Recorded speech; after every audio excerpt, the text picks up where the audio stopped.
Hello everyone, and welcome back to AneurynPlays.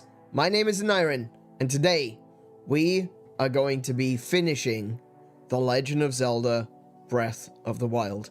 It has been a long journey, folks. It's been a very long journey when you really think about it.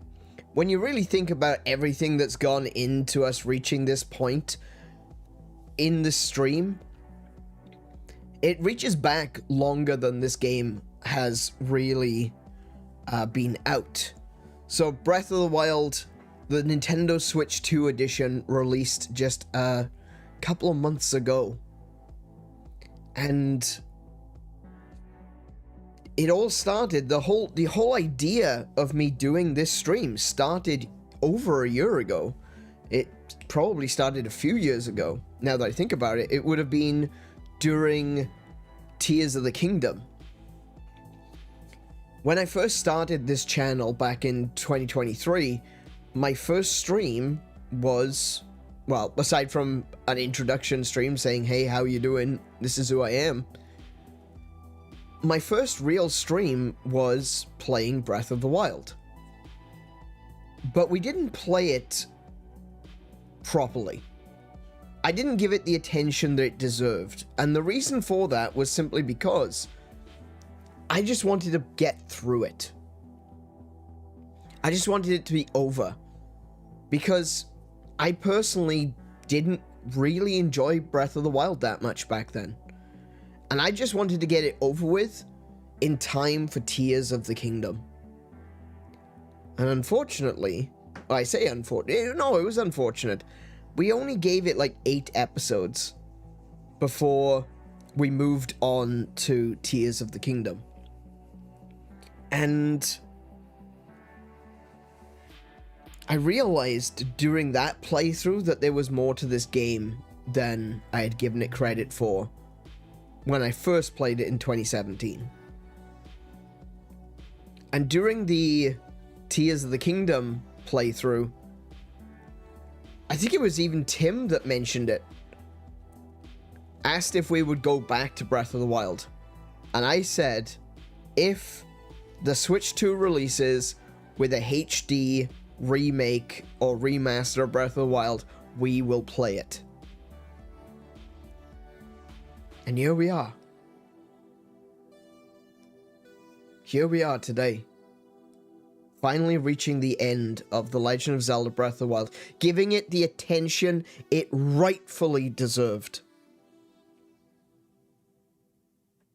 27 episodes. And we bring it to a close today.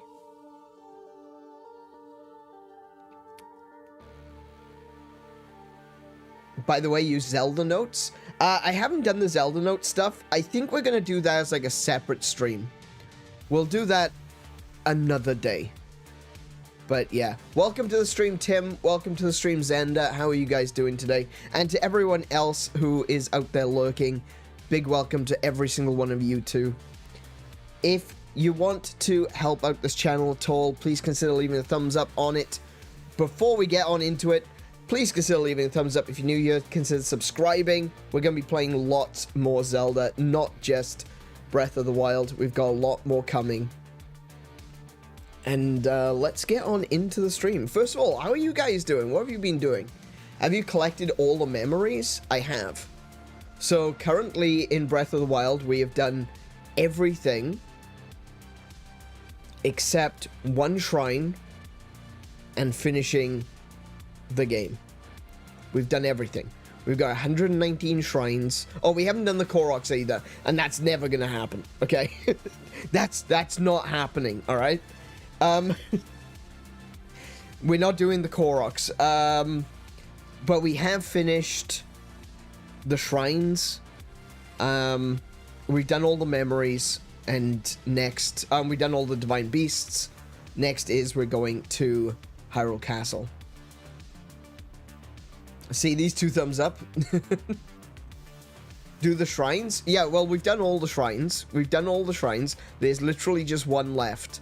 And that one is exactly where we are heading. That's that last one in Hyrule Castle. So we'll be doing that as we continue through and finish the game today. What's the next Zelda game we'll be playing? I don't know. I genuinely don't know which one we're gonna play next, because I have access to all of the Zelda games, right? Every single one that is currently released, I have access to. I'm considering playing Echoes of Wisdom, which is going to be interesting, because I haven't played that one at all yet. This will be a completely new experience. I've got Skyward Sword. I've got Tears of the... not Tears of the Kingdom. I've got Twilight Princess, and I've got Wind Waker. And I've been wanting to play Ocarina of Time and Majora's Mask. And I was planning on playing the 3DS versions, but I've got a feeling that there's going to be an Ocarina of Time remake coming. I've had this gut feeling for a while. My Zelda senses have been tingling, and I feel like, especially with the fact that the Legend of Zelda movie is going to be coming out at the same time as the 30th anniversary. 35th anniversary, sorry. I'm never playing the Tingle games. No, I can't stand Tingle. I absolutely hate Tingle. But what we're looking at, I would rather wait. I don't want to rush into it. I think that's ultimately what we're getting at. I don't want to rush into it.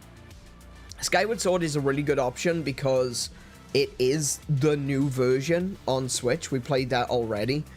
But Twilight Princess, Wind Waker, it's due for a re-release. It's due for an update on Switch. Ocarina of Time, I believe, is going to be releasing... Oh, it will be... I just realized it will be the 40th anniversary, not 35th. It will be the 40th anniversary next year. So I feel like Ocarina of Time... Oh, that's right! It's the 40th anniversary of Legend of Zelda. It's the 30th anniversary.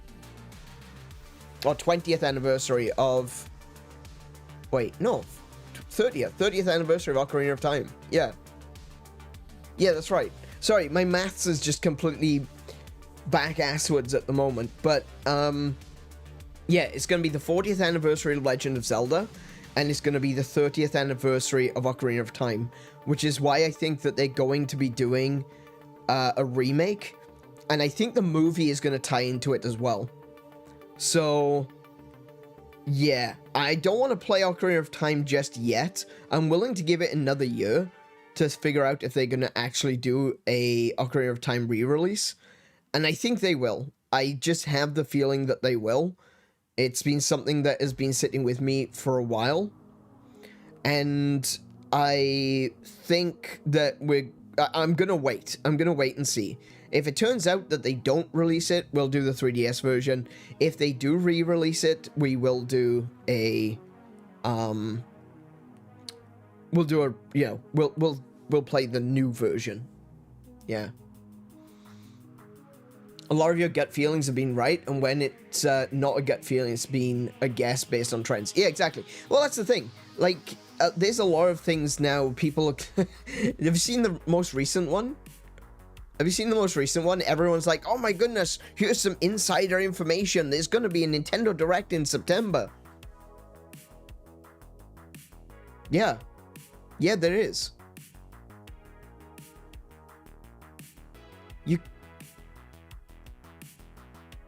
There's going to be a Nintendo Direct in September.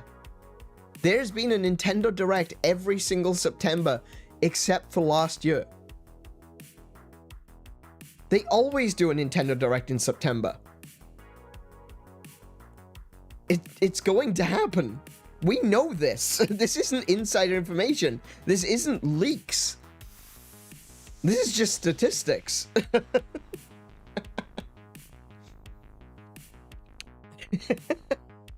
It's insane. It's like genuinely ridiculous that people are going around saying that, yeah, there's a Nintendo Direct or insider knowledge. Yeah, we know. It's not inside knowledge, it's statistics. Yeah, insider. Yeah, definitely insider. Switchforce is the one kind of behind it, saying, oh, we know that there's gonna be... Actually, Switchforce said there's gonna be 3 Nintendo Directs in September. I don't know if there's gonna be 3. I think there will be 2. In fact, I'm pretty certain there's going to be 2. But there will absolutely be at least 1. Nah, there's gonna be 2. There will definitely be... I am saying that there's likely to be 2. I don't think there's gonna be 3. If there is, there might be like a side one. Like an Indie World Direct, you know? There's gonna be a main Nintendo Direct in September. That's gonna happen. There's very likely going to be a Metroid Prime Direct at some point in September. And there will probably be an indie showcase. If you want to call those Nintendo Directs, and that's up to you. I personally don't necessarily call an indie showcase a Nintendo Direct, but yeah, I think there will be an indie showcase. There's almost certainly going to be an indie showcase. Yeah, because it's every quarter, you know? They tend to do these things in quarters. So, there's a very good chance that it'll be the end of September. Just thinking. If I was going to put any dates on it, I would say the second Tuesday of September will be a Nintendo Direct. The second Tuesday will be a Nintendo Direct. In that Nintendo Direct, they'll talk about a Metroid Prime 4 Direct, which will come a week later. And then, at the end of September, they will do an indie showcase. And this isn't based on, like I said, I'm not basing this on insider knowledge. I'm not even basing this on my gut. My gut tells me things, and I tend to be right, unfortunately for some things, but fortunately for others. This is just statistics. This is literally just statistics. Looking at what games are coming out, when they're going to be released, and how Nintendo tends to address the gaming public, the way that they do their directs. This comes from watching every single Nintendo Direct that has ever been released, you know, and understanding. Please don't end stream. Don't worry, we're only just starting, Xander. Don't worry. We're going to be going on for another 4 hours yet. But yeah, that's my thoughts on the Nintendo Directs. I feel like Switchforce, I don't want to call them out. I don't want to start any beef, because that's that's not what I'm here for. I do feel like Switchforce are being a little bit... I don't think that Switchforce has actually said they have insider information, but I feel like they are allowing people to believe that, because other people have said it. So, I think Switchforce really should be more honest, and just come out and say it very clearly, that they're basing what they're doing on statistics, you know, that they come to this conclusion because of previous Nintendo Directs. Hang on, my headset just turned off. There we go. Yeah, and I think they really need to be more honest about that. I think quote-unquote leakers in general just need to STFU, you know? Because for the most part, there are a few which are pretty good. They tend to be correct. I think Nate the Hate is a really good example of someone who quite often is correct with his information. But I think that leaking as a whole is a parasitic relationship with gamers. Is that leaking tends to cause... It creates hype. That's ultimately what it does. Leaking creates hype for something that may not happen. And the leakers feed on that. They feed on your hype for their attention. They get clicks. And the sad thing is, the thing which I find the most frustrating is that they do not get held to account.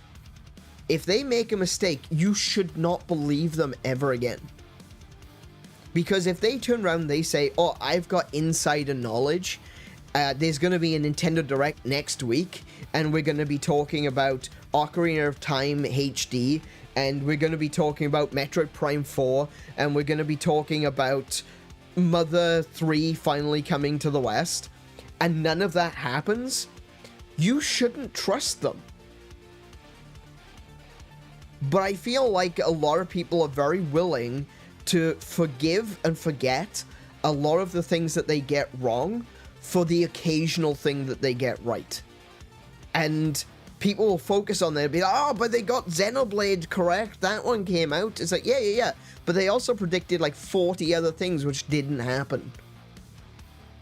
You know, if you make enough predictions, eventually you will be right. And I think that's what modern day leaking is. You just make so many predictions that no one can keep up with every single one of them. And then as soon as one of them comes true, you pretend like the others don't exist, and you just draw attention to the fact that you were right about this one thing. I don't like doing that. I hate doing that, because I don't want to get you guys hyped for something if it's not going to happen. So I make sure to tell you ahead of time, every single time we talk about this. If it's a gut feeling, or if it's something based on news, statistics, stuff that I've been reading. I'm one of those sad sacks that actually reads the entirety of shareholders meetings. I like doing that because it gives me more information for me to make my predictions, because I can see what they're talking about, and I can see what specifically Nintendo is not talking about. That is a big indicator. If people keep bringing up a topic and Nintendo don't want to talk about it, if people are going to be saying stuff like, oh, what's the story about Metroid Prime, and then Nintendo talks about something else, that means that there's something coming, that there is news, but they're not ready to give it out yet. And I've noticed that. I've noticed that from watching and reading a lot of the shareholder. Some of the shareholder meetings used to be recorded, which was great. So much easier to get through. But I've watched the investors' reports. I've read the investors' reports. I've read the shareholder meetings. I read Japanese newspapers because Nintendo talk in Japanese newspapers a lot. And anytime that there's an article that's worth talking about, or worth reading about, I try to be on top of that so that I know what's coming. And I know I'm not the only one who does this. If you're going to be talking about Nintendo Switch, if you want to be giving Nintendo news, you need to be paying attention to more than just other YouTubers. You know, you need to be paying attention to the business newspapers. You need to be paying attention to the Japanese newspapers so that you can get the scoop, you know? It's one of those things. If you want to be able to give news and it be actually new, you know, first three letters, N-E-W, it's not a coincidence. The news, literally meaning the new things that you didn't know about, news, new, plural. The news is what, you know, can you get that information out to people as quickly as possible? The best way to do that is to read the Japanese newspapers.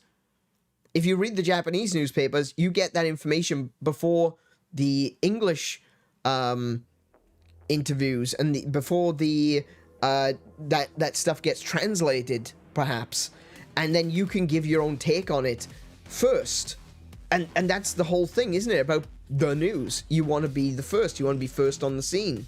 You want to be giving the exclusive information. And sometimes that takes a little bit of dedication. Now, I don't do it as much as, let's say, Switch Force. I don't do it as much as, say, my Nintendo news. Because, of course, they make their bread and butter on Nintendo news. So, if I already know that there's going to be a Nintendo Direct in September, of course they do. Of course they're aware of it. Of course they've looked at the statistics. Of course they've looked at every single year except for last year. And they've gone, oh yeah, Nintendo do a Direct in September. No shit, Sherlock! As long as I keep making leaks, I will one day be right. Exactly. No, Tim, you have said it. I've said it. I've made posts about it. It gets retweeted and repeated everywhere, right? It's true. If you keep making predictions, eventually one of those predictions will be true. But the short version, the TLDR, if you're just coming in, basically what I'm saying is September, there's going to be a Nintendo Direct. There's probably going to be a Metroid Prime 4 Direct, and there'll probably be an indie showcase. There's your 3 Directs that Switchforce are talking about. And we have a really good idea that they will be happening, because they always do. Every year, you know? And there's probably going to be a Pokemon showcase as well. I don't know if it'll be in September. It might be in October. It might be in early November.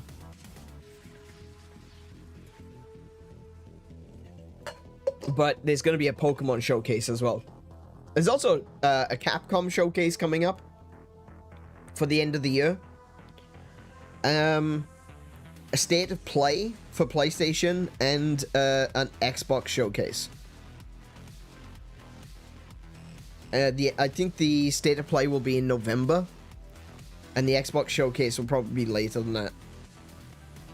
Actually, no, it'll probably be around about the same time. Yeah. So there's a lot of stuff happening. Well, there's a lot of stuff that's going to happen. And the reason I know, or I've got a very good idea, I shouldn't say I know, that's not strictly accurate. The reason I've got a very good idea about it is because I pay attention. And that's the thing. I think that leakers, quote unquote leakers, I think the reason that they get so much attention is because their audience isn't people like me. Their audience is casual people, you know? Their audience is people that aren't reading the news. Their audience is people that aren't up to date with every Nintendo Direct, that aren't up to date with every Xbox showcase or State of Play. That's, you know, that's who I think the vast majority, you know, there's people like me, which you could argue is a bit passionate. Let's go with passionate. I was going to say obsessed, but passionate is a good one about video games. And then there's like, and I'm not saying that they're lesser gamers or anything like that, but there are people that don't play as much games as I do. There are people that don't really delve into the news like I do. They're not lesser, they're not like, but they're more casual, you know? They don't necessarily have all of this extra knowledge, and those are the people that get taken for a ride by leakers. And it ends up destroying people's faith in games. And can you imagine, do you remember all of the hatred Nintendo used to get for the Mother 3 stuff? Do you remember that? Like, it was vitriolic. It was rage. It was hellfire. And that was all because every single time that there was a Nintendo Direct, some idiot at a news corp, you know, claims to be a games journalist, games urinalist, more like, would say, oh, Mother 3's coming. They're finally going to announce Mother 3. And it never happened. Not once. But people would get hyped about it because they think that these are promises. What about, remember Mario Kart 9? For 5 whole years, people were yelling at Nintendo because they didn't release Mario Kart 9. All because leakers made promises that Nintendo had no intentions of keeping. And what did I say? Every single step of the way, there is no Mario Kart 9. There won't be a Mario Kart 9. It's not gonna happen. I mean, it wasn't gonna happen on the Switch. Of course, Switch 2 releases and immediately we get Mario Kart World. Still not 9. I was still right, damn it.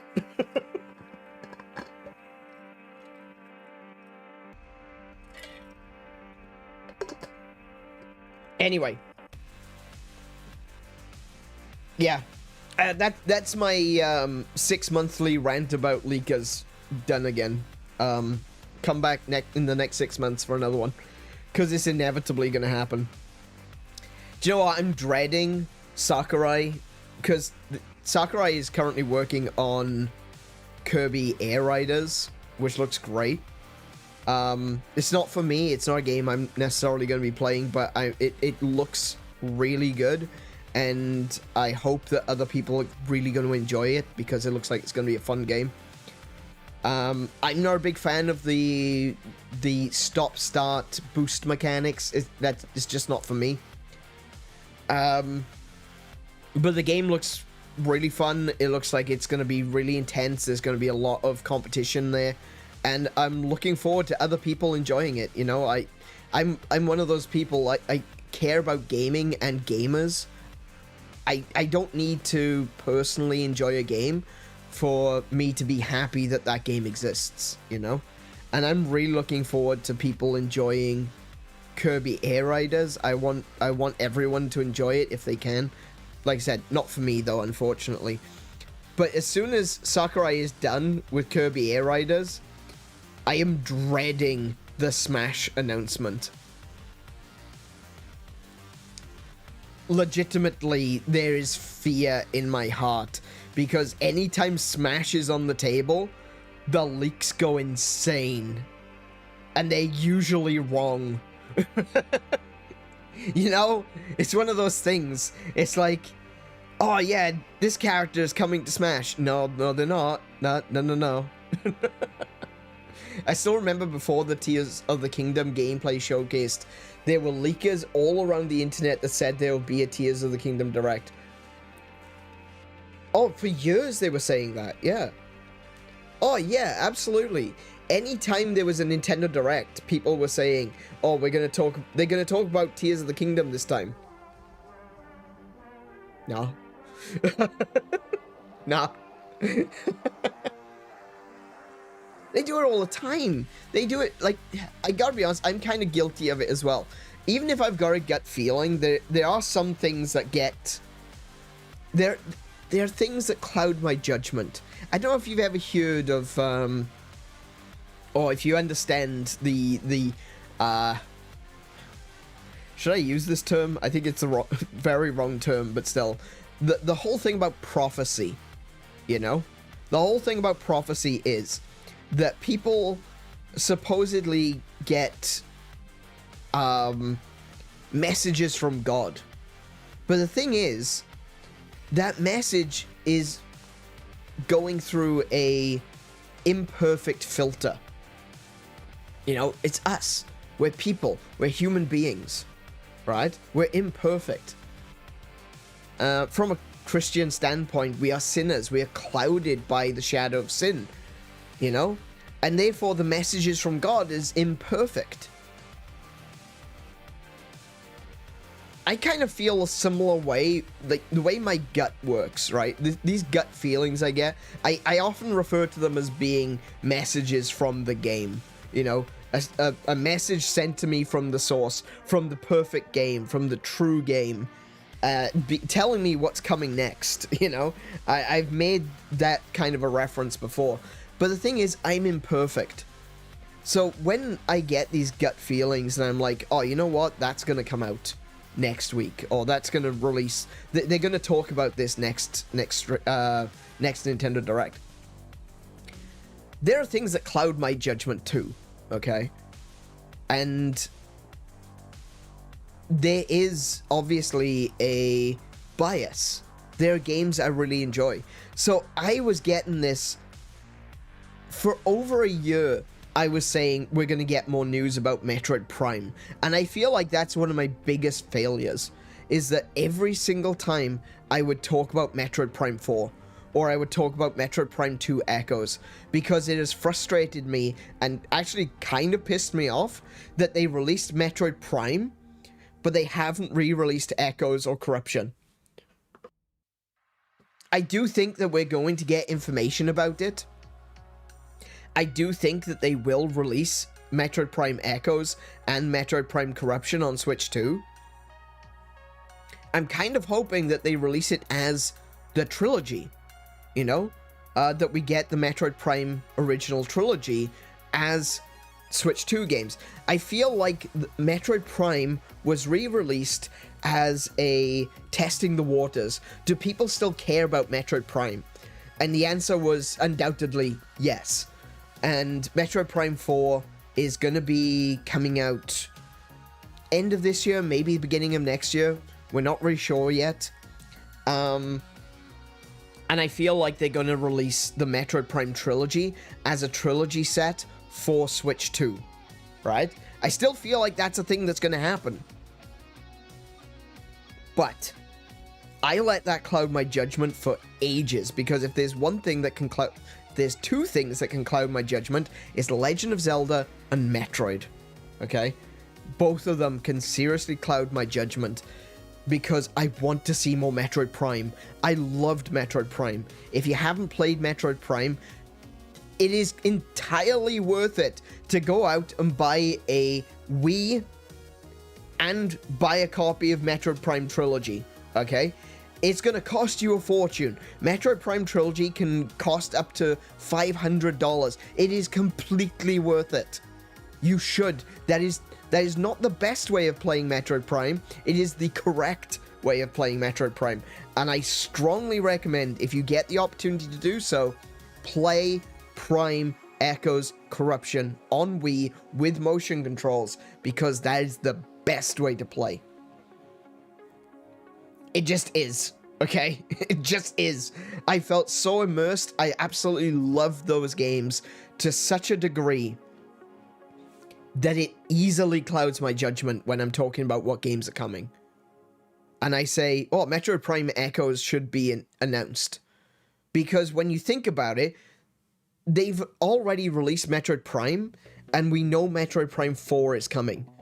So every step of the way, I have said, they're going to announce Echoes. It's going to be a stealth drop. They haven't. And that's me, you know, holding my hands up and saying, yeah, I make mistakes. Don't think I'm a leaker. I'm not an insider. I don't do stuff like that, you know? I tell you what my gut feeling is. And my gut feeling telling me right now that we will see Metroid Prime Trilogy, and it will be releasing on Switch 2. And I think that we might hear about it. See, look, this could be clouding my judgment again. I think we will hear about it in September. And this is also why I think that they're going to do a Metroid Prime 4 Direct. I think they're going to talk about it in the main Direct and say, join us next week for Metroid Prime 4 Direct. I think that's going to happen. But again, I'm willing to put my hands up in the air and say, my judgment might be clouded on this. I'm willing to admit when I make mistakes. I think that's very different from a lot of leakers.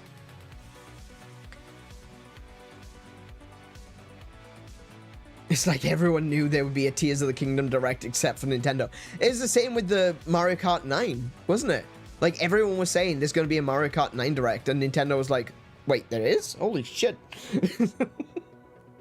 Speaking of prophecy, there's There was one that said there will be earthquakes happening in Japan in July, and boom, nothing happened. No, they hit Australia instead.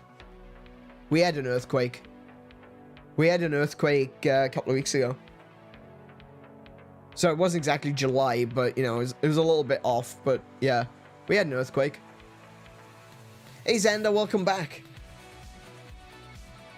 We've just been talking about me prophesying the next Nintendo Direct.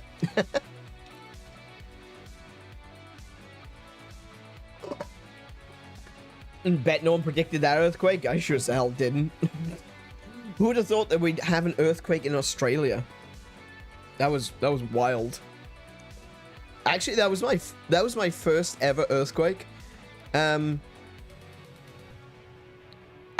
It was weird. I thought my back was spasming. I thought my back was spasming, and I woke up and I rolled over to Emily and said, "Is that me? Is that my back? Is my back twitching?" And she's like, "No, I felt that too." And I'm like, "Oh, okay." It was an earthquake, apparently. Leakers were like, "Oh, my prediction gone wrong. Here's the latest news from an insider." Yeah, exactly. They cover one thing with something else. Oh, wait, was I wrong about this? Oh, but I'm not wrong about this one. Yeah, okay. Melbourne has actually had a handful of earthquakes. That one is just the first for Queensland. Yeah. Let alone close to Brisbane. Yeah, it was north of us. It was a fair bit north, like a couple of hours north of us. But yeah. It was weird. But it was very mild. It wasn't like a big deal. Earthquakes are not really something that happen around here. So it was kind of odd, but yeah. Weird. Anyway, actually going back to the original question. Hey, we kind of went off on a tangent. Next Zelda game. What's the next Zelda game we're going to play after Breath of the Wild? Probably Echoes of Wisdom. We might do Skyward Sword because I know that one's not going to get another re-release. I still think that Twilight Princess and Wind Waker is going to get another re-release. I think Ocarina of Time is going to get a remake released next year.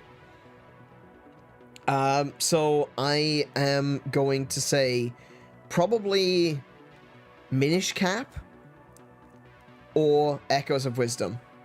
Those are my next two possible Zelda games. Yeah. The stream is now 41 minutes. That is correct, Xander. Actually, 44 by my count, and I've got a timer. So there we go. Hey, Shiny, welcome to the stream. How you doing today? Minish Cap. Yeah. Minish Cap was the last game I played on Twitch before we had the flood. So my office got flooded and I wasn't able to actually continue streaming when I was over on Twitch. That was the weekend of my birthday as well. That was an awful weekend. That was terrible. It was the weekend of my birthday. I had just gotten off, I think it was the second stream for Minish Cap. And then the office flooded. Plague Doc made mention. He said, "Oh, did you spill something on the carpet in the office?" And I'm like, "No." And I go in there and it's soaking wet. What a horrible birthday. And that was the last thing I played on Twitch, and we'd never finished it. So I'd love to come back to it and play Minish Cap. So Minish Cap is definitely one of those games that's on the list. And I would like to play Echoes of Wisdom because there's this thing, I don't know if you're aware of this, but when it comes to streaming, there's this thing where you have a period of time where you can, you know, play a video game when it's newly released. Then you can say, you know, for the first month or so after it's released, you can say, "Oh, I'm playing the new game, you know, it's just released." Then you got about like 4 to 6 months or so where you can kind of say, "Well, I'm catching up on games that I missed." After that, it's really difficult to come back to a game for like a year. And then you can say, you know, it's a year's time or it's 2 years' time. You can kind of tease your audience and say, hey, we're finally going to get around to playing it. And if you don't play it, you have to wait for it to become retro, which kind of sucks. So I want to play Echoes of Wisdom while I'm still within the 1 year period, you know? Yeah.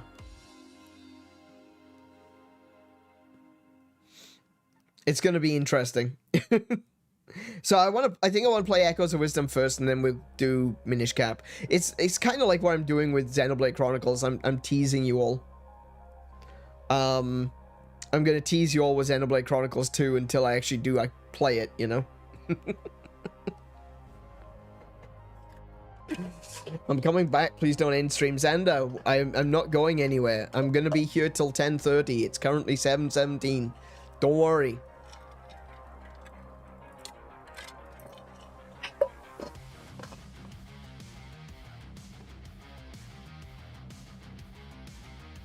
Anyway, as I was saying, yeah, probably Echoes of Wisdom so that I can actually play it before it goes outside of that time period where I'm not allowed to play it for another year or so. Actually, do we even have it? I don't remember if we picked it up. I think we might have, but I don't recall. But I think we do have Echoes of Wisdom. I'm pretty sure we do. Yeah. Anyway. Yeah, so that's what we're gonna play next, probably, Echoes of Wisdom. The other thing as well is, I've still got my list of other games I want to play, and I realize that Spooktober is coming in awfully quick. Like, it's currently September. Spooktober is gonna be next month.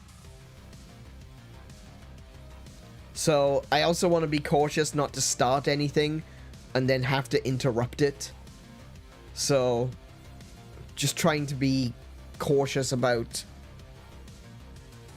actually, it's not next month yet. Okay, it's a month and a week away. So, yeah. I'm just trying to be very cautious about what games I can play throughout September so that I can end them before October hits, so we can go into Spooktober and just play a bunch of horror games.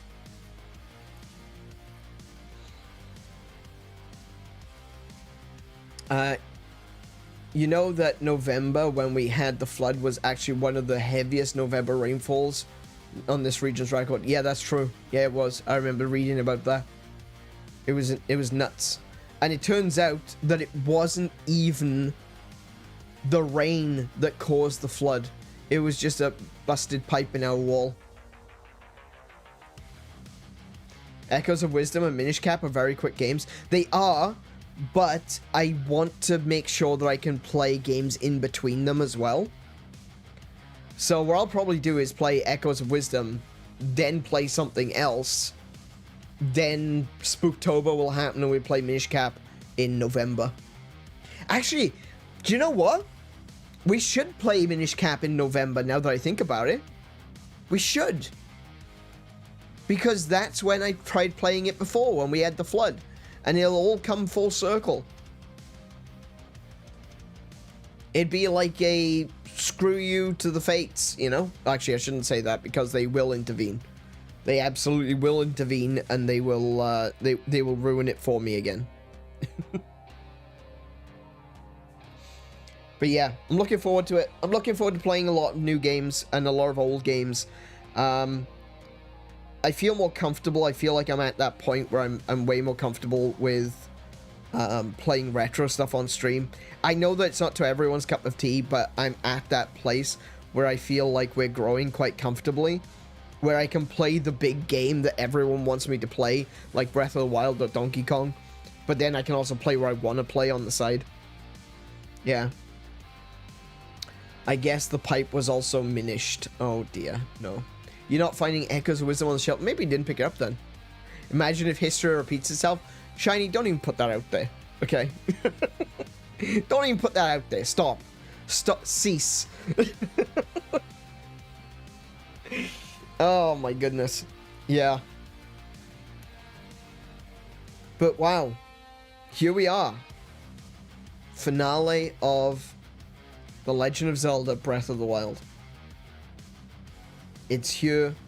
We're ready to go. How about we play some video games? I think it's time. I'm in a good mood. It's great to have you guys here. I've lost access to one of my tabs. Oh no. Oh no.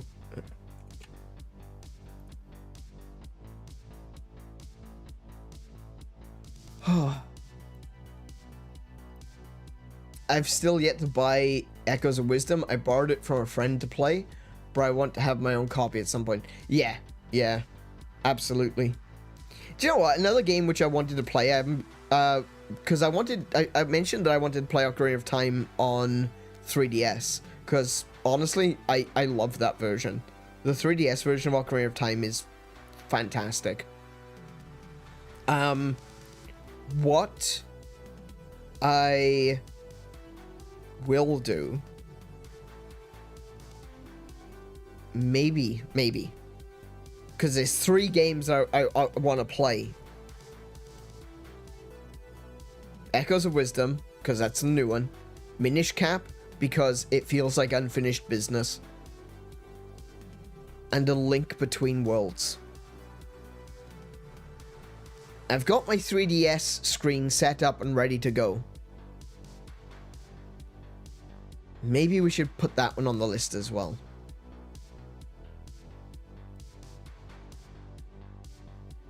I think that would be a good one. So maybe let's take a look at that as an option in the future.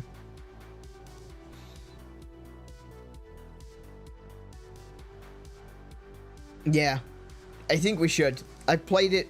I have only played A Link Between Worlds once. Get your notebook and write it down. Wow. That list is getting awfully long. I'm gonna have to filter it at some point. Hang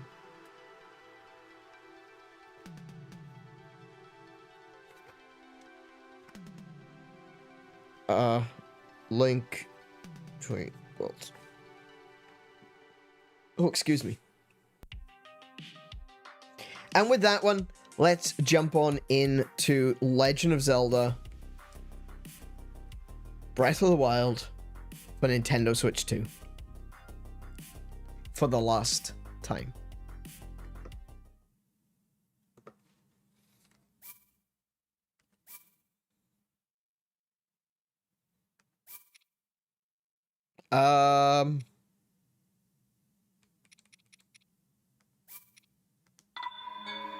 You may have seen a little bit of time traveling happening there. Don't worry about it. Pretend you didn't see anything.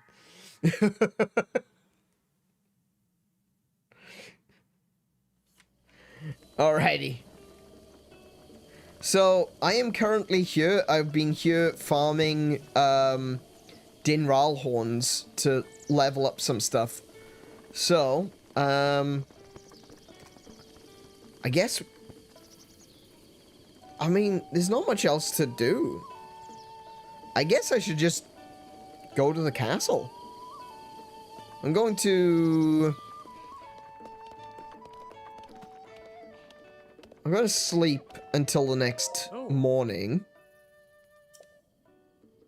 on a soft bed so I can get the extra heart.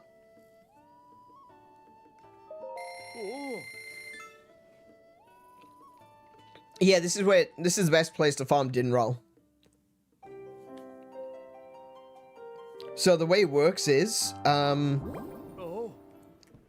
when you farm actually I just realized I don't even need to do that to get the extra heart. I could just eat some food. Let me put that on just in case. So the way you farm Dinral is you come here, you sit at the fireplace, or you get a bed for the night, which sets the time to 5 AM.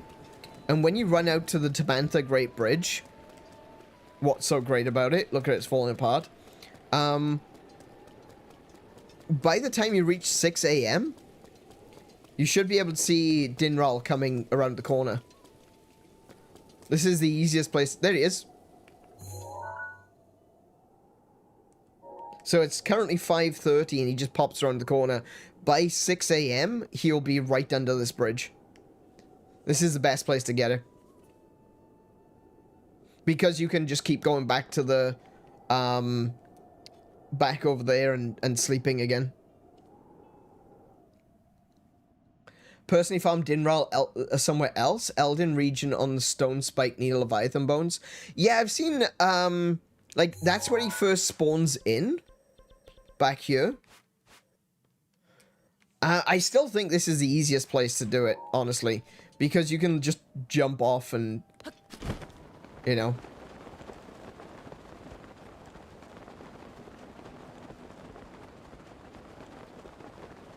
And there you got access to your dragon.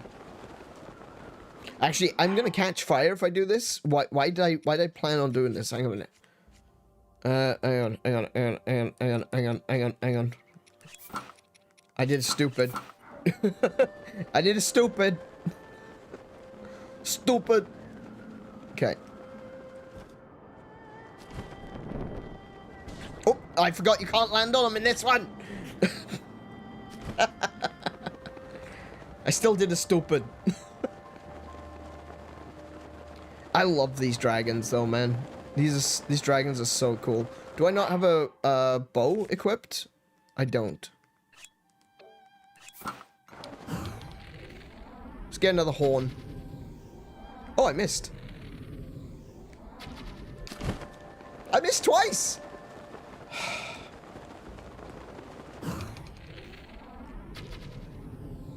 There we go.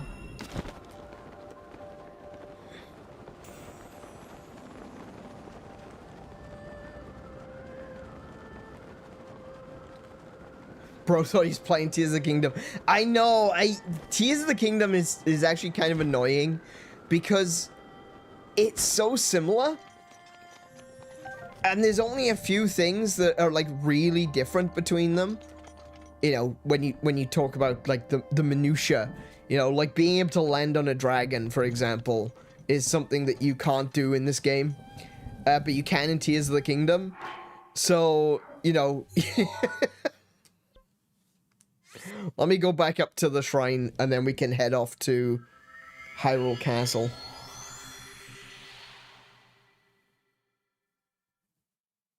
So just the morning and further down the road from where I farm. Oh, I know where you farm then. I know where you farm. You farm here, don't you?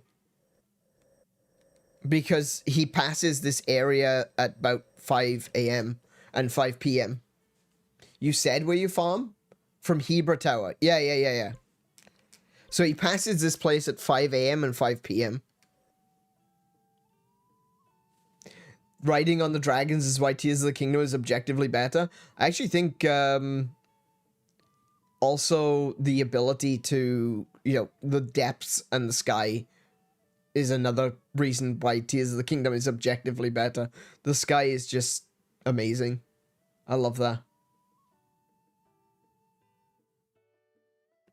I know where you farm. Next thing you're going to tell her is, I know where you live. Well, I do, actually. But yeah, so you go from Hebra Tower, and Dinral appears around about here at 5 a.m. and 5 p.m. Alright, let me change my armor to something that isn't going to get me hit by lightning. Actually, I might not get hit by lightning. Oh, wait, armor doesn't do that, does it? Anyway, let's go. I probably need to change my bow, though. Yeah, I do.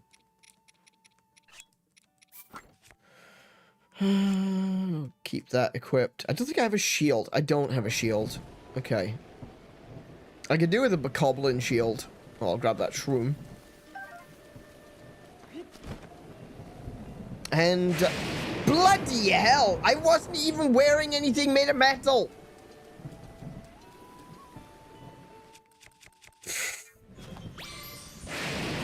Good lord. Okay, we're out. We're out. We're out here. We're gone.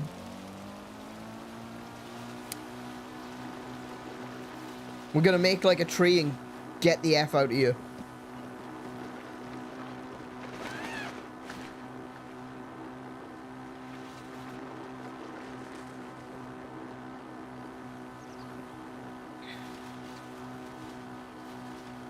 Thunder Helm or upgrade the rubber set. I've got the rubber set. I've got it fully upgraded, actually.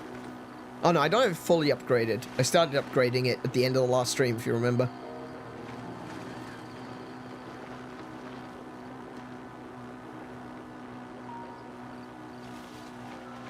I wonder if there's, I don't have, like, any... Koroks indicated along the way, but I probably should do that, eh? Might be a good idea to do a couple of Koroks. I just realized my bike is about to become hungry. Let's see what's up here. I can see there's like a mark on the map. Oh, it's literally just a little outpost ruin.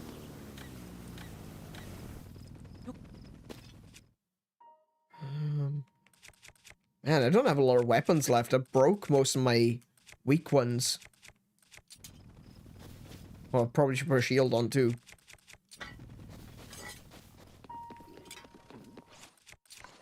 Oh, no, that is definitely not the weapon that I want to use. Hold on.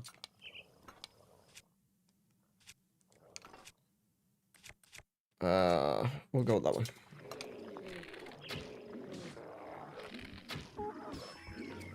Ah, damn it.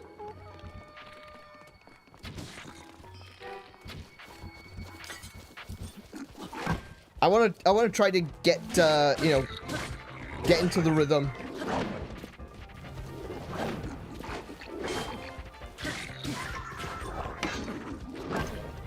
I am not in the rhythm.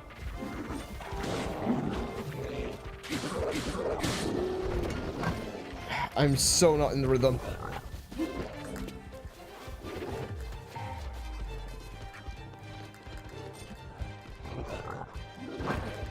Damn it.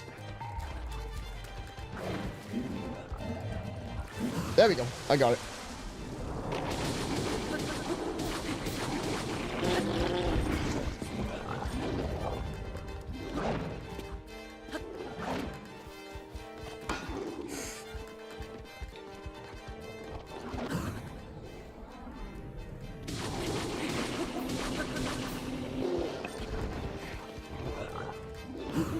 There we go. Alright, I'm back. I'm back. I'm back.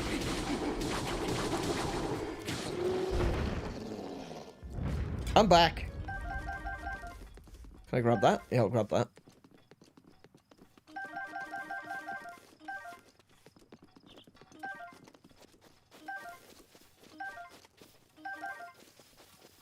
Got a bunch of weak weapons. Weak weapons are not terrible, though. I'd rather use the weak weapons against weak enemies than the strong weapons.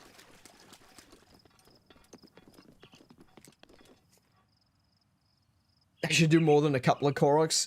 Do I have all the tree Koroks? Oh, I didn't even mark all of them, so I honestly don't know.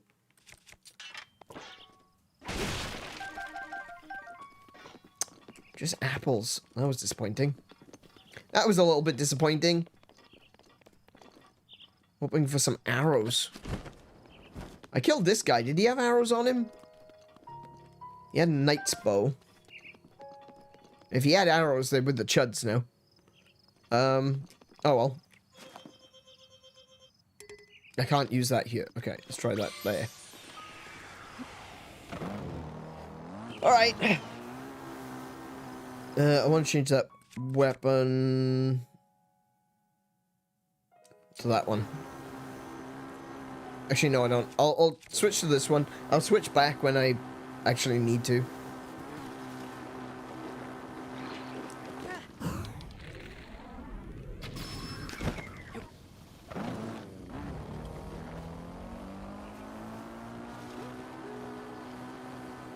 Saving Hyrule is what we do. One bokoblin at a time. Hey, Mint, welcome to the stream. How you doing today? It's me, your bean boy. Don't touch my beans.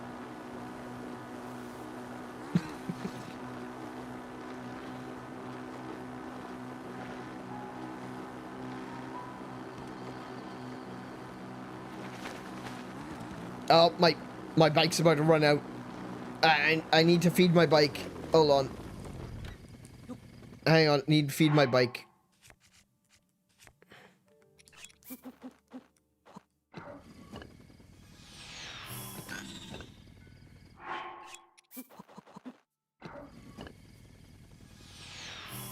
Sweet. Here we go.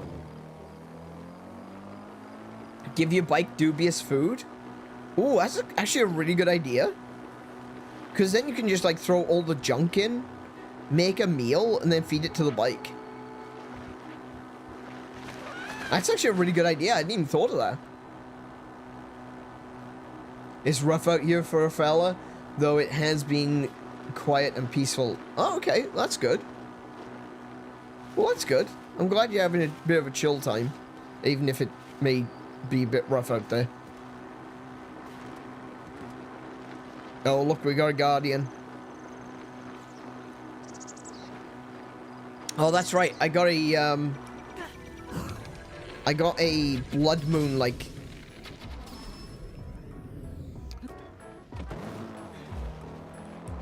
Oh my goodness, I got a guardian and I got a Yiga.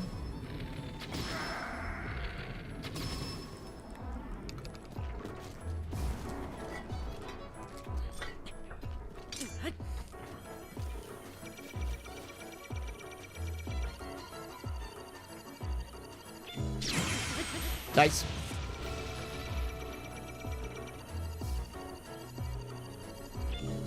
Nice.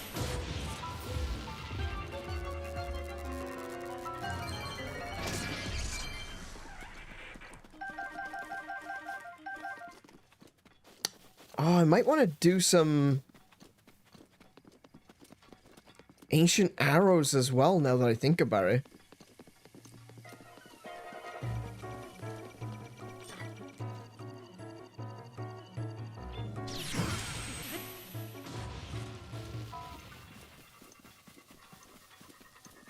Yeah, I might want to go get some ancient arrows, too.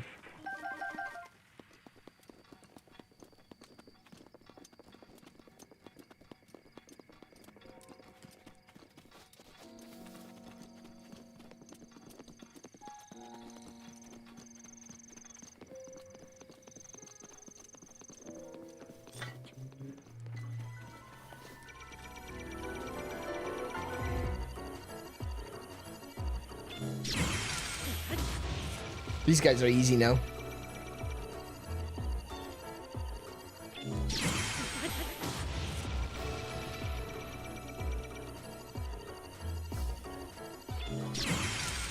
Nice. I've got 10,000 rupees. I've got loads of parts. Like all the ancient screws. I got loads of those.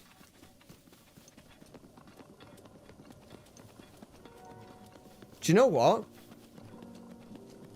This is wrong. We're doing this wrong.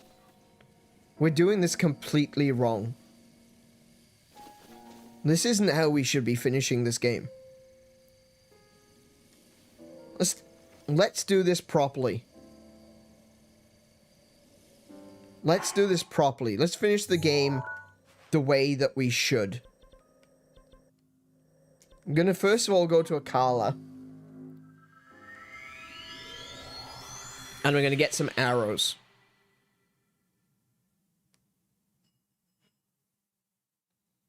But there's a right way to end this game.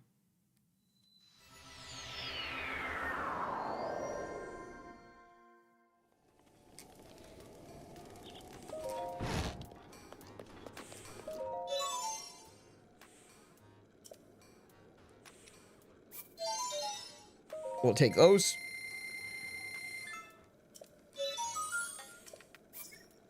I don't know if I'm gonna need more. I've got 25 now. We'll call that done. We can use those on the Lionels. Okay. And then we're gonna teleport to where I have my what's it called? My thingy. My travel medallion.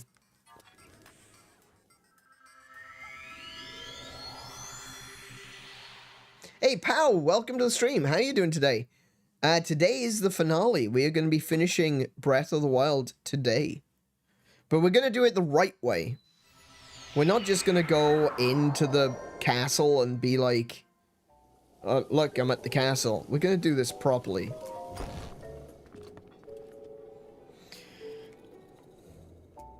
We're taking our friends with us.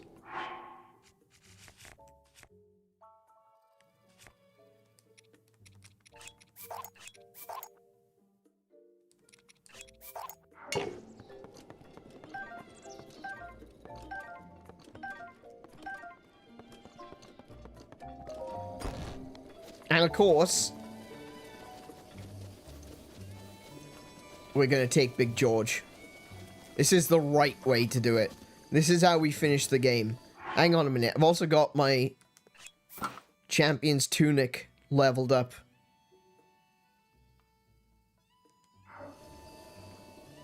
This is how we finish the game. This is the right way to do it. We've got the sword that seals the darkness. We've got all of our friends with us. We got Big George. Let's go. George, you're having some trouble there, mate. There we go. Thank you. He doesn't like this bridge. It's a bit too small for him.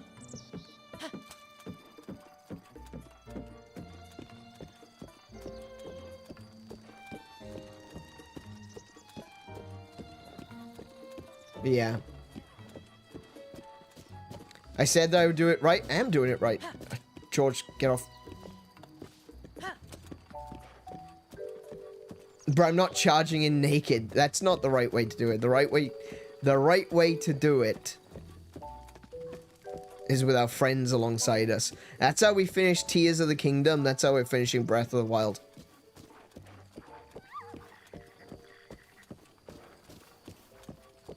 And we're going to ignore that for today. This is the final journey.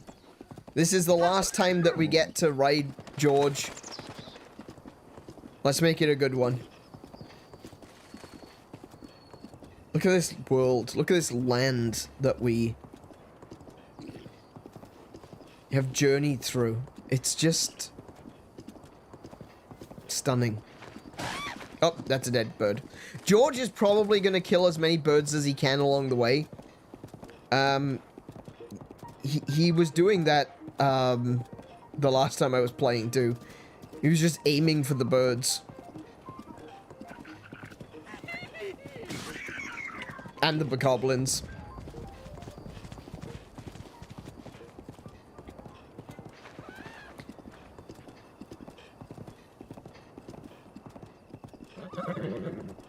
George thirsts for avian violence. He does. He really does.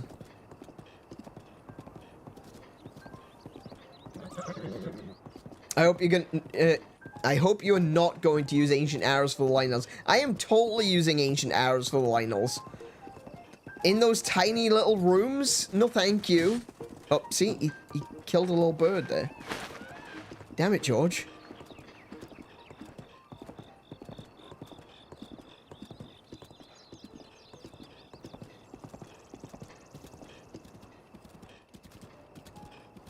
Where are we at? Not far off now. Nearly halfway there.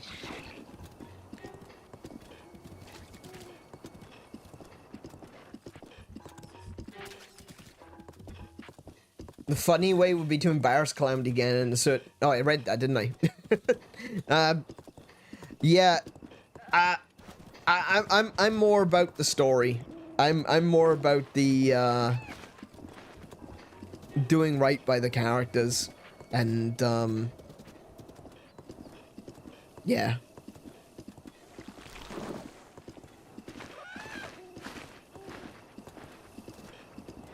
Taking the long road to the castle, absolutely. We're going to enjoy every moment of this. This is our last journey. This is our last little trip on George. Slidey donkey! This is the last time we're going to be doing this road. And this is the last time we're going to see so many of these wonders on this stream.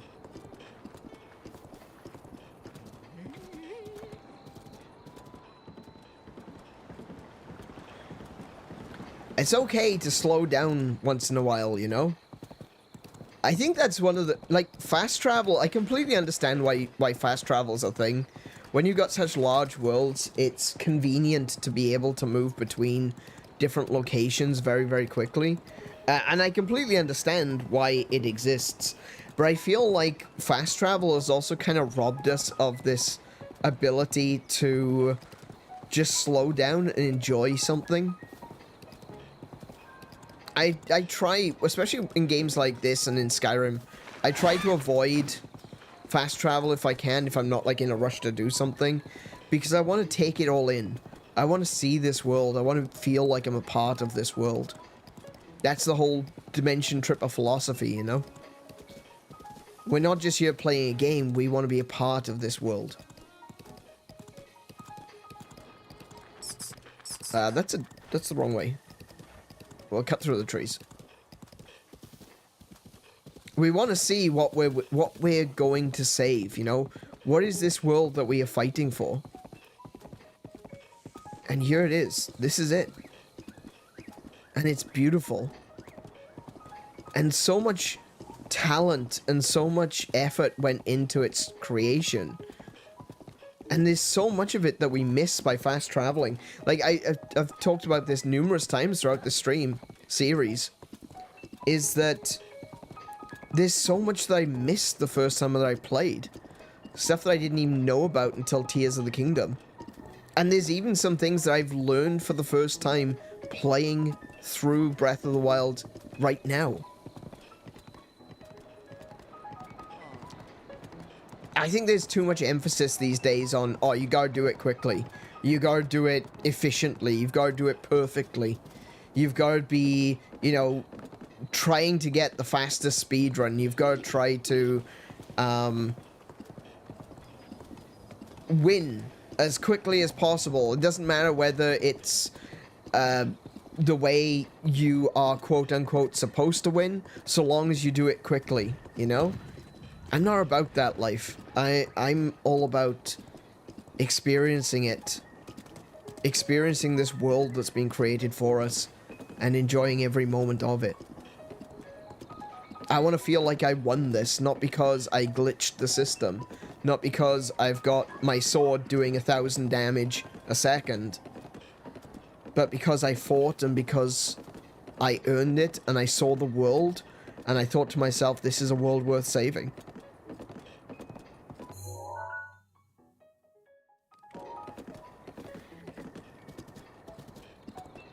And that's why to me, this is the right way.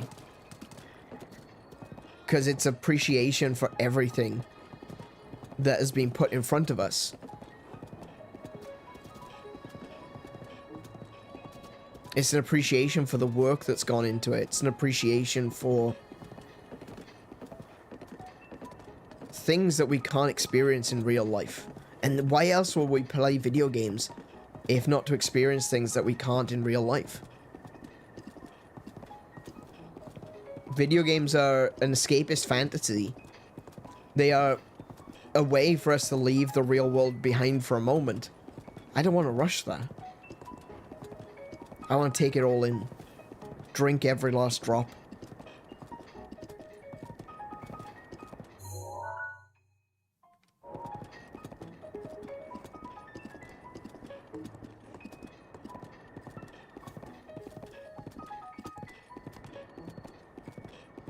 And that's why we do things a little bit slower.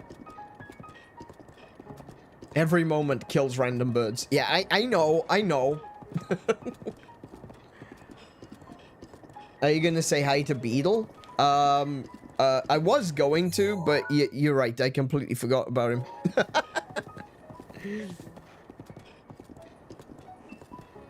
They were holding their own.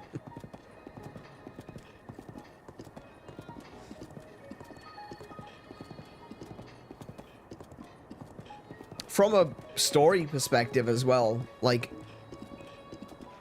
speaking of holding their own, that's why I think it's right to carry all the weapons in with us.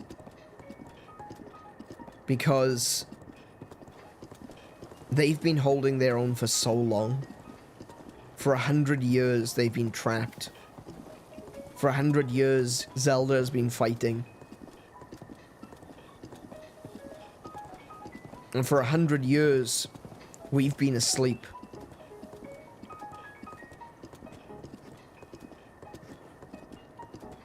Not by our own choice, but because we were so badly injured. It's time to take the fight to Ganon and give him everything he deserves from everyone he's hurt.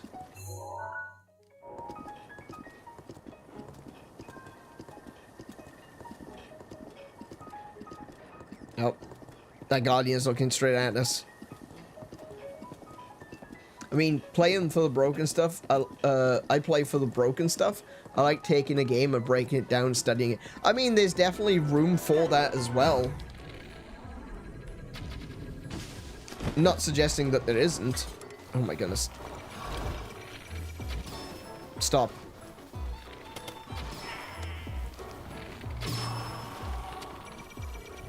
Shut up.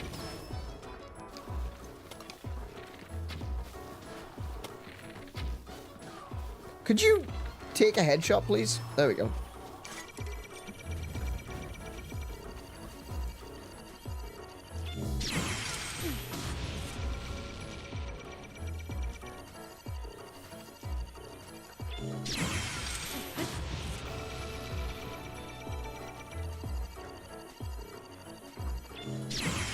Nice.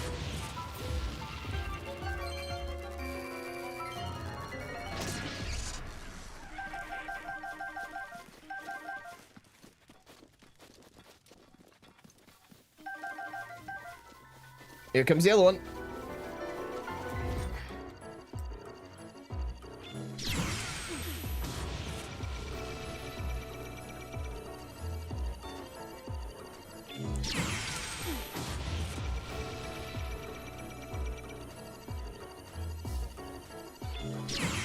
There we go. Another one down.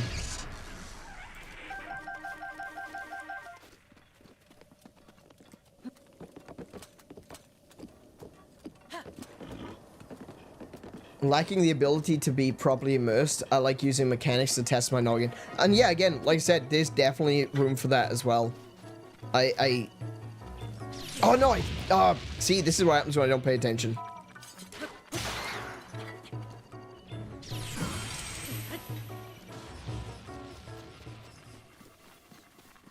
Yeah, I think, like, when I say, you know, this is the right way to end this game, what I mean is, when we take into consideration, you know, the path that we've taken, the road that we've traveled, you know, the fact that I tend to focus a lot on the story in these streams rather than, like, necessarily the mechanics and stuff.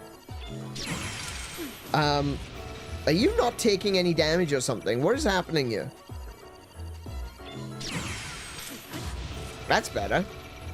I think this is, what I mean is, this is the right way to end this stream, you know? I don't mean the right way as in there's a wrong way to play a video game. There really isn't. But I feel like for what I do on these streams, for what my focus is, this is the right way for me to end it, if that makes more sense. Oh, George doesn't care. George does not care. He's a badass, and he knows he's a badass.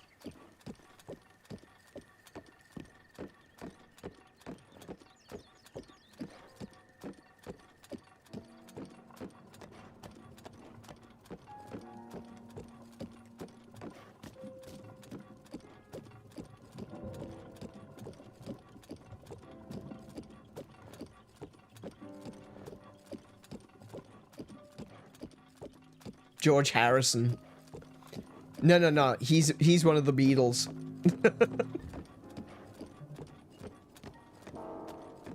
Oh, what'd I wake up?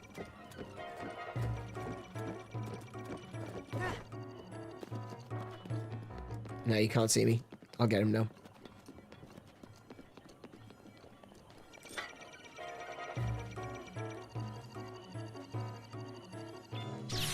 Oh! Well, that came in a bit quicker than I thought. Okay.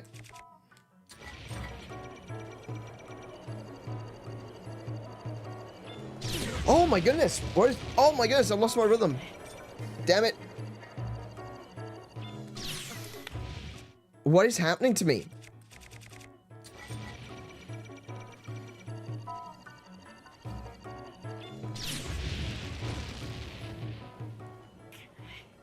Alright, fine. Okay, we'll do this the other way. Considering currently I'm sucking for some reason.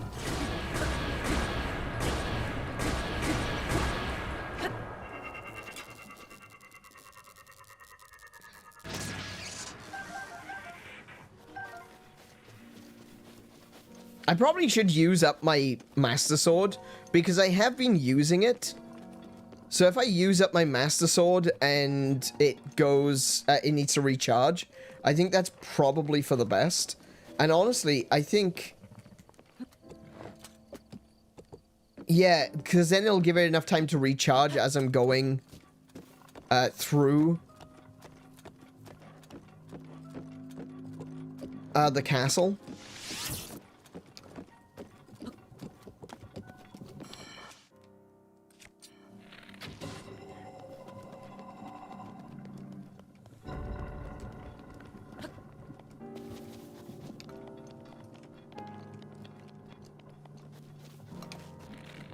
Wake up.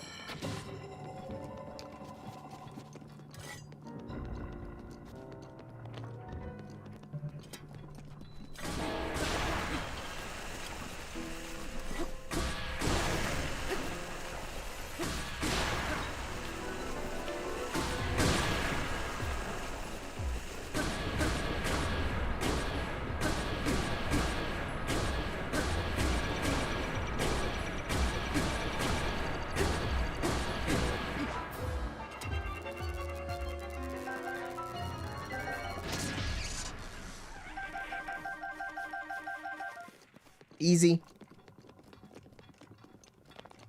Is there any more? Is there any more that I can fight? So my sword finally breaks and I can let it recharge. There's another one over there. That one looks ready to fight.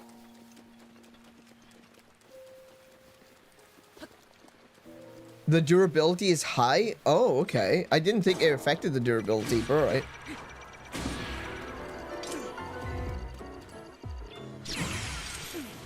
Oh, I got him that time.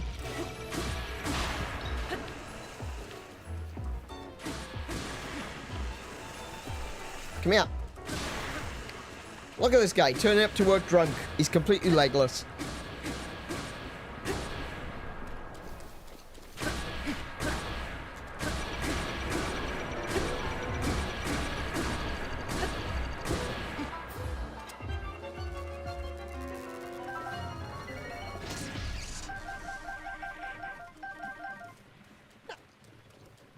That was easy.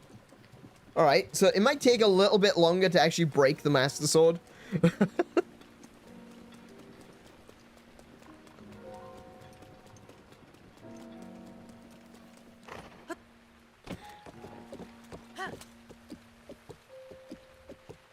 It looks like a fancy tea dispenser. Do you mean, by tea dispenser, do you mean teapot?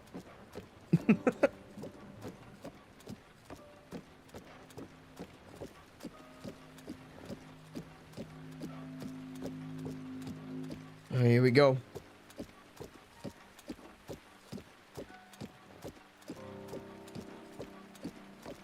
We're just walking straight up to the doors and knocking.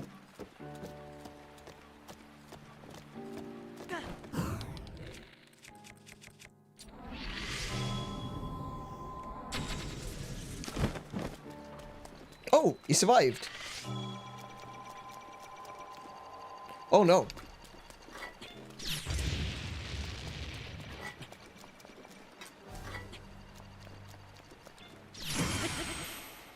I didn't even see that, and I got it. Brilliant. Ah, no, okay, got cocky.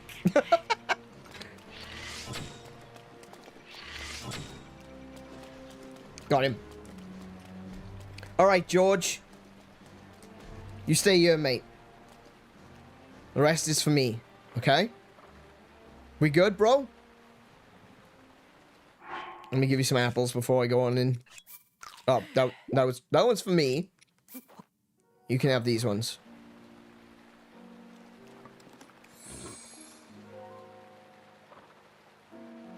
Do you want the other one? There we go. Alright, bro. It has been an absolute honor riding with you all this time.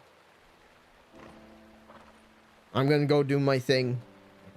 You stay safe. Good. Best horse.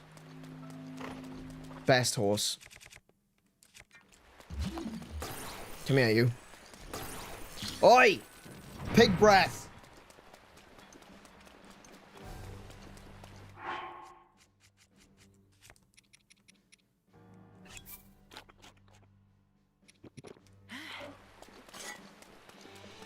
It's time.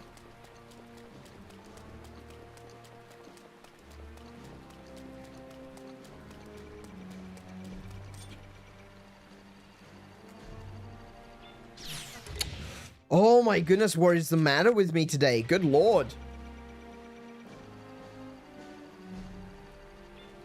There we go.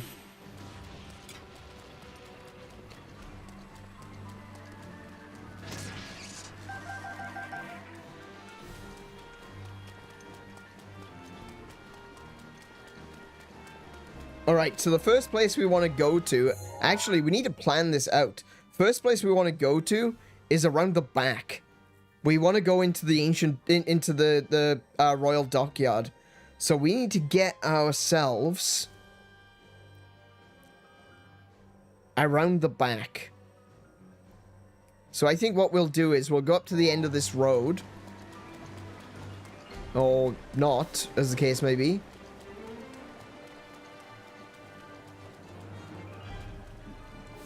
We can follow the lower portion around instead. Yeah, that's probably the best way to do it. Oh, listen to that music.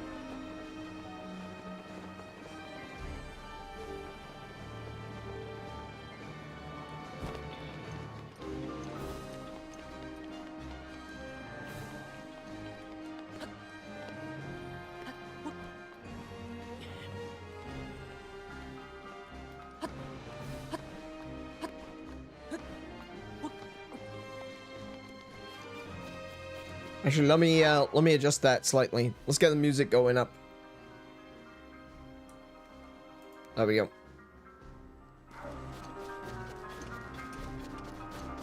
You want me? Come get me. For goodness sake. There we go.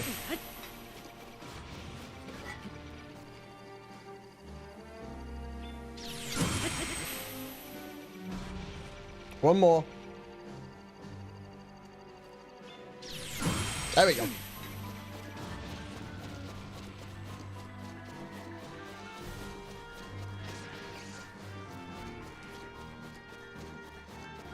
Where am I heading?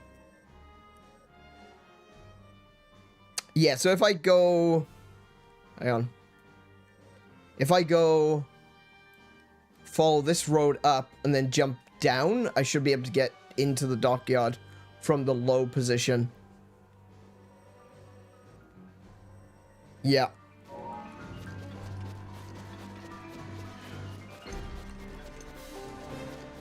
Man, security is tight. I know, right?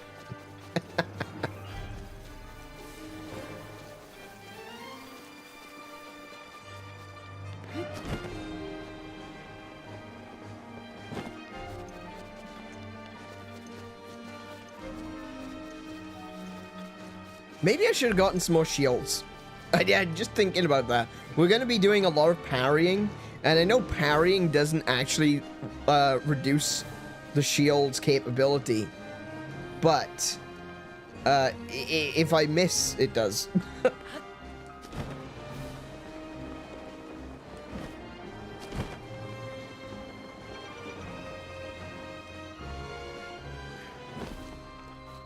Sup?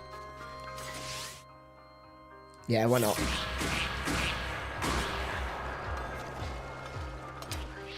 Oh, no, I don't need you.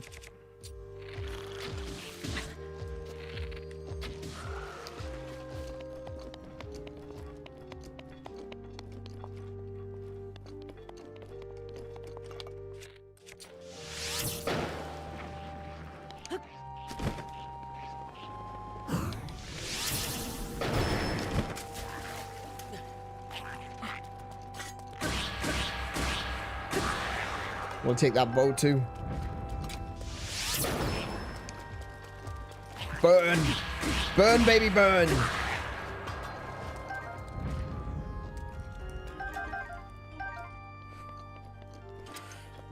Now, there's a few things that we need to do down here. It's not just the docks, but there's also the prison that we need to go to as well.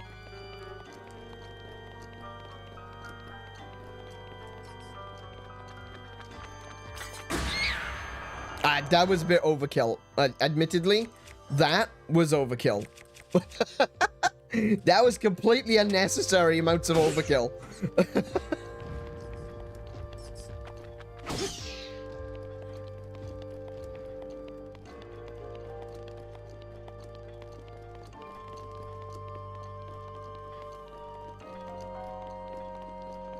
Here we go.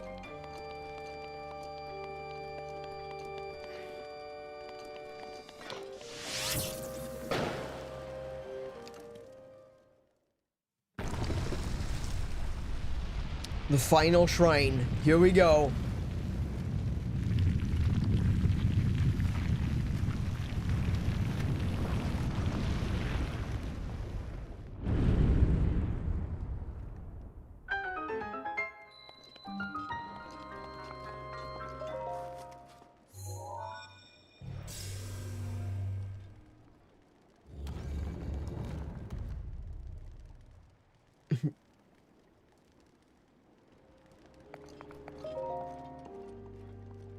My favorite place is Zelda Study. Oh, yeah, actually, you know what? That is a really cool location in the castle.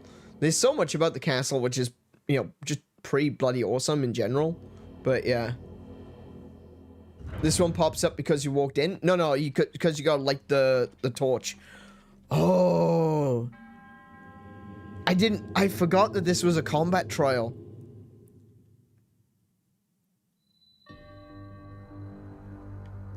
Okay.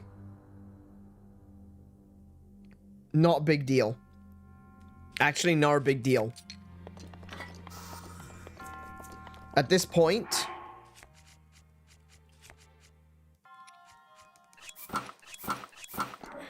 really not a big deal. Actually, wait. Hold on a second. Takes less damage from ancient... Oh, yep. Okay, cool.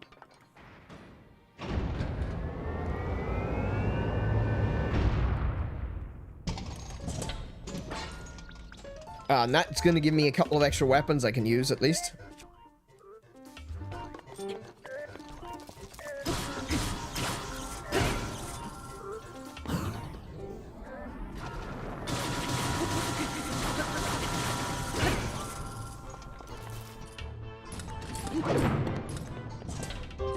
There we go.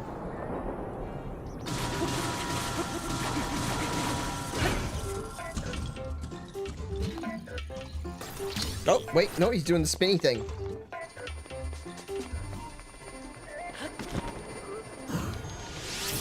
Wrong arrow. Hang on. There we go.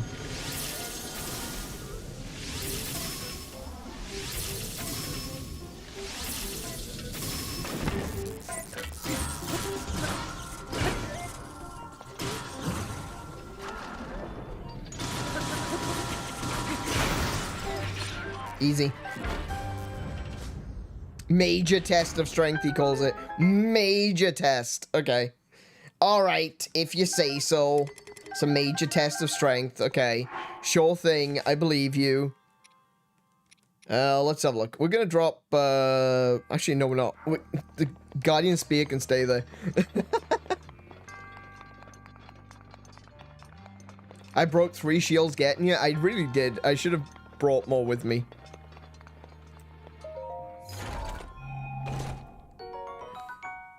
Flame Blade, durability up. No, we'll leave that one there. You know what? I'll even put, look, I'll even put a little mark next to it. There we go. There's a sword in there. If I ever decide to come back. How big are your pockets? My pockets are almost full. Like, almost fully unlocked. There's, like, one weapon that I could unlock and 2 shields and 2 bows, I think.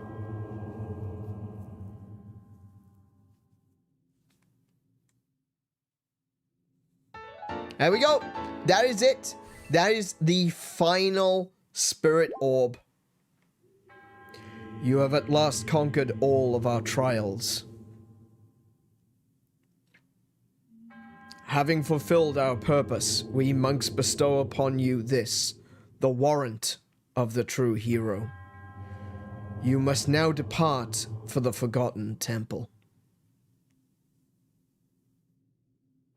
See, this is the reason why it's the best to do the Forgotten Temple last. But yeah. May the goddess smile upon you.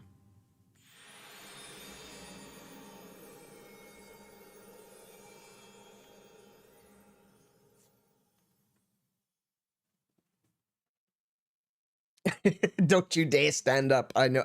Yeah, I know how you feel. Alrighty. So, we're not gonna go to the... We're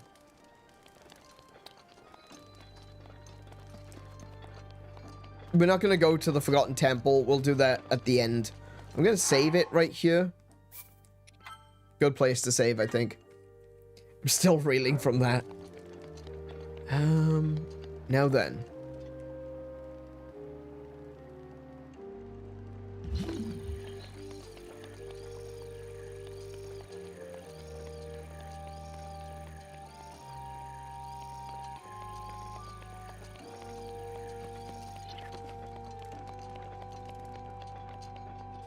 Maybe I'm forgetting something, but,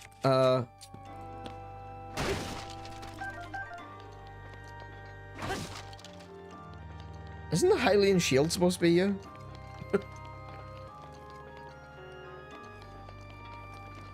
Maybe I've made a mistake. Maybe I'm mistaking it for somewhere else. Ooh, ice arrows. Very nice. Oh, wait. Was the Hylian shield here in Tears of the Kingdom?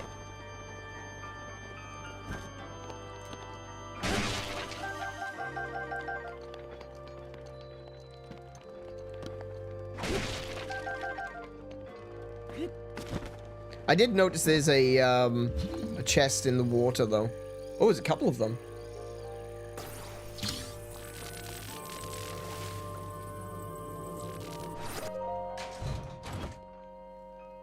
Gold rupee. Very nice.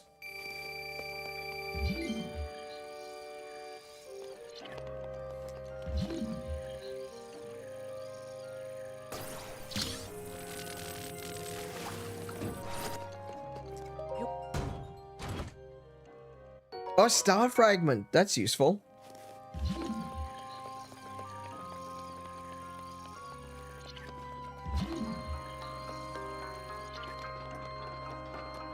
Now, I also...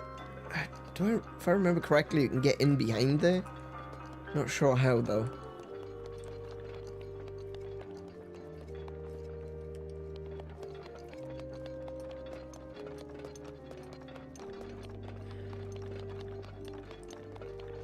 That leads up to the fire sword. There's a flaming great blade up there.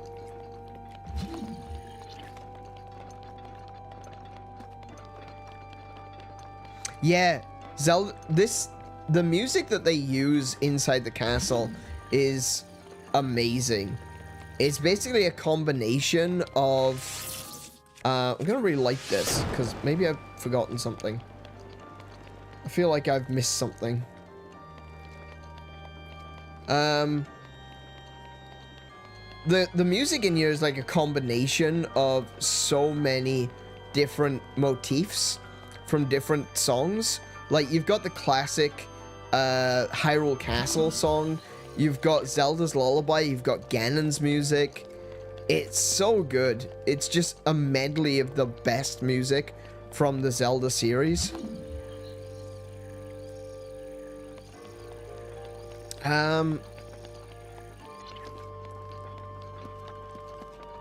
Yeah, I don't think the Hylian shield is here. I think I'm mixing it up with something else.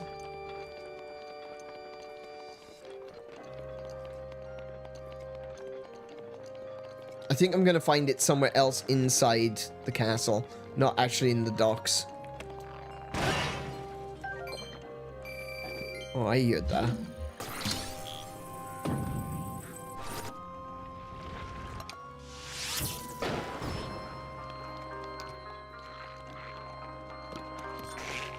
Come here.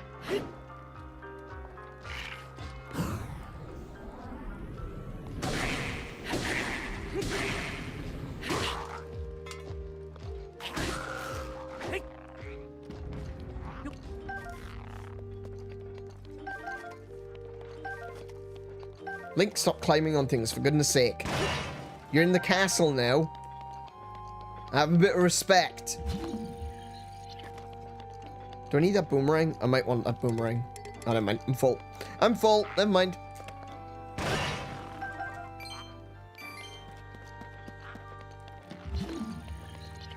There's a couple of other secret passageways, though.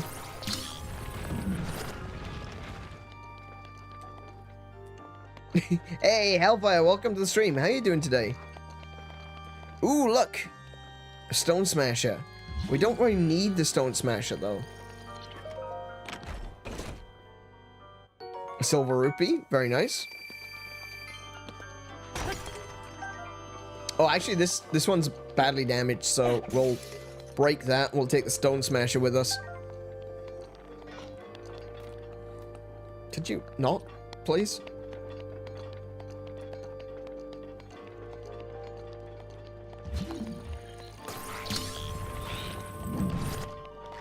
Oh, hello. Give me a different weapon. I want a different weapon. We'll actually go with the... We'll go with that sword. Come here.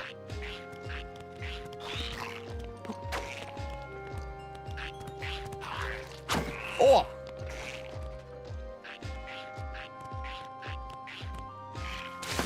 Come on, for goodness sake.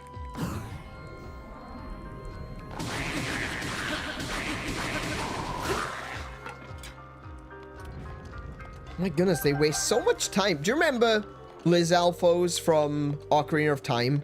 Where they would just kind of sit there with their shield out and you couldn't hit them, and it's just like, come on! It's very similar in this, isn't it? King Rome's Journal, the writings of Rome, Bosphoramus, Hyrule. Today, as the sun rose... Hang on a minute, I gotta put on the voice, haven't I? Today... Nope, that's not it. Today, as the sun rose and a new day was born, my daughter, too, joined this sweet world. In keeping with the traditions of the royal family, I have decided to name her Zelda. I am not a man accustomed to frivolous musings, but now seems as good a time as any to begin my royal memorandum. Reports keep arriving regarding the excavation of relics. The fortune teller's predictions seem to be coming true. Calamity Ganon was not a figure of fable or even legend. He actually existed in our great land of Hyrule. We must investigate all the relics, learn as much as we can. But understanding the divine beasts alone will take time. Zelda's eyes lit up like a wildfire when I told her about the relics. I must admit, she has a knack for research. My queen has left this world. Her death was so sudden and unexpected. I awaken most nights unsure if she is really gone. Zelda never cried, never faltered. Not even during the royal funeral, or later when she and I were alone without grief. I must assume her strength is a result of us repeatedly informing her of her duty to be a valiant and steady princess. For a child of merely 6 years of age, her conduct was truly that of a born leader. Her strength gives me hope. From now on, I must raise her all alone. Now, only I remain to prepare her for difficult future as the Princess of Hyrule. Zelda finally reported back after her visit to the fountain. It seems her sacred sealing powers has yet to awaken. It has been 1 year and 3 months since her mother passed. Perhaps she is held back by heartache too deep to heal. If the Ganon prophecy wasn't looming over our heads, I would tell her to take her time, to wait until she is ready. But our situation is dire, and leaves no room for weakness, even on behalf of my beloved daughter. My heart breaks for Zelda, but I must act as a king, not as a father. I must order her to train relentlessly at the fountain. I was told Zelda went off to research ancient technology, so I had no choice but to confront her about it. She claimed she was simply using her day off from training to indulge in a bit of research. But still I scolded her. She won't get it through her head, forcing me to tell her the same thing I have been repeating ad nauseum. The reason her sacred power still won't awaken is because she is spending all her efforts playing at being a scholar. In truth, I understand Zelda's feelings, painfully so. She lost her mother, her teacher, before she could learn from her. 10 pointless years of self-training without so much as a book or a note to help her find her way. Those in the castle talk behind her back, and I, her only family, scold her for her shortcomings. No wonder she wishes to hide away in her beloved relic research. I'd love nothing more than to console her, but I must stay strong. She must fulfill her duty, just as we all must, even if she comes to despise me. I have been told my Zelda went to the Spring of Wisdom. This will likely be her last chance. If she is unable to awaken her power at Lanayru, all hope is truly lost. If she comes back without success, then I shall speak kindly with her. Scolding is pointless now. I forced 10 years of training on her, and after all of that, it seems her power will stubbornly awaken some other way. Perhaps I should encourage her to keep researching her beloved relics. They may just lead her to the answers I can't provide. For now, I sit anxiously, more a father than a king in this moment. I sit and await my daughter's return. Well, we all know how that turned out. Oh, we got a Royal Guard shield. Very nice. Royal Guard shield has got the highest natural defensive score, I guess. But it's also incredibly weak. So having durability on it is pretty damn good.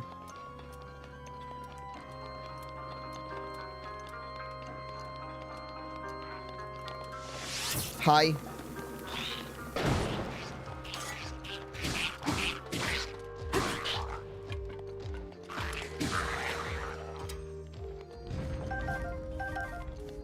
Right, so we've opened up the... can I get through there? That seems to be pretty well covered. Oh, but there may be a way now. I can still... Oh, there you are.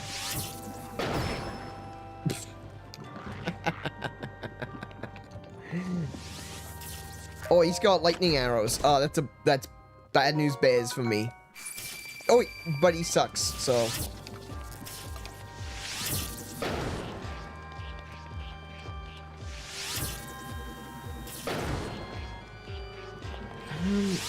Could you just die, please?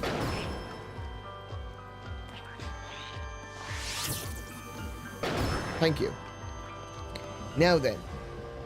There's gotta be an eyeball around here. I can't really get up this way. I could use, Revali's Gale, but I feel like I would just hit my head on the roof. Hang on. Maybe I can. See what I mean? It pushes me up too high. Very difficult to control your height with Revali's Gale. There's gotta be a way to kill off all this gloom. Gloom. Yeah, all this gloom, right? Am I right, guys? All this gloom everywhere. Stop it.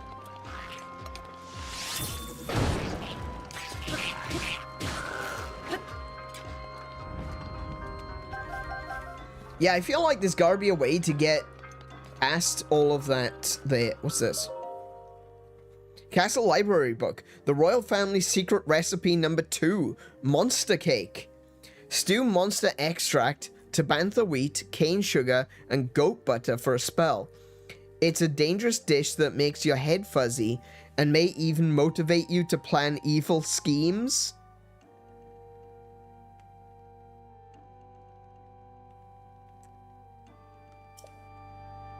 Okay.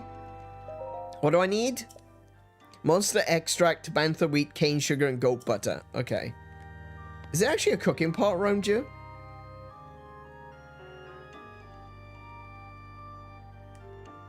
It doesn't look like there's one in this room, but yeah, maybe. We'll see. We'll see what we can find.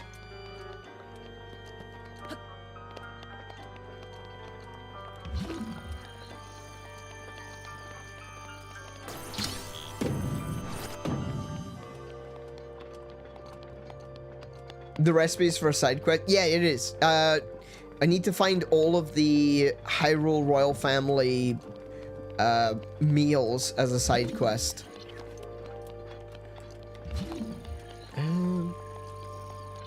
Okay, I was really hoping there'd be a way to get into that room. Like, I'm not seeing an eyeball anywhere, though.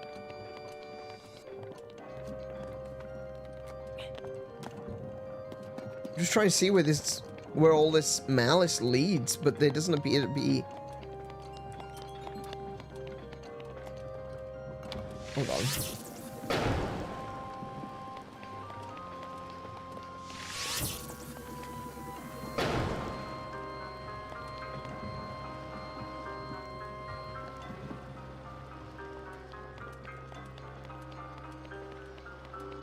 There's 4 braziers on the stairs. I wonder if this is a puzzle. Oh, that one's already lit. Oh, there's another one up there, look.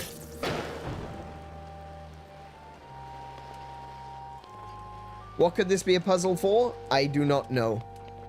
But it's worth a shot.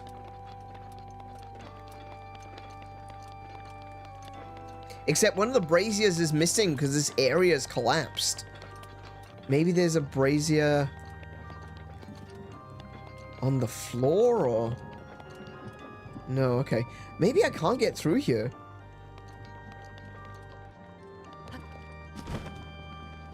Yeah, I thought I might be able to get through this, but, not... There does appear to be a corridor back there. But, I don't think I can access it from this side. I think I have to come in from the other side.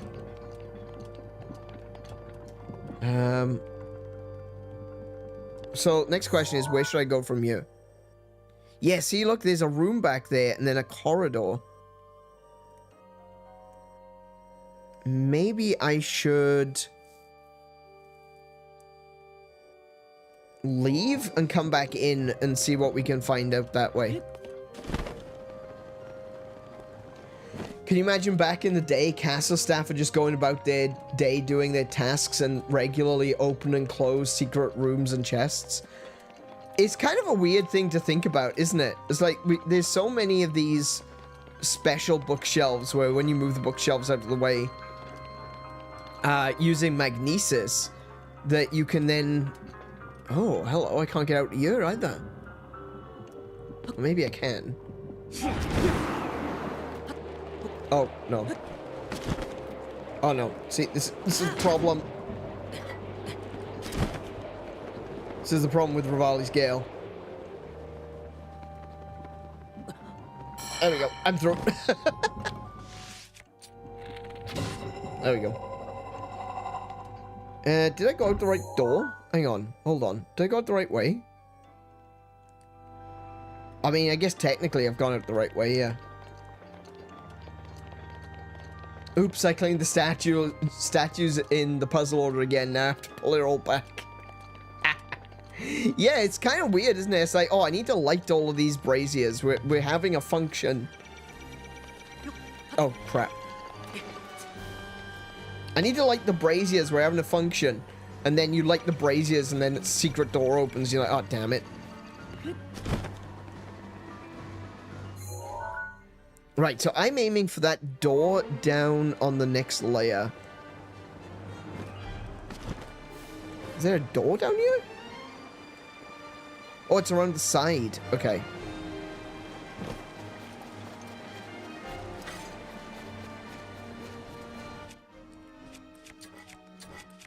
I still haven't broken the Master Sword.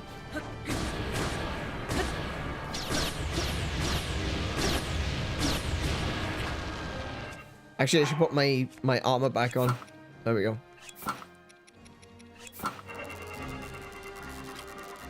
The champion's gear so I can see the HPs. Okay. So this is the mine entrance. The East Passage. That's what it's called. Oh.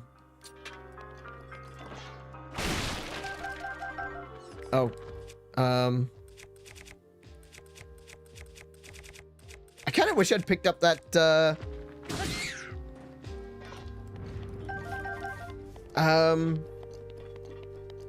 Guardian Spear now. Guardian Spears are so much easier for attacking bats. So this appears to be...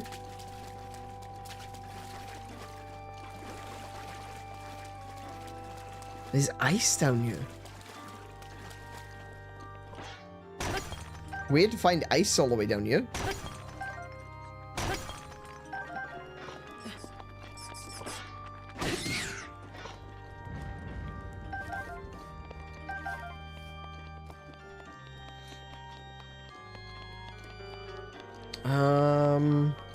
Oh, yeah, okay, there's a talus here. Wakey, wakey.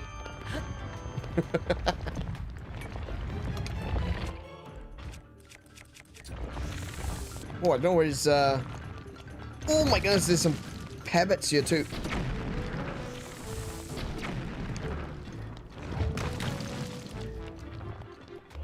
There it is.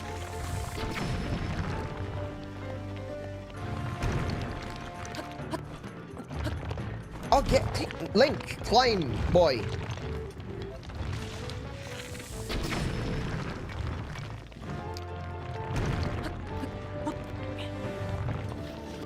Oh, no. Okay, fine, fine.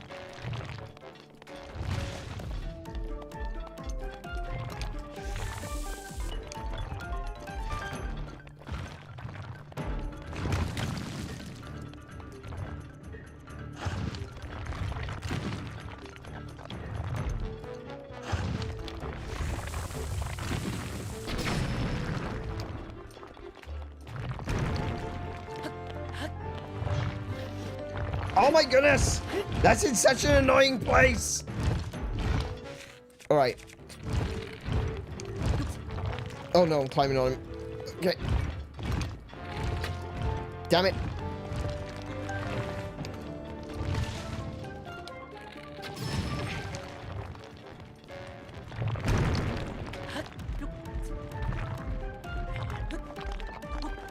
Okay. Oh, come on! Stop sliding off, you... Link, where's... Oh my goodness, I'm grabbing hold of its fist. That is the last thing I want to do.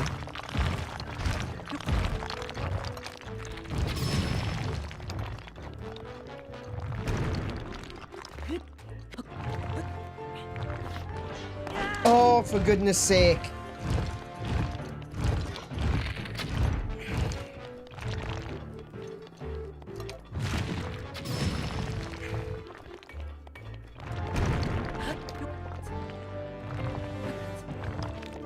Oh my goodness, he just keeps letting go.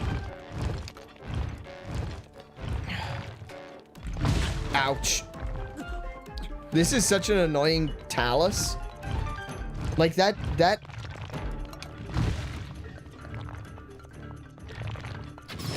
There we go.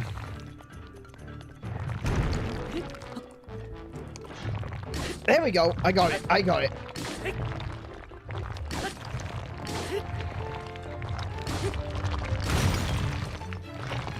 Oh my goodness. That's so annoying. That is the worst Talus. That is by far the most annoying place to put a Talus weak point I have ever seen.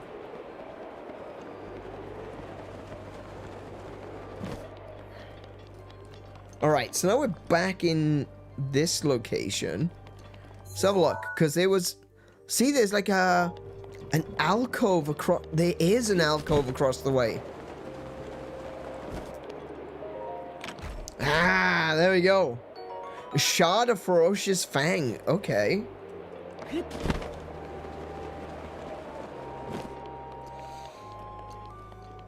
Worth. Look, see, that's the way in.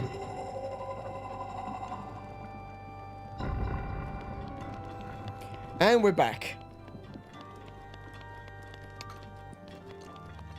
Oh, but it didn't destroy the rest of the malice?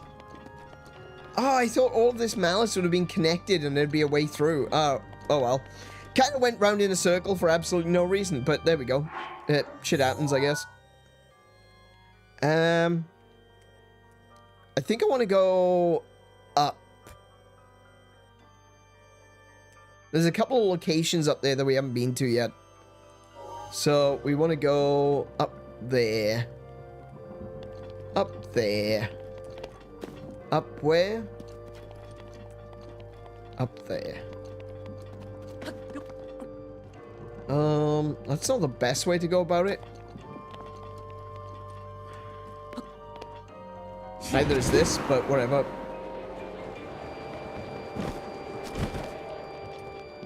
Okay, so there's a frost greatsword.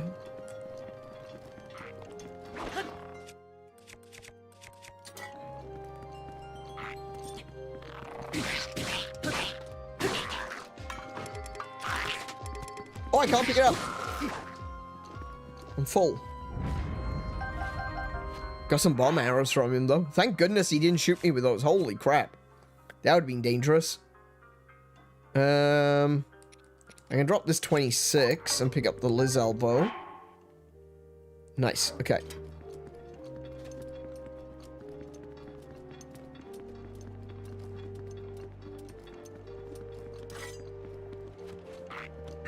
Rivali's Gale is now ready. Missed. Try again. Missed again. Man, you suck.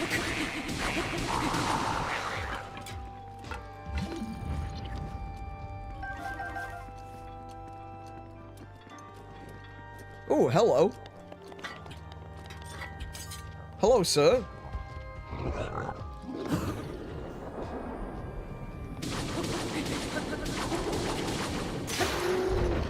Nice. What have we got? We got some rusted ones. Oh, we've got a Royal Guard bow here. I could probably drop the Gerudo bow. I don't need that. Royal Guard bow, very nice. We got another Royal Guard shield. We've got another Royal bow. Why are you not looking at the Royal bow? Okay, so it's a perfectly normal Royal bow. There appears to be something over here which seems to suggest I should set something on fire, but I don't believe it. I don't trust it. So I'm just gonna break everything. Yeah, I was right to be skeptical. Don't burn things just because there's fire on the floor. Just because there's leaves doesn't mean you should burn things. Though it is very tempting. Let's see. What weapons do I have? I've got an extra slot. So I could probably pick up, like... Royal Claymore, I guess?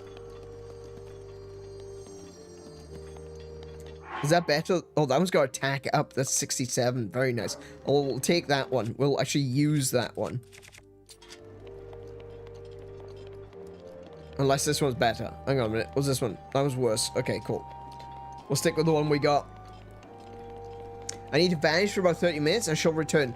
No worries, Mint. You have, well, you do what you need to do. We'll see you soon. I would drop the Lizal bow for the Royal bow.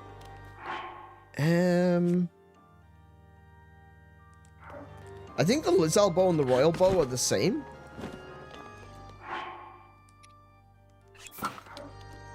Oh, the Royal bow is a little bit better. Oh, and that one's got quick shot on it. Very nice. Okay, cool. Hey, Xander, welcome back. Right, where are we at?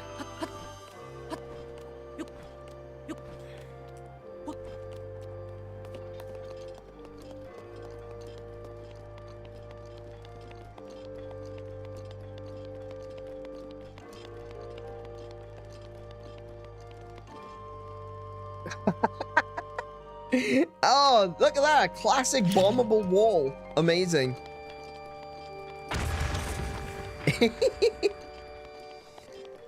Sup? We are literally on top of each other. We can't hit each other.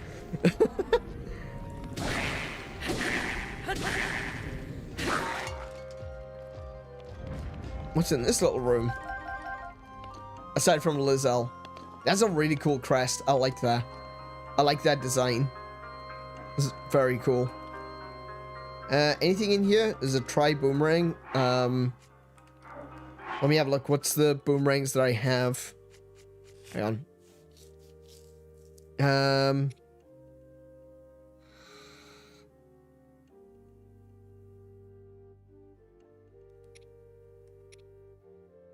Yeah, I don't... Like... I'll equip that. That one's worse. Okay. So we'll just stick with what we've got for now. Another shield. Another shield never hurt. Got loads of shield slots. Ooh. Hello. So we got a Royal Guard sword. The Royal Guard sword does a lot of damage, but it's very weak. Like, it will break. Kind of weak. I could probably drop the spring-loaded hammer. I don't need that anymore. I've already taken a picture of it. So, I guess we'll... Oh, I should have put that in my house. I should have put the hammer in my house.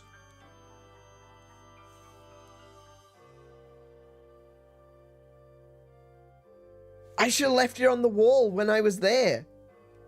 Damn. Okay. Well, I could drop this hammer, I guess.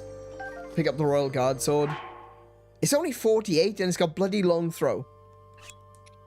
No, it's okay. I'll take the hammer back.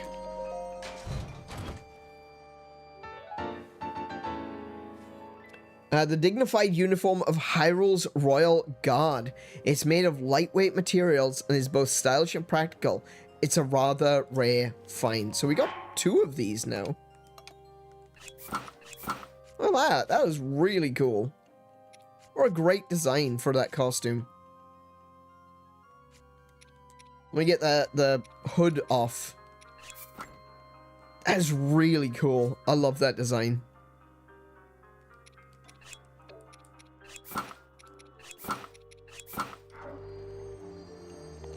So there should be another chest like that around you somewhere with the hat. I know it's got a little berry that goes with it as well, which I haven't found yet.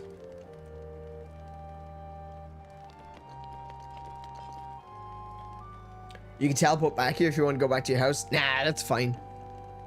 Pretty, but only decorative. Oh yeah, definitely. I don't know if you can upgrade that armor at all.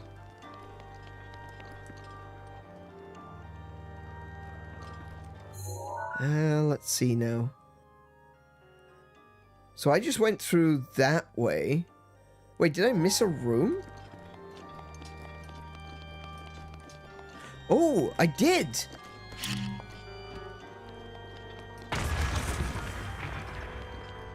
What have you got?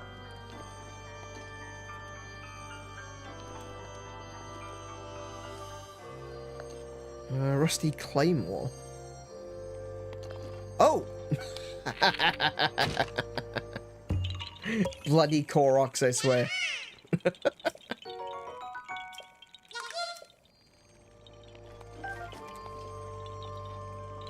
Okay, can I... Wait. Hang on. Let me try something. Let me put the Rusty Claymore down. Can I put a Royal Claymore? Oh, there we go. Can I put that in there? No, I can't. Hang on. Drop. Don't want to blow us all up. Just want to put the Claymore in. Nah, so this isn't like Tears of the Kingdom. You know in Tears of the Kingdom there's that puzzle where you gotta put the swords into the knight's hands? Yeah, I thought maybe it was something like that. Alright, where are we at? So, this room... Ooh, hello. The dining hall.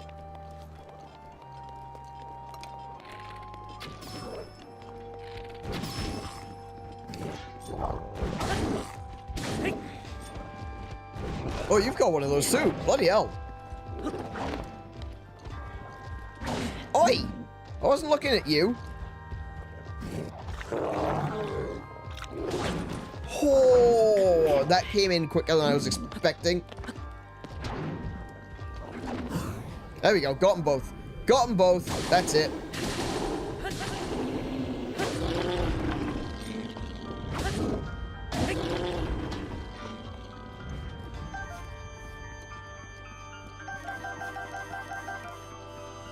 Bunch of roasted mushrooms. We could probably eat those. Roasted hydromelon. Why would you roast a hydromelon? For real. Why would you do that?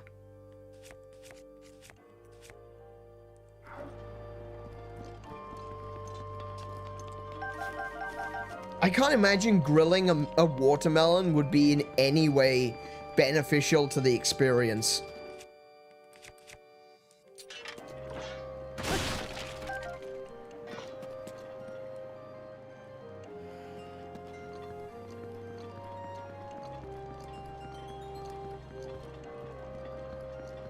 Got some shrooms. There's got to be a cookbook in here, right? Like, if you... Well, admittedly, maybe the dining room isn't the best place to keep a cookbook. The kitchen would be, but still, you know.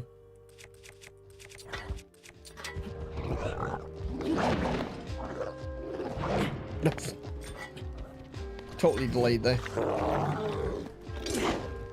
He's too tall! There we go. Oh, you little... Oh, you son of a... Stop it.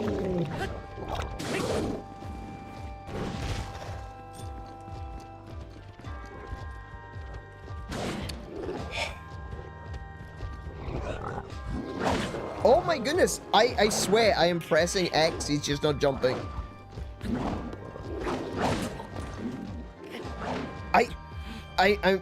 Hello? Just ignoring my inputs or something? Good lord.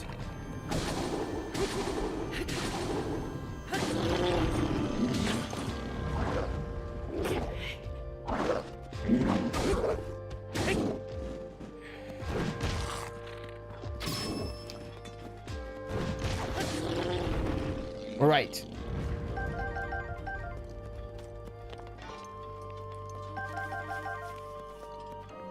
Now, there is a Royal Guard Spear. Sandman Games, welcome to the stream. How are you doing today? Yummy steak and moblin guts, I know, right? Delicious. What a combination, am I right? So can I, how do I guess I can use, this. Maybe? Yes, I can. It appears to be stuck.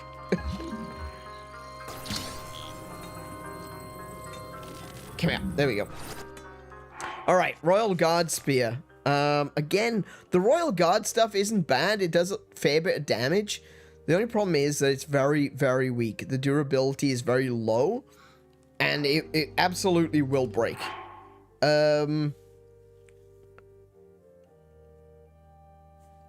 consider it's a spear, the damage is pretty low already. So I don't know if it's worth it. We'll leave it there. We'll come back for it if we need something. If we run out of weapons, I can't imagine we will. But, yeah.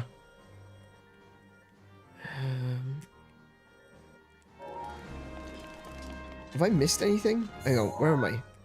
I'm there. So I can continue around the inside and continue to explore inside Hyrule Castle. Let's see. That's where I came from, so I want to go this way. 2 moblins with long weapons is a pain in the ass generally.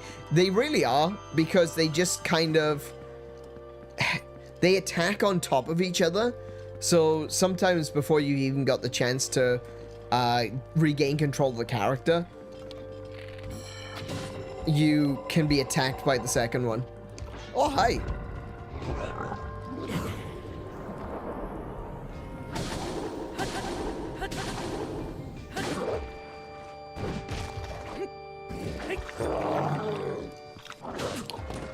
Oh, wait. Ah. Oh. Okay. So I just tried to parry, but I had a longsword.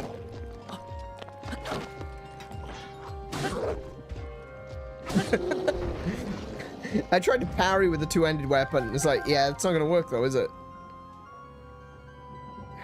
Let's see, where are we now?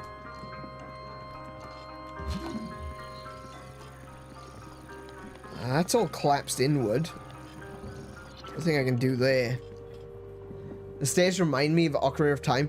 This game is, yeah, it's got so many little hints and I wouldn't necessarily even call them references, but it's just like so many familiar things, you know? You see a lot of stuff around in Breath of the Wild and go, oh, I know that from somewhere, you know?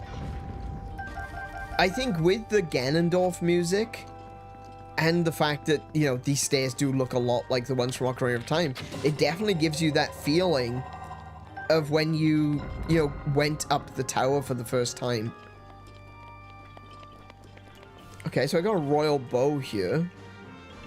Let's see. It's as good as the one that I've got, so it's 38 damage. Oh, some arrows. I'll take that. There's a thunder blade up here, but I'm not a big fan of the elemental blades. This is about to break, so maybe I will pick it up.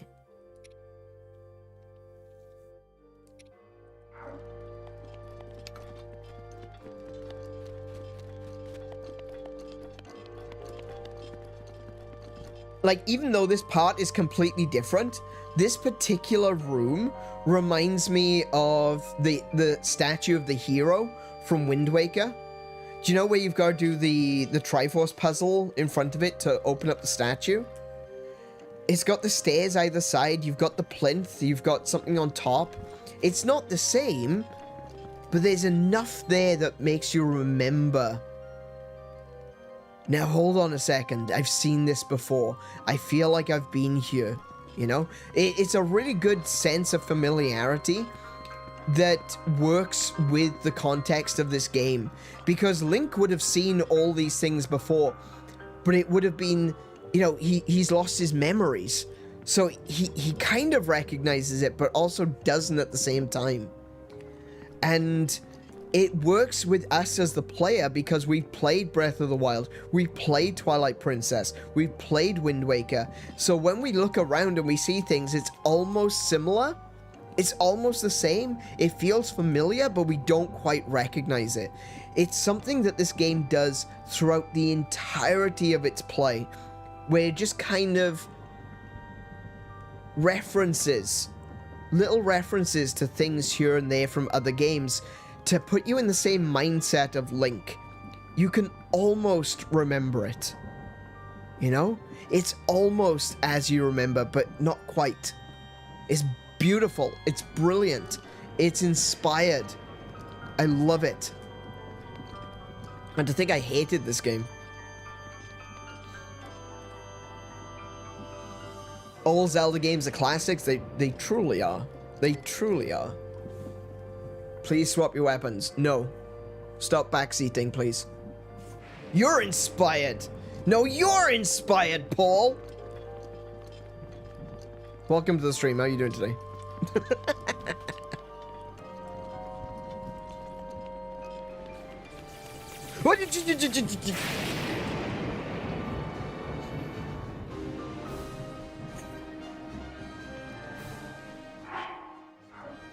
Okay, game. If you insist. I like the accent that you're British. Oh, yeah, sorry, I didn't catch that one. Yes, I'm originally from South Wales. So I can't go this way. Where I want to go is off to the left, so I can't go through there because there's malice in the way. But I can go through that door just below me. I will have to change my weapons now because I'm outside. I don't have a shield I can use outside, though.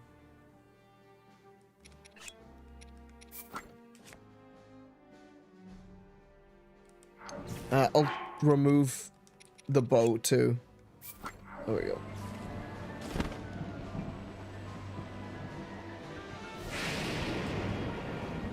Ah, there's the door. This is the door I'm looking for. Nice. Back inside. Oh!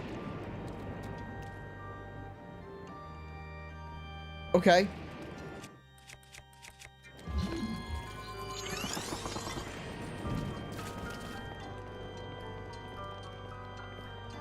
Xander, you keep just turning up and saying random things. Rivali's Gale. Why am I using Rivali's Gale? Why would I need to use Rivali's Gale? I was trying to go down.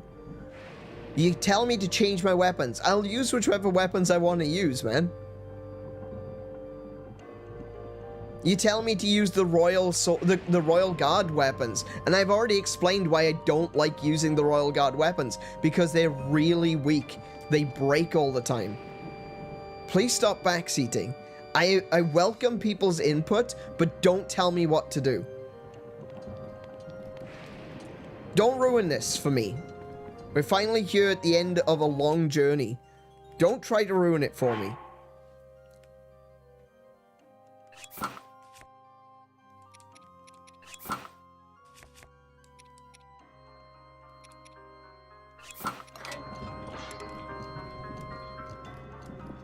What's up?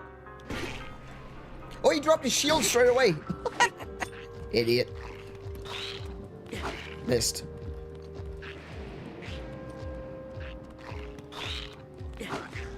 Interesting. Why is it not?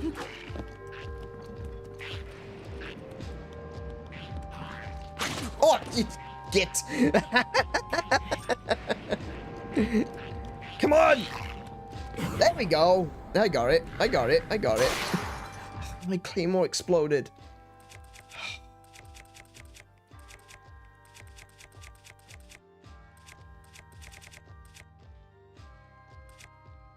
I don't want to use my grass cutter. Yeah, go on. Look, why did you look the other direction? Okay. What's in here? This looks... Wait.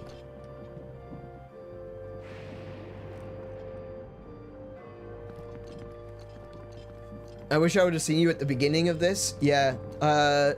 What's the next game? I haven't decided exactly what we're going to be doing yet. There's a couple of games that we want to play. I will be playing Monster Hunter Generations. Not next week. Next week we're for Thursday. It's going to be we're going to be looking at the demo for Elliot the Millennium Tale, and then the week after that we're going to be doing Monster Hunter Generations, all of the village quests. So we're going to be start working on the single player stuff of Monster Hunter Generations. So we can then start playing Monster Hunter Generations on Monday, because every Monday we play Monster Hunter. Currently we're playing Wilds, and I want to get into playing Monster Hunter Generations, and I'd like to go back to playing some Rise occasionally. So one of the things that I'll be doing is basically just going through the story of Monster Hunter Generations, and then we can play it on Mondays. Other games that we're looking at potentially playing gonna be Echoes of Wisdom. I'd like to play Breath of Fire. And then when October comes along, it's gonna be Spooktober, so it's gonna be all horror games all throughout October. So, now, let me see. There is definitely something past there. But again, I think I can only get there if I use, like, if I climb up, or if I use Rivali's Gale, if, on the outside. Oh, actually, do you know what? I might be able to use Rivali's Gale in here. Wait, is that the eyeball? Wait, I might be able to get this now. There he goes. Nice. Be scared in October. Absolutely. I'm thinking about playing, like, last year we played Resident Evil 2 Remake. I think I might play the Resident Evil 1 Remake, and maybe also Resident Evil 0 Remake. Because Resident Evil 0 is quite short, so I thought maybe I'd do like 1 and 0 back to back. But then there's games like Shady Part of Me that I want to play. I've been wanting to play that for ages.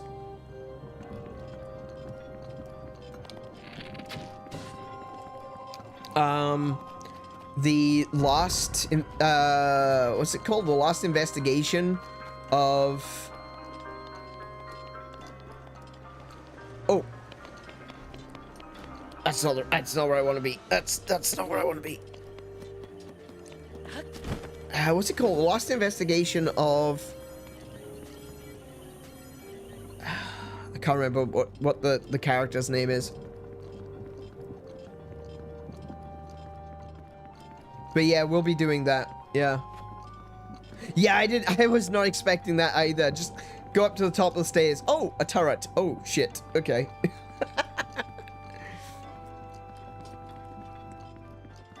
Midna? Midna. What do you mean? Do I have Midna's hat? Did I pick that up? Do I have the Fused Shadow? I do. There you go. I'm sure that's not what you meant, but still. I would love to play Twilight Princess. Twilight Princess is one of my favorite games. Like, the top slot is usually A Link to the Past and Twilight Princess as my favorite Zeldas. I would love to play Twilight Princess, but I played it when I say played it relatively recently, I played it back in 2001 while I was still on Twitch. And there we go. No, this was a mistake.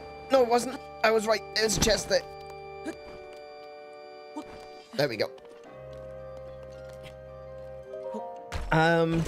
Yeah, we played it. Oh, it's a Frostblade. Of all bloody things to be, it's a Frostblade. Okay, never mind. We played Twilight Princess when I was still on Twitch, which was, you know, that was a few years ago now, but I don't necessarily want to jump straight back into it. But I also feel like there's going to be a remaster of Twilight Princess coming soon. course it was a Korok. I knew it. I could smell it from a mile away. Smells like Korok poop.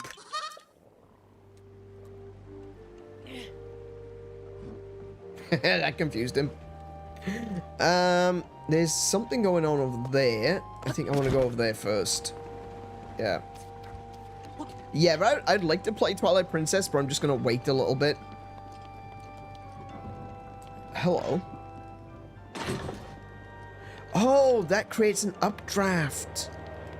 Ah, that's okay.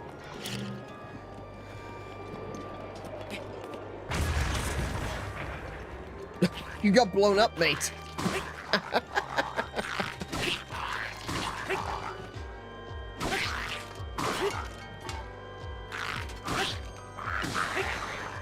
Cool. All right, what weapons do I have?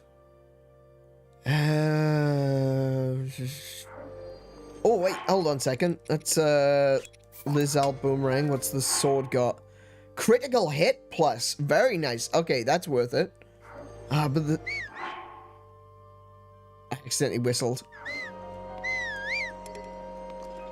George isn't able to come. You don't say!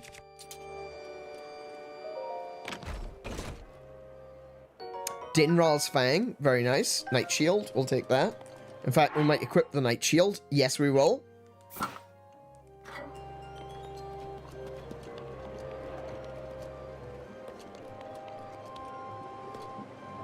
Link, mate. My brother.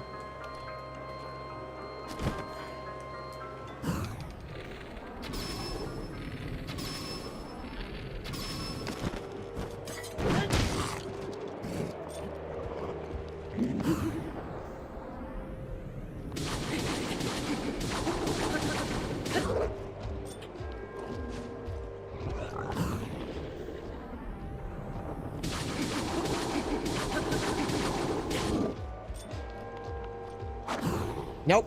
Nope. Nope. Nope. Nope. Nope. Nope. Nope. Nope. Nope. Nope. Nope. Yep. Yep. Yep. Nope.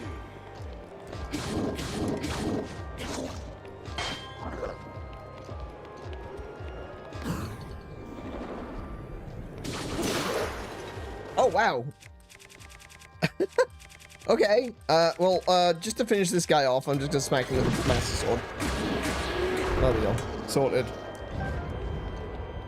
Royal Guard.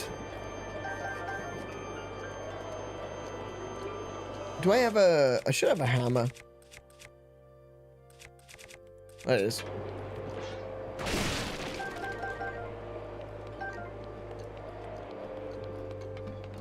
Now, I was looking for the prison, and I don't know if I've gone the right way to get there. I think I have. I think this is the prison. This is the dungeon of the castle. I think. Maybe. This looks like a way out. So this is probably not the right way, but, this looks like the castle dungeons. Yes, here we go. Lock up. There it is. Brilliant. Next Zelda game would be a cool 3D like this, but you and Zelda fight side by side like Mario and Luigi Brothership style. That could be really fun. I'd be totally down for that.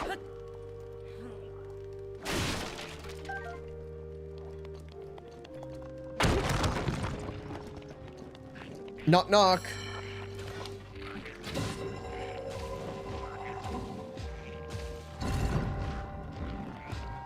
Oh, everyone's out. Oh no.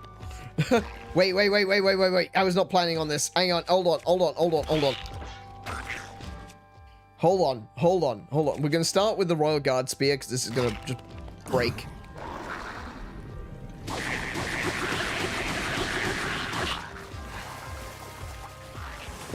Come out.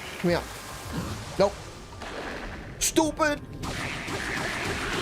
There you go. Royal Guard Spear already broken because they suck. Because they suck.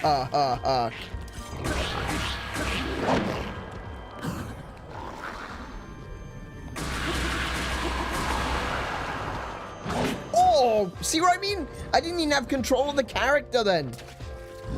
Rawr. I pressed A way too soon. Whoops. There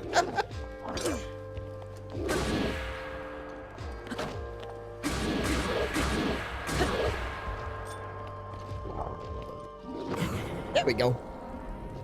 I really do want my Master Sword to break before I get to Ganon, because I've been using it a lot.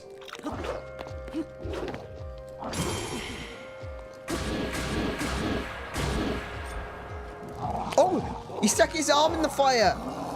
Moron. Stupid! Oh. Oh, but my stuff. My stuff was on the other side of that gate. How do I... Excuse? Excuse? I didn't pick up my stuff. Wait. Ah, there's a lever. Nice.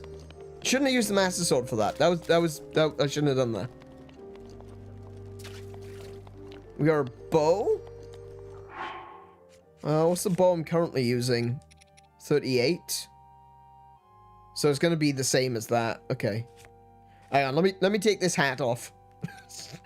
Let me take the hat back off. Let's see now. We got a box in there. Got a check. Topaz, very nice. Did you do the DLC, get the motorcycle? Yes, I did. Oh, I see Kiko is already answering you. Oh, hello. That door just closed behind me. Hi?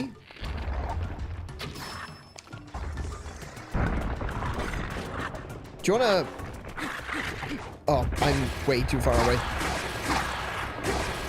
Ow. Ah, the stompies.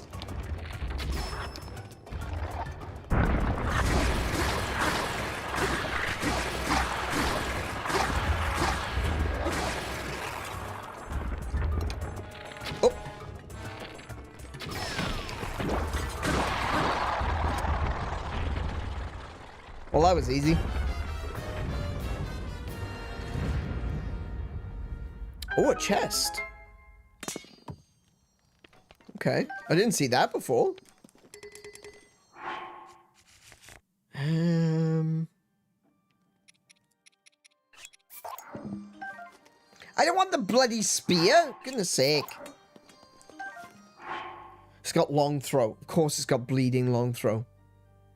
Why would it have anything other than long throw? I am cursed by long throw. What's this? There it is! That's what we're looking for!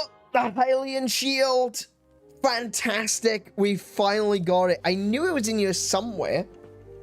For some reason, I thought it was in the docks. I think maybe it was in the docks in Tears of the Kingdom or something. I'm not sure, but... Oh my goodness, finally!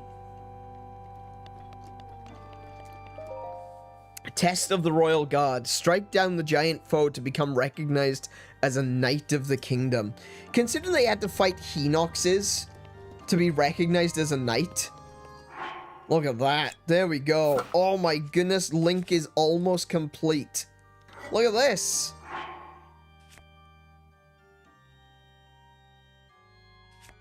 Hang on, do I have... I didn't bring the Twilight Bow with me?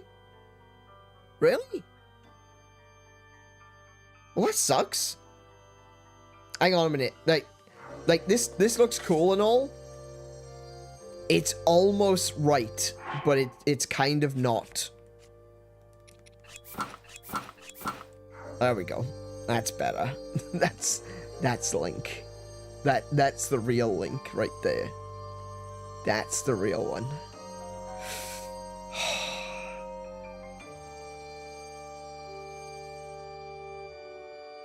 I miss his big floppy hat. I really do.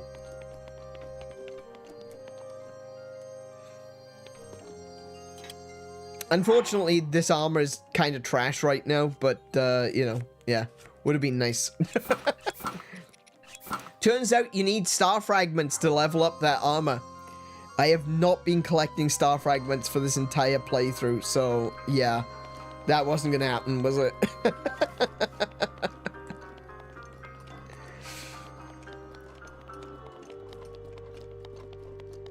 Alright, so we've got the Master Sword, we've got the Hylian Shield. Do we need to use the Hylian Shield right now? Probably not. We'll keep that for now. The Hylian Shield has got like 800, I think it's 800, if I remember correctly. It's got 800 durability, which is insane. Okay, so that closed those. There's a Lizal in there, and in there, and there's a Moblin in there.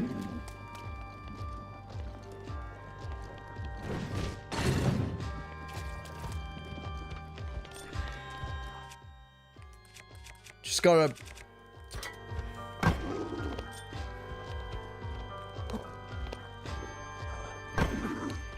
Those little jabs are so... Could you stop, sir? There we go.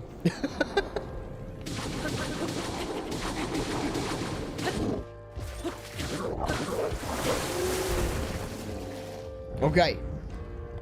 Those little tiny jabs they do with the spears is so annoying.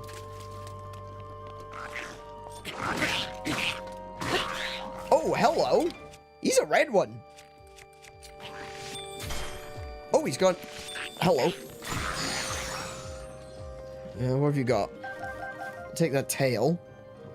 The boomerang is the same as what I'm currently using, which is 36. That means it's a regular one.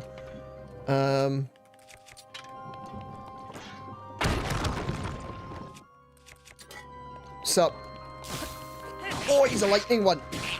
Get rid of him, get rid of him, get rid of him.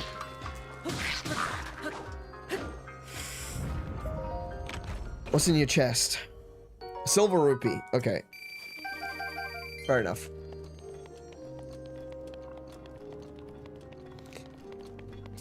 Freedom is a very loose term there, pal. I did free them. I freed them from life.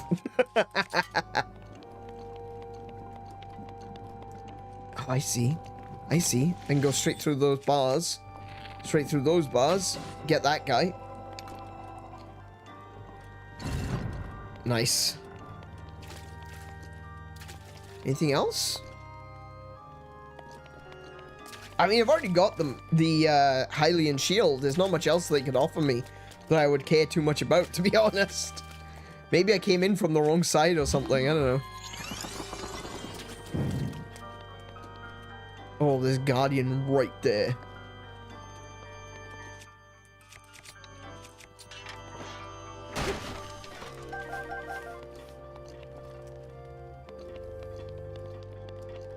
Yeah, there's Guardian right there, look.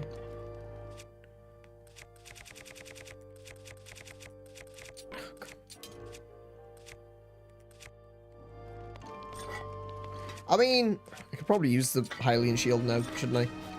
There we go.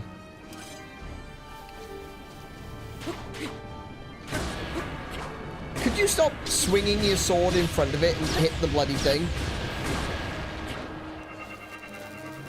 It's a hot day. He's trying to cool him down with the sword. He was just fanning the guy with the sword. Yeah, cause that's great. I think we've done everything inside now. I think we've actually, if I go back in here to take another look at the map, we have done the full loop of the castle. It is time to go up.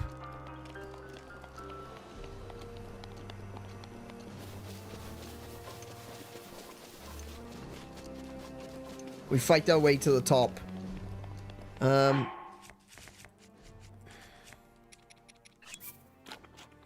Grab myself some snack first. There we go. So, I just realized I've also still got 4 spirit orbs that I have to cash in. We'll cash those in later.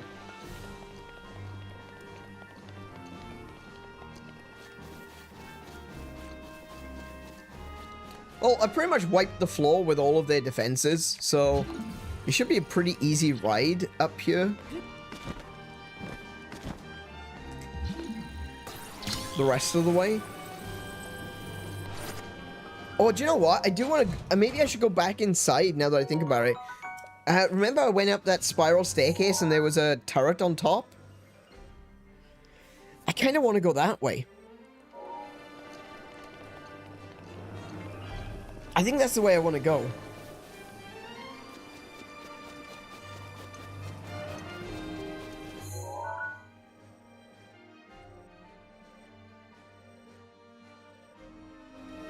I think that would be the best way to go.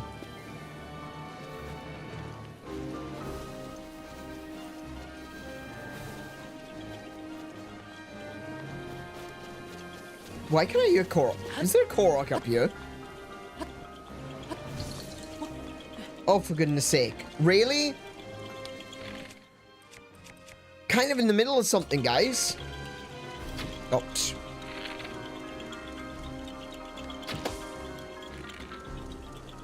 Oh.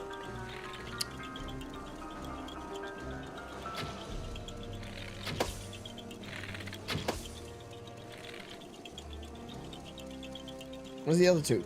Oh, there he goes. That one moves quite quickly.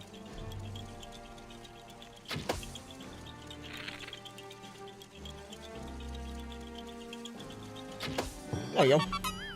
Another Korok. Excellent. Or should I say, excrement. Yeah, look, with it raining as well now, I don't want to be climbing up the outside. We'll go through the mines, not through the mines, through the prison. We'll go back to the spiral staircase, and we'll go up.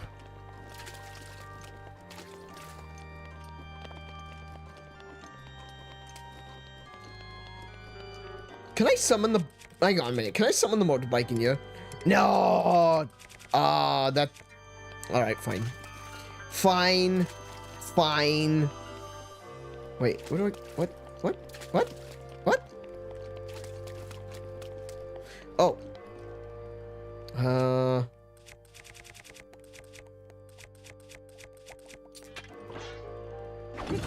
There we go.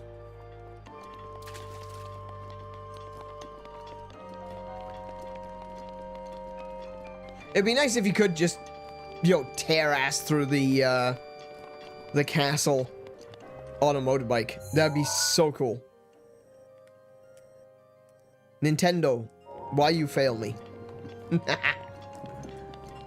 I was gonna ask, is there a statue of Hylia in the castle? That's actually a really interesting question. And I think the answer is no. I don't think there is. I don't think Revali's Gale's gonna take me all the way to the top. No, it's not. That sucks. Okay. It's fine. We got this. Hit that. There we go. Whee!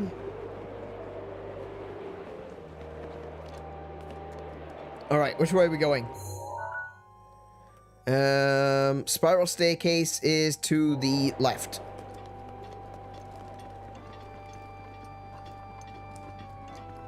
Yeah, not that left.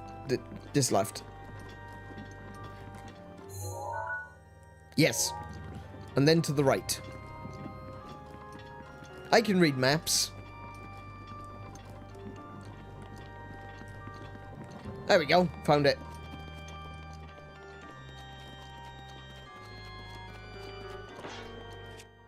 Let's switch that to a different sword. Sup.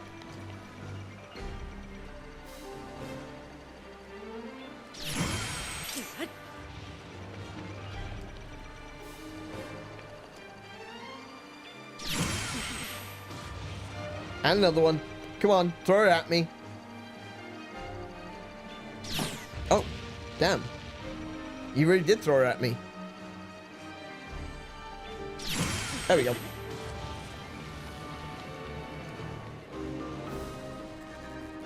Give me a bits. There we go. Very nice. Alright, we're on the upper levels now. Oh, no, we're still in the middle section. Where do we want to go from here? I think we want to go around, and there's a gatehouse in the way. So we're going to have to fight a Lionel. Hang on, we're in the wrong direction. I knew that, just need to turn around first. Let's see. Man, that is a lot of malice. Maybe I can't go this way.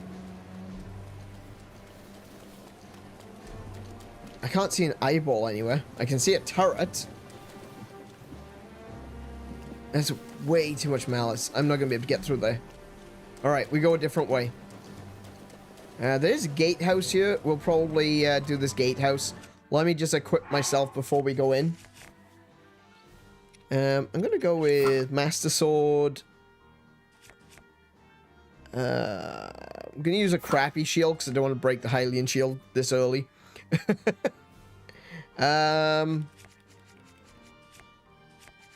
What I do want to get, though, is probably the Royal Guard Bow and... Oh, actually, I don't need an Ancient Arrow with the Royal Guard Bow.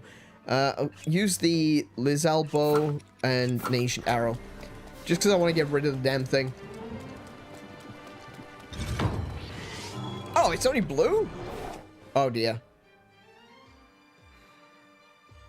That was a momentary lapse of judgment, which has resulted in me about to get hit by a blue Lionel.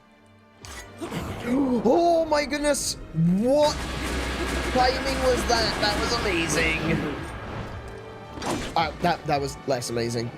Amazing. Okay. I don't need that. I don't need that.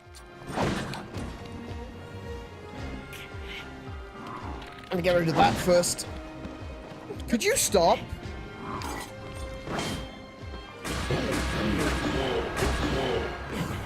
Could you just not, like? Oh, here we go. Oh, crap, wrong direction. Okay.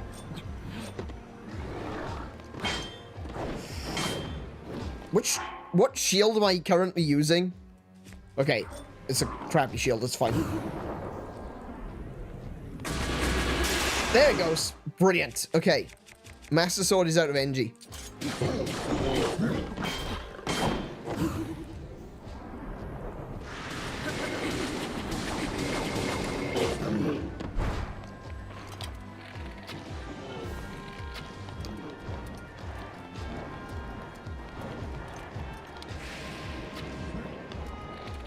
Oh my goodness. Sir, I was trying to shoot you in the face.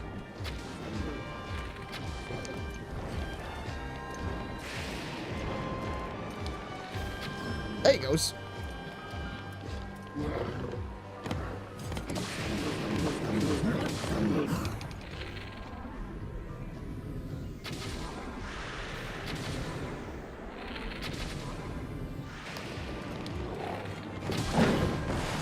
Oh, I hit you then, sir.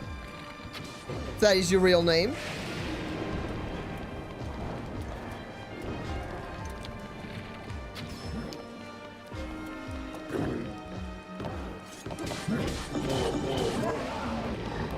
Okay, blue one, easy. Probably not worth picking up his bits, honestly. Like, oh, the guts and everything, that's probably worth it. Oh, he didn't drop his weapons? No way. Oh, that's a bit cruel.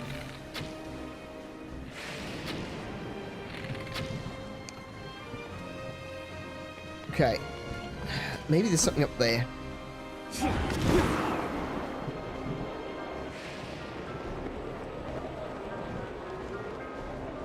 See, this is why I don't like using Rivali's Gale indoors.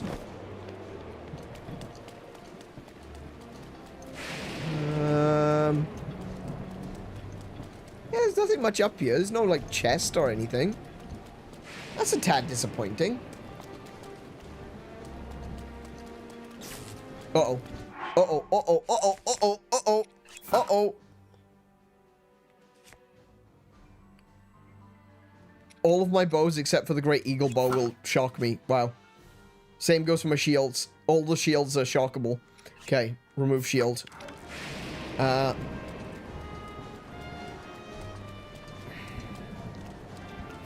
on, Ravioli, refill your Gale, please. A little bit quicker. Rivali's Gale is now ready. Oh, there's a chest. Oh, I almost missed that. Bomb arrows, very nice. You don't want his weapons anyway? No, probably not. They're pretty weak, honestly.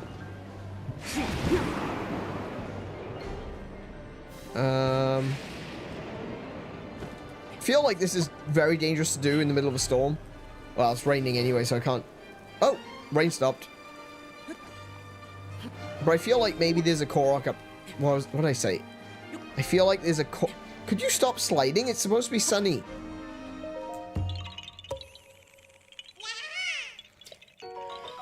I tell you, I can smell them. I can smell them a mile away.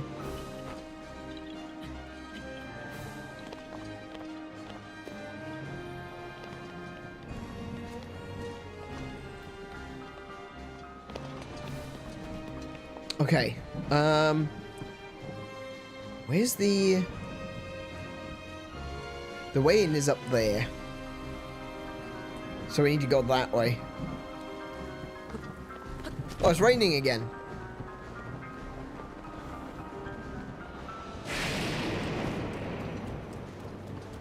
Well, the weather report said it was the weather was going to change. I didn't expect it to just mean it is going to change continuously. Hang on, this is bad. Hang on. I don't have a shield because it's storming.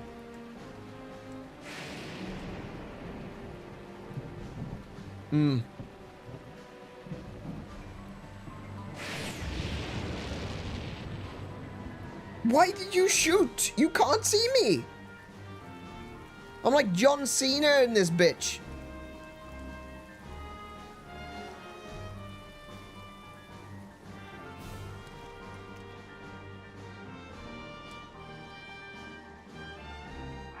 Can't bring out my shield, lightning is in the way. Exactly.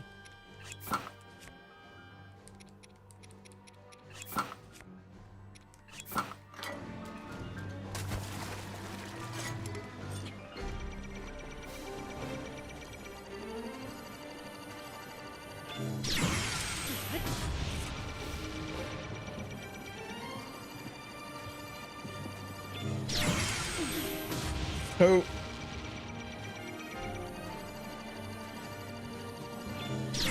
Three. Get wrecked.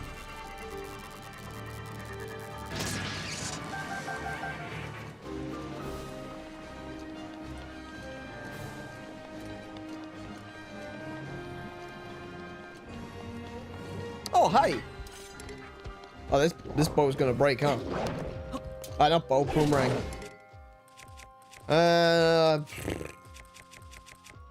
I'll do.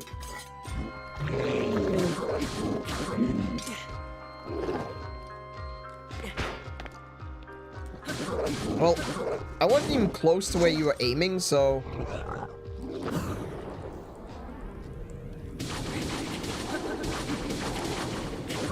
Your death is not going to be a major loss to your species, to be fair.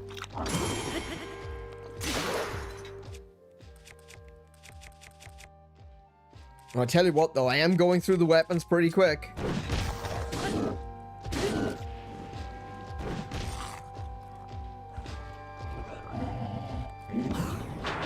Nope.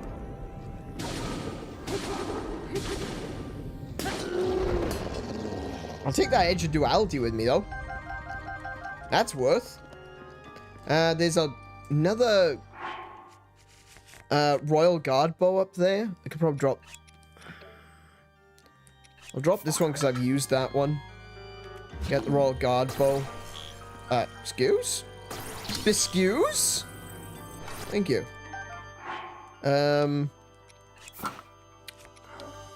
Actually, I'll switch to the Royal Guard bow. May as well. Got two of them now.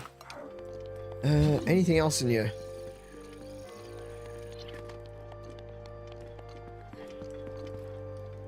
Actually, there's a lot in here. A lot of rubble. Wait, this is Zelda's, where Zelda is, or was.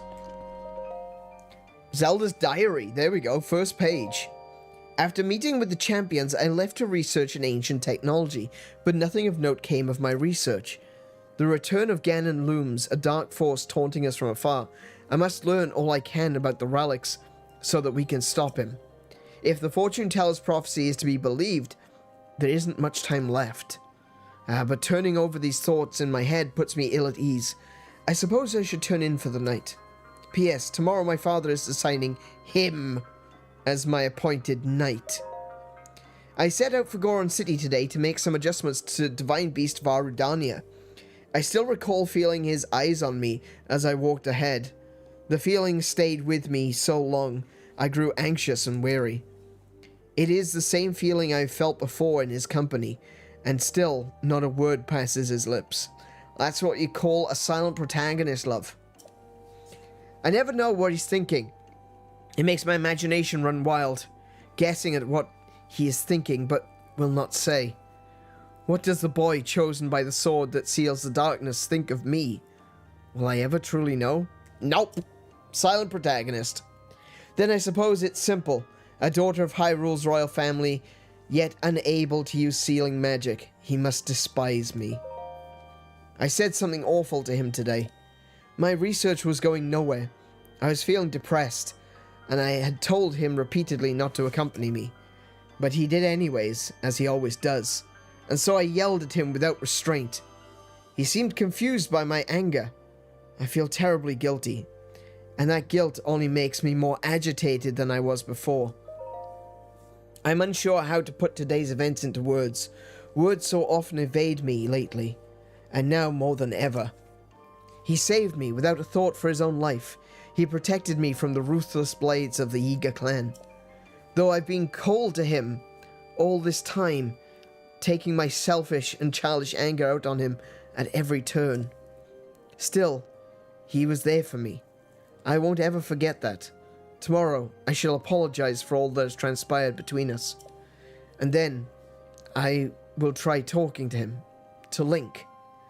It's worth a shot. Bit by bit, I've gotten Link to open up to me. It turns out he's quite a glutton. He can't resist a delicious meal. Apparently he also eats rock roast, which is insane. When I finally got around to asking why he's so quiet all the time, I could tell it was difficult for him to say, but he did. With so much at stake and so many eyes on him, he feels it necessary to stay strong and to silently bear any burden. A feeling I know all too well. For him, it has caused him to stop outwardly expressing his thoughts and feelings. I always believed him to be simply a gifted person who had never faced a day of hardship. How wrong I was. Everyone has struggles that go unseen by the world. I was so absorbed with my own problems, I failed to see his. I wish to talk with him more and see what lies beneath those calm waters. To hear him speak freely and openly. Don't we all, Zelda? Don't we all? And perhaps I, too, will be able to bare my soul to him and share the demons that have plagued me all these years. Interesting. Him, like the band. Yeah, they're assigning the entire band him to Zelda as her royal guards. I think that would be perfect. No, the Powerpuff Girls character. Oh, that's... yeah, him. Link must despise me. Link, I found a carrot. Father scolded me again today. He told me I am to have nothing more to do with researching ancient technology. He insisted that I focus instead on training that will help me awaken my sealing magic. I was so frustrated and ashamed, I could not even speak. I've been training since I was a child, and yet... Mother passed the year before my training was to begin. In losing her, I not only lost a mother, but a teacher. Mother used to smile and tell me, Zelda, my love, all will be well in the end. You can do anything. But she was wrong. No matter how I try, or how much time passes, the sealing power that is my birthright evades me. Tomorrow I journey with Link to the Spring of Power to train, but this too will end in failure. Such is my curse. See, she already doubts herself at this point, so it's not going to work. If she's already convinced herself that she cannot win, then she's not going to. It's really that simple. I had a dream last night. In a place consumed by darkness, a lone woman gazed at me, haloed by a blinding light. Oh? I sensed she was not of this world. I don't know if she was a fairy or a goddess, but she was beautiful. Her lips spoke urgently, but her voice did not reach me. Would I have heard her if my power was awoken? Is that Hylia? That's kind of how Hylia looked. Like, remember when Zelda unlocks her abilities in Skyward Sword, and she's got that glow around her? Or was my dream simply a manifestation of my fears? I'm sure I will know the answer soon, whether I wish to or not. I turned 17 today. That means this is the day I will finally be allowed to train at the Spring of Wisdom. When Link arrives, we will set out for Mount Lanayru. The other champions will accompany us there. I have not seen my father since he scolded me. Things are too strained now. I will meet with him when I return. Oh, that's heartbreaking. Both of them wrote in their diaries that they want, like, King Rome said, I want to speak to Zelda when she gets back, and Zelda wrote that she wants to speak to her father.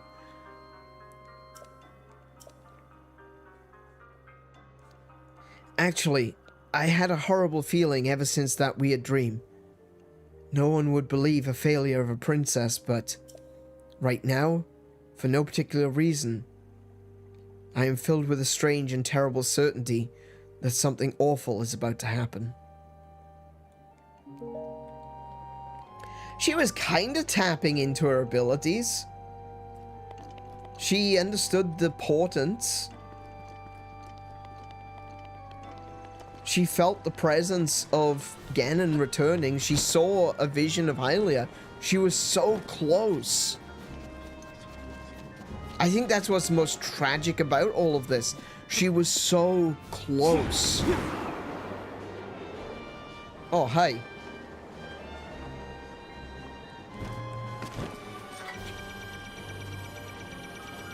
Okay, pretty good distance there.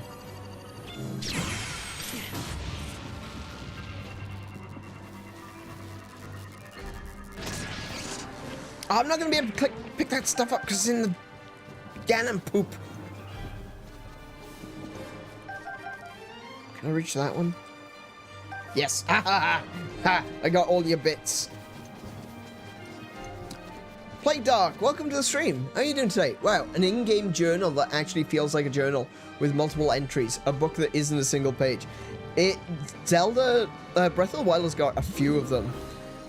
Earlier, we actually read the King's Diary, and this is what I was saying. It's like, on one hand, you've got Zelda saying she wants to talk to the king, and in the King's Diary, he says that he wants to talk to Zelda.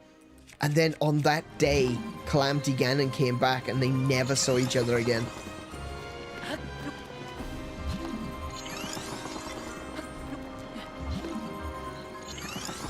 Ah, that's so sad. That's so tragic.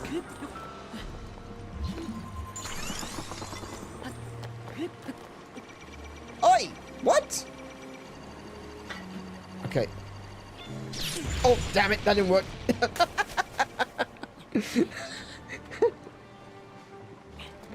That didn't work. Hold on.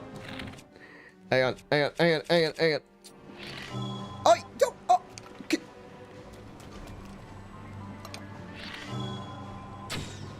Oh, damn. Too low. He's buggering off! Come back!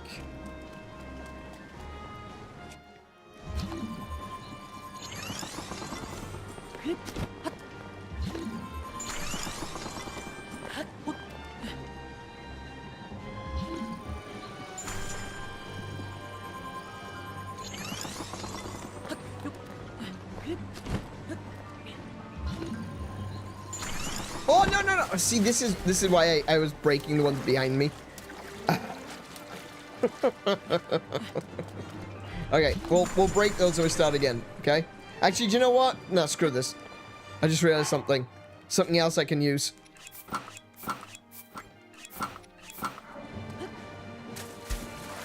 Yeah. Don't worry. I'm on it. Right, where did the Skywatcher go? I want to break his neck. There he is. Oh, hello. Oh no, I've got two on me.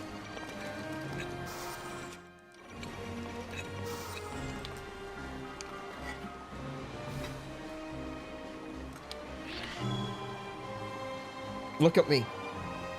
Look at me.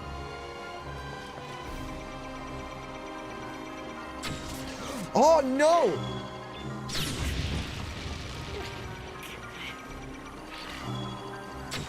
That's one.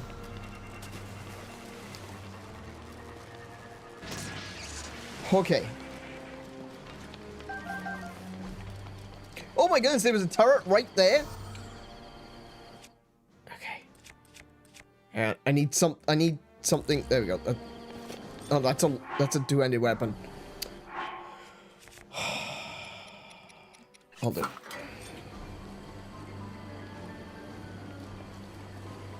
Biscuits. Hello?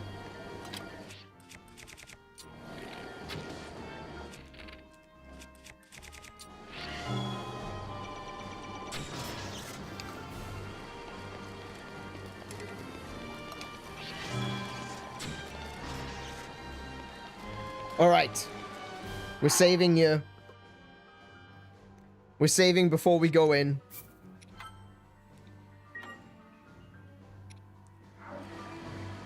And we're gonna prep. We're gonna be ready. We're going in. We're gonna do the thing. This is the chamber where we meet Ganon. And we're gonna go in like the hero that we are.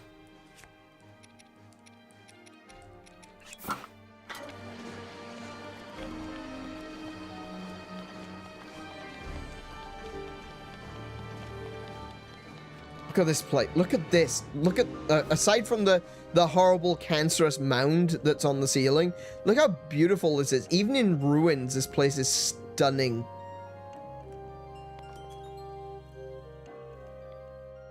Do Skywatchers have necks? I will make them a neck and break it.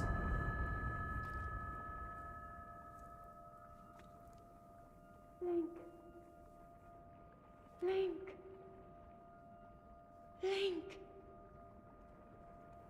I'm sorry, but my power isn't strong enough. Girl, you've been doing this for 100 years. You're fine.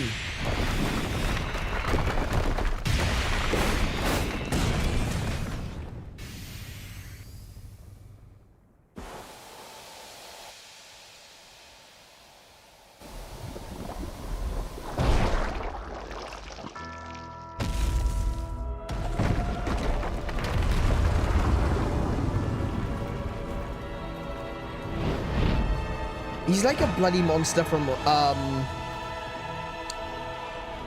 like, Bloodborne. You know, how twisted and misshapen he is.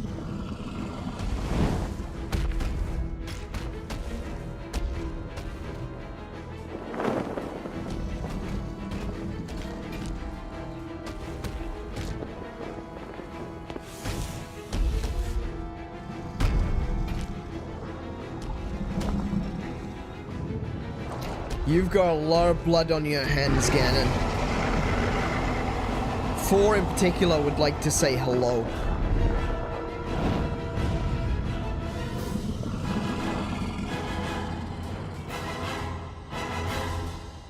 Now my moment has finally come. Brace yourself, Ganon, for the sting of my revenge.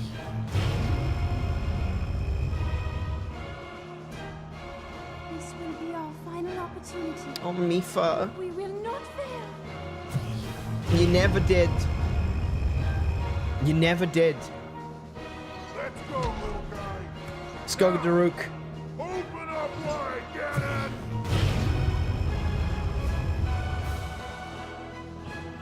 100 years in the making. Hold on, princess. Our moment has arrived. Kamehameha! Yeah. The greatest Kamehameha in Dragon Ball history. The quadruple Kamehameha. The four corners Kamehameha.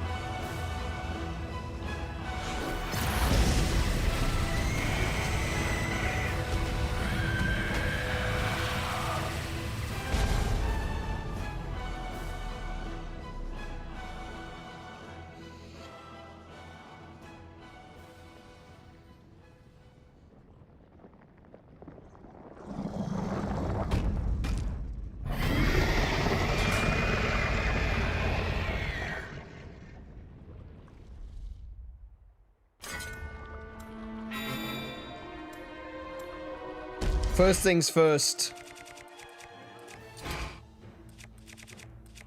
Forobosa.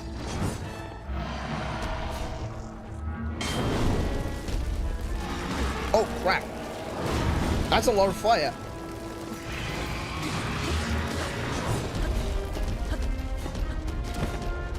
Foravali.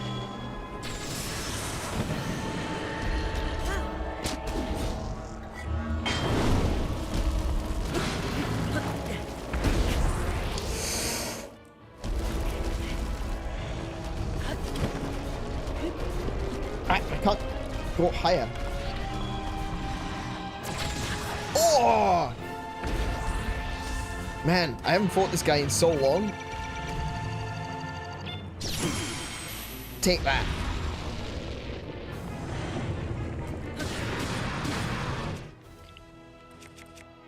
Hang on. And for my fish wife.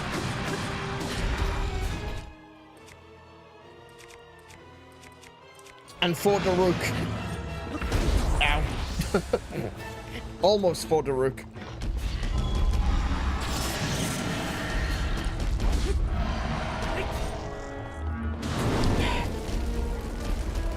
You think his moves would actually be really easy to dodge?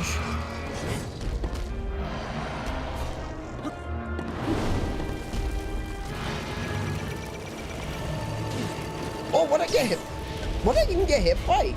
Was that the fire? Oh my goodness, I'm actually like sucking really hard right now. Oh, what am I doing? I could just take one of these.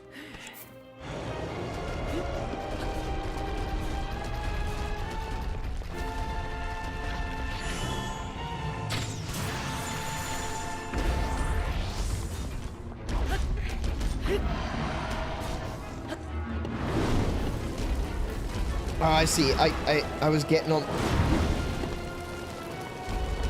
It was the fire that was getting me. Oh, I don't think I can dodge that. Can you dodge that?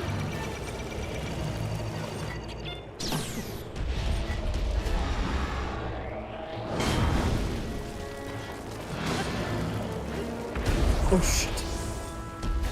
If you get too close to him, he does that attack. Okay, got it. Learned.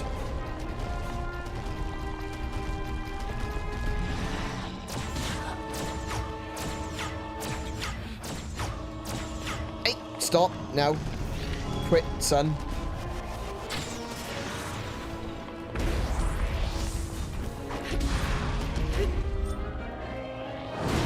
Oh my god, I don't think I can dodge those.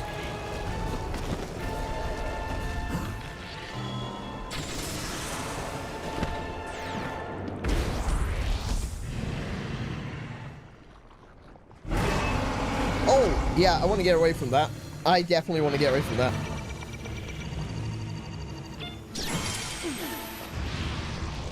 Oh, that took him down. Oh, and Ganon? This one's from me.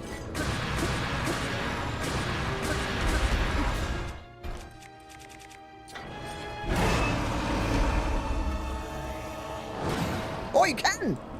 I can dodge it.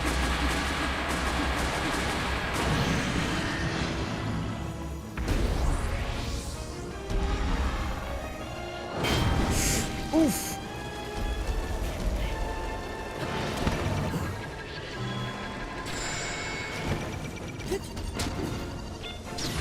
Damn it. I could not get up quick enough.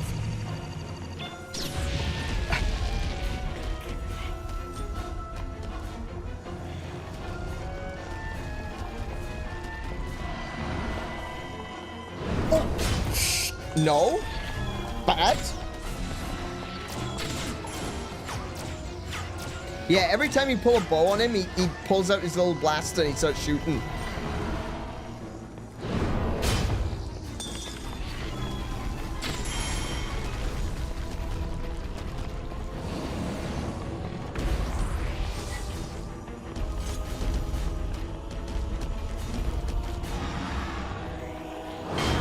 Oh my goodness, that's surprisingly hard to dodge. I'm sucking really bad here. Yeah, come on. Another one of those, come on. That I can deal with.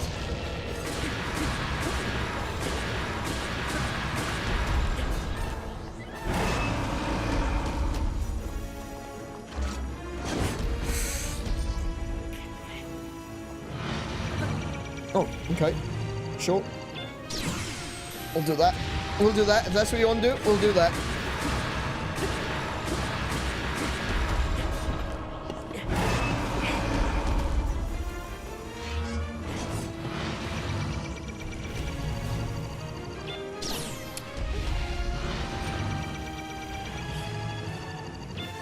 Got it. There he goes. Gandalf shooting lemons. Hey, Joko, welcome to the stream. How are you doing today?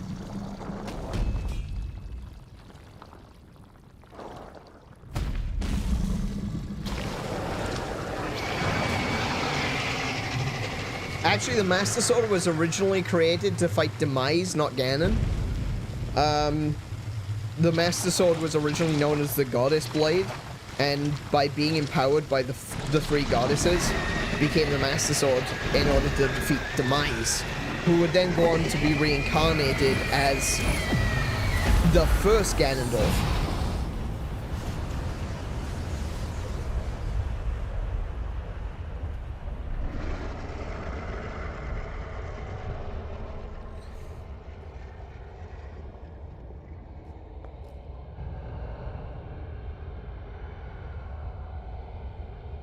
Oh, he has another form. Of course he has another form. Yes, yes, of course he has another form.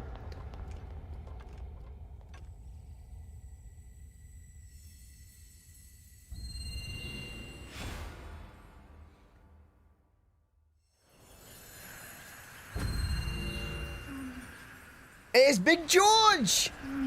Oh, he met us outside! Ganon was born out of a dark past. He is a pure embodiment of the ancient. Oh, Big George, it's you and me, brother. And time again. He has given up on reincarnation and assumed his pure, enraged form.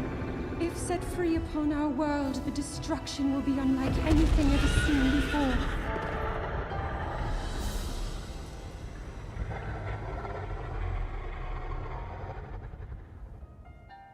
I entrust you with the bow of light, a powerful weapon in the face of evil. Link, you may not yet be at a point where you have fully recovered your power, or all of your memories. But courage need not be remembered, for it is never forgotten. Damn straight. Hey Orlando, welcome to the stream. How you doing?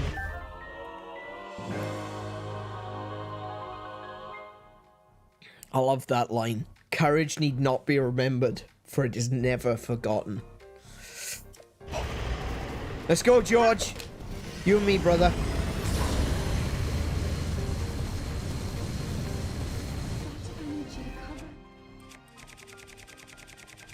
Oh, wait. Hang on a minute. I just realized something. I don't have, Where's the bow? There it is. None of your attacks will get through as he now is. I will hold the malice back as much as I can, but my power is waning. Attack any glowing points that you see. May you be victorious. Don't worry. Me and George have got this.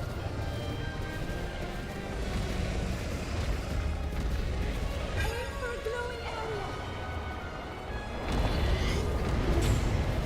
Missed.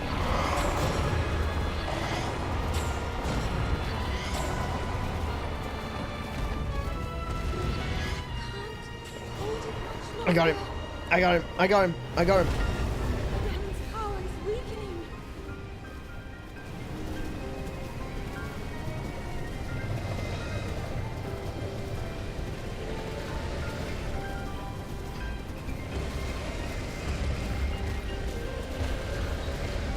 Go.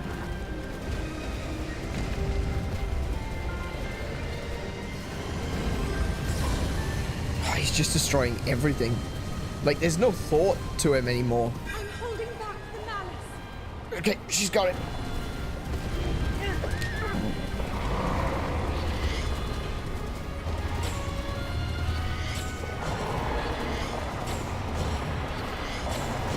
That's the one. It's working.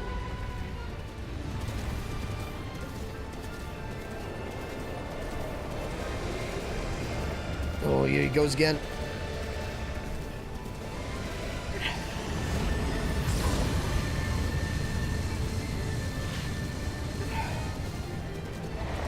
Where next, Zelda? Hit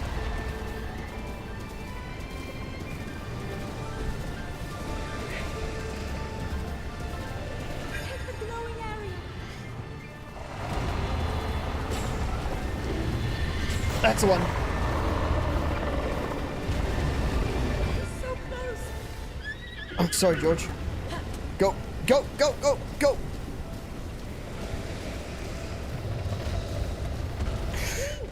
Look up there. Look up where? Oh, yeah, yeah, yeah, yeah. I see it. I see it. It's the very core of Ganon's being. Do what you must, Link. Now, Link.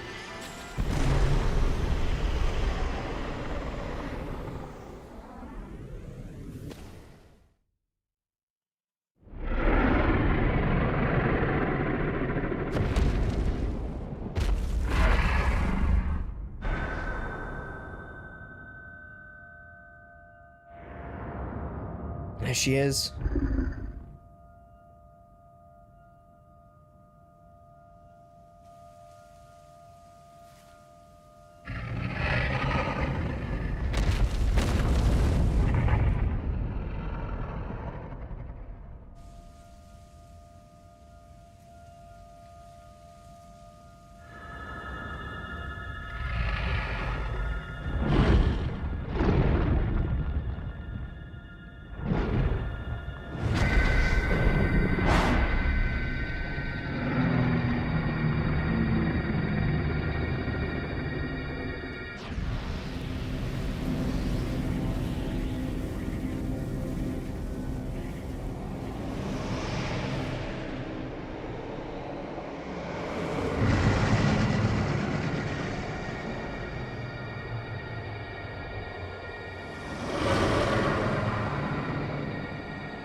You wanted a Kamehameha?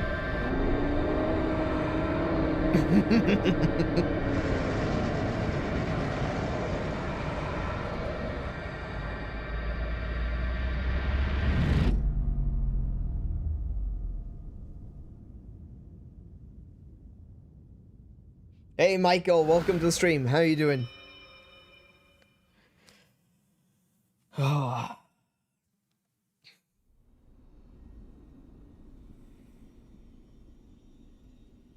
That was more of a spirit bomb. Yeah, but it actually worked. I've been keeping watch over you. Oh, all this time. Kano, welcome back.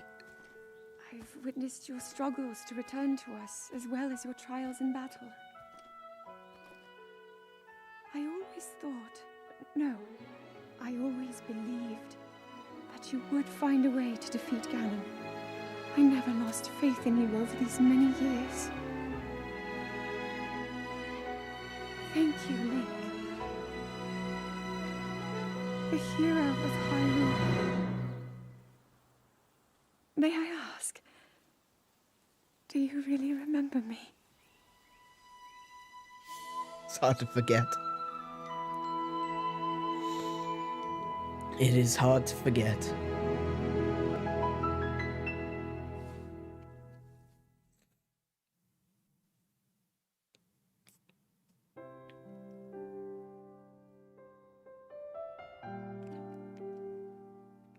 Ladies and gentlemen, The Legend of Zelda, Breath of the Wild.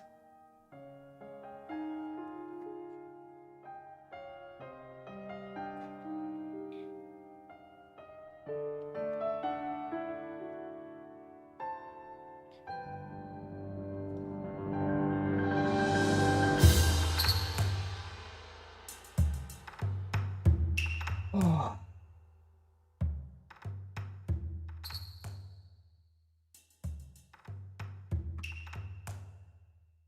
What a game.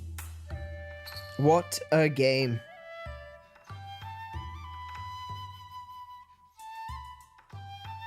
For a game that, when I originally played it, I wasn't a fan, to a game that could bring me to tears multiple times throughout the game, throughout all of the story, as well as the new stuff that they've added thanks to the DLC. Man.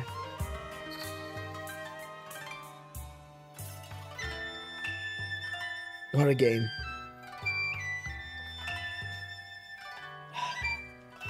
Damn, Mifa will be jealous. Nah.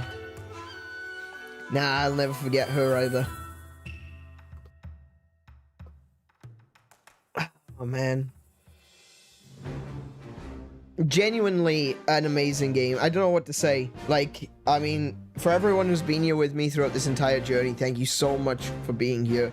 It's great to come back to Breath of the Wild after so long, with so many different thoughts and feelings and ideas about what the game is and what I felt like, or what I thought it was, only to come back to it now with a completely different perspective and just love the hell out of this game.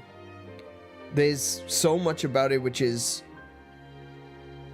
just so much improved over what originally released. And that's not to say that the Switch 2 version is different in any way, but you know, with the inclusion of the DLC, you get a lot more of that necessary context, a lot more of the story, which you didn't get upon release.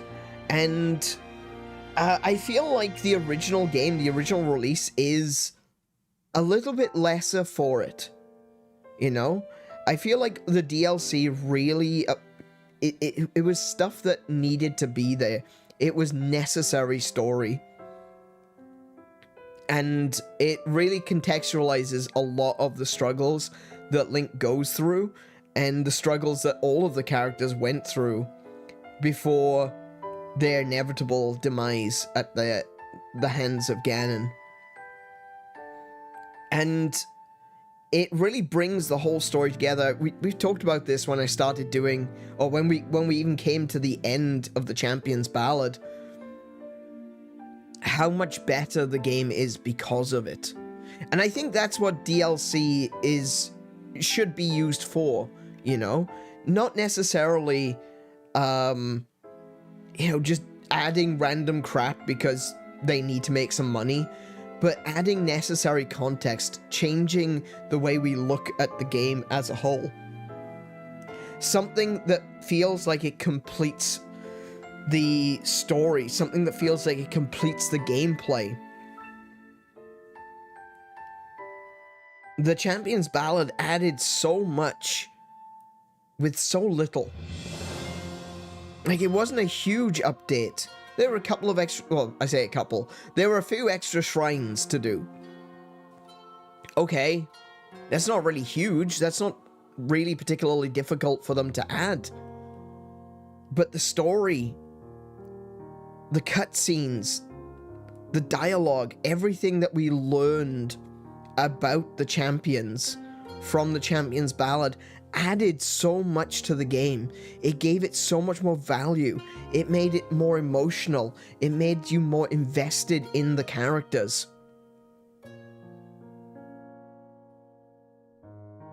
And that just goes to show what you can do when DLC is done right. You know? You take a game that was a good game by itself and you elevate it. You elevate it. You make it stronger. You make it great.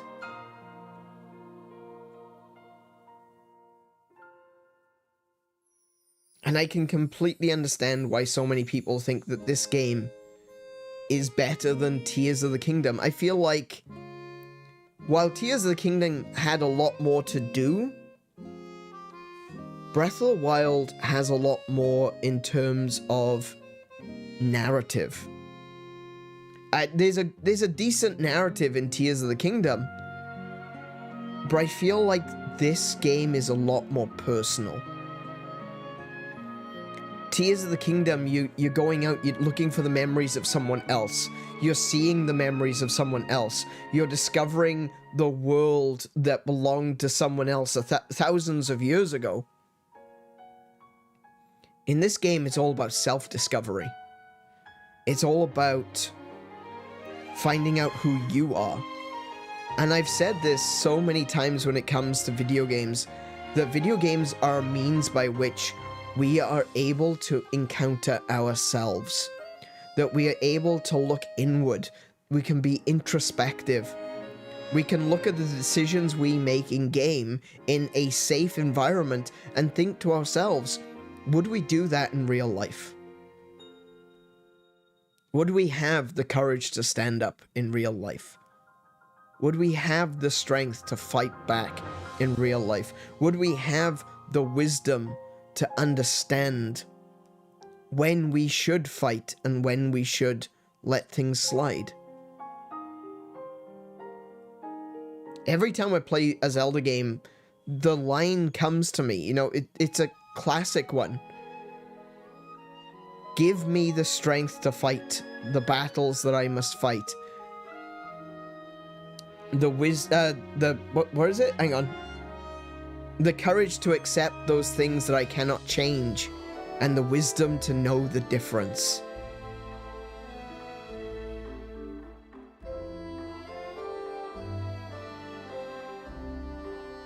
And this, I feel like this game sums that up so well. Maybe better than other Zelda games.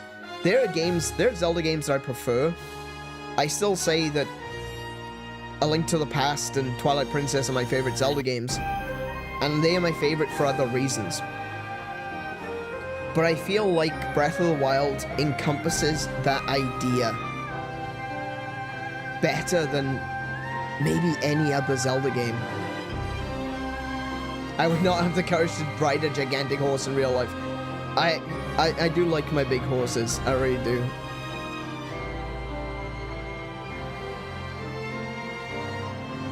Iwata, yeah.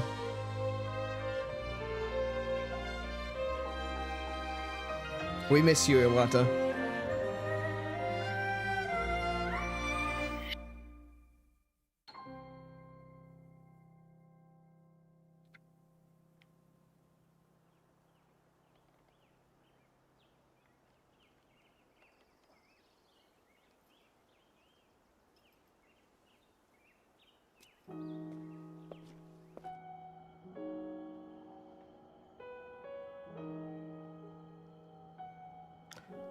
Oh, the king. Oh, and the champions.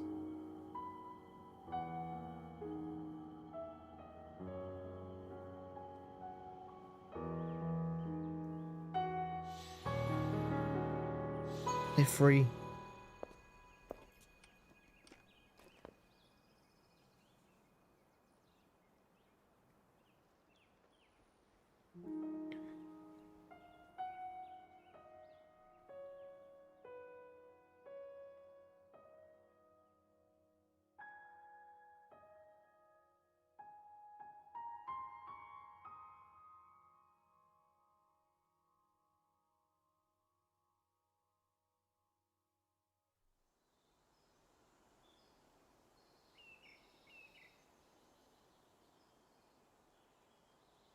We'll make our way to Zora's domain. The sand entering my eye. Yeah, same. I'm not crying, you're crying. Looks like it's stopped working. Let's investigate the situation. Miva's father. I believe he would like to hear more about her. The least we can do is visit him and offer him some closure. Although Ganon is gone for now, there is still so much more for us to do, and so many painful memories that we must bear. I believe in my heart that if all of us work together, we can restore Hyrule to its former glory. Perhaps even beyond, but it all must start with us. Yep. Let's be off.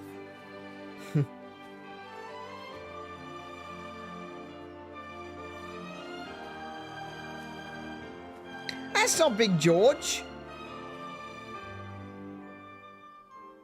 I can no longer hear the voice inside the sword.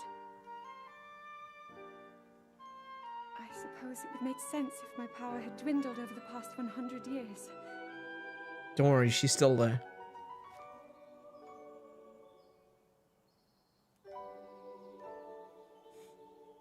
I'm surprised to admit it, but I can accept that.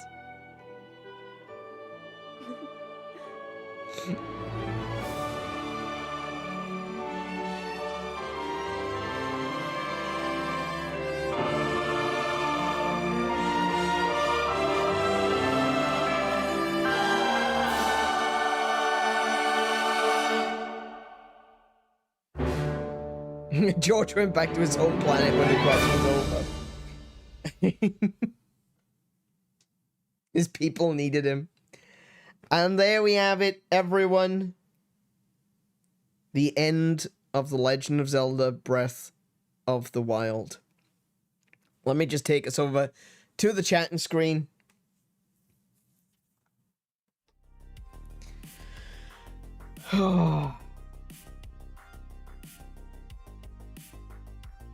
What an ending. What a game. Just a... When I think about... Like, I like to try to end a series with a little bit of a review. Not like an in-depth review or anything, but just something to feel like it closes everything off. And to anyone who's here that hasn't been here previously, who hasn't necessarily played or watched all through the entire series, to try to give people an idea of my thoughts and my mind as I was going through this game. I think the Switch version of... Let's do a quick comparison. The Switch version of Breath of the Wild, upon release, was a little bit jank. It was. But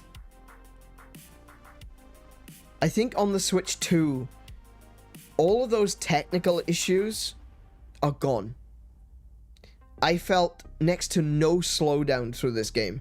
I think there were a couple of situations where you'd be in the middle of something, like an explosion just went off, you know, there's a few monsters running around, suddenly it starts to rain, you know, where everything happens all at once, where the game starts to chug just that little bit. But on the Switch 2, this game runs almost flawlessly. I don't want to say there's moments where it chugs and then say it's flawless. I think for the majority of gameplay, it is flawless. I think there are moments, like in Faron Woods, for example. I think there are moments where, you know, where a lot of things are happening all at once, where there's a little bit of slowdown. But aside from that, this game runs smoothly. 99% of the time, sorry, I hiccuped in the middle of talking there. 99% of the time, this game runs flawlessly at 4K 60. And I think that is a great testament not only to the hardware, the new hardware, but also to the updates and the changes that they've done to optimize this game over the past few years. that they've turned out the Nintendo Switch 2 edition of Breath of the Wild, and it is the best version.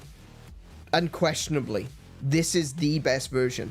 If you've not played Breath of the Wild before, get this version. If you have played Breath of the Wild before, consider getting the upgrade pack. It is worth it. It is completely worth it to re-experience this game in a way that allows you to appreciate it without those interruptions. Because that's something that bothered me when I played this the first time. I'm not usually a graphics guy. I don't really care too much about graphics. Hell, I still play my Atari. But you know what? The Atari plays at exactly 60 FPS. You know? So, I would have been okay with the graphics looking a little bit worse if they had gotten the frame rate up on the original game. And unfortunately, that is a part of what, to me, was the problem with the game up front. There was issues, the fact that it wasn't a full 1080p game, it was 900, and even then, they could barely hit 30 FPS, was insane. It was insane that they thought that was going to work on the Wii U, and it still didn't work on the Switch, right? And that is a shame. That is disappointing. But I feel like the Switch 2 edition completely changes all of that. There are, however, some issues that come from the 60 FPS version. And that is, I believe, and I may be wrong, I believe that the game's physics is tied to frame rate, and as such, some of the interactions that occur in this version are a little bit weird. We've seen so many situations where objects have fallen through the world, you know, where I've put a shield on top of another shield, and the shield drops underground, and it's never going to be seen again. There was a few things where, you know, when I was going farming for arrows, where I would see the glint, you know, the little sparkle that tells you where things are. And I was trying to pick it up, and I would discover that, no, the arrow is actually under the ground. You can't actually pick it up because it's gone. There was a couple of situations where there were Lizalfos trying to jump out of the water, and when they were landing on the shore, they were falling through, and they'd have to swim around and climb back up. There are things like that, which weird things with the physics, like there was a chest that just kind of flew off at one point, and I think that's because the physics is tied to frame rate, and that can be fine, but if there's like a lag in the frame rate, then sometimes physics can go a bit screwy. The Legend of the Slidey Donkey, of course. Slidey Donkey was probably one of my favorite glitches in this game, because one, the donkeys in this game are just so damn cute anyway. But the fact that he would spawn in, and he would be completely static for about 5 seconds, and then, you know, if the guy that walks with him walked past him, he would just kind of slide. I thought that was adorable. I love Slidey Donkey. He's my favorite. He's my favorite character in this game, okay? Slidey Donkey is great. And yeah, I think that's an example of what happens when you upscale a game in terms of like frame rate and such. If there's physics or there is what's the word I'm looking for? Entity behavior, which is connected to that. You know, sometimes it doesn't necessarily go off the way that it should. Slidey Donkey is a good example. It was a consistent glitch that we would see every single time he was on screen. The chests kind of flying off, another good example of that. The Lizalfos falling through the dock, another example. And I think it's because of the frame rate increase that maybe the physics wasn't keeping up with the frame rate. I can't say with any sort of certainty. I am not a programmer on this game, so I don't know. But I have a feeling that it is physics versus frame rate related. So that's like the only thing though that I would say that there's any sort of negativity about this game. Everything else, the graphics are gorgeous. The art style is stunning. The world is so big, and even though it doesn't have a lot going on, there's not a quest around every bend. There's not you know, oh, now you gotta save this village, now you gotta save this village, and now you gotta do this. You know, it's not that kind of a game. And I think I went into Breath of the Wild originally with the idea that this was going to be like all the other Zelda games. You go from location to location to location, you do the thing at that location, and then you move on to the next one. And to me, this game felt incomplete originally. But when you approach this game on its own terms, it's a very different experience. If you go into it saying, I know what this game is, I know where it should be, and if it doesn't live up to that, it's wrong, you're gonna be disappointed. Every single time. But if you go into it on the game's terms, you start to see what's really there. It's not some grand action game where you are encountering monster after monster after monster, where you've got to fight entire armies. If you want a game like that, Hyrule Warriors is a thing. This game is lonely. Link is alone. Zelda is gone.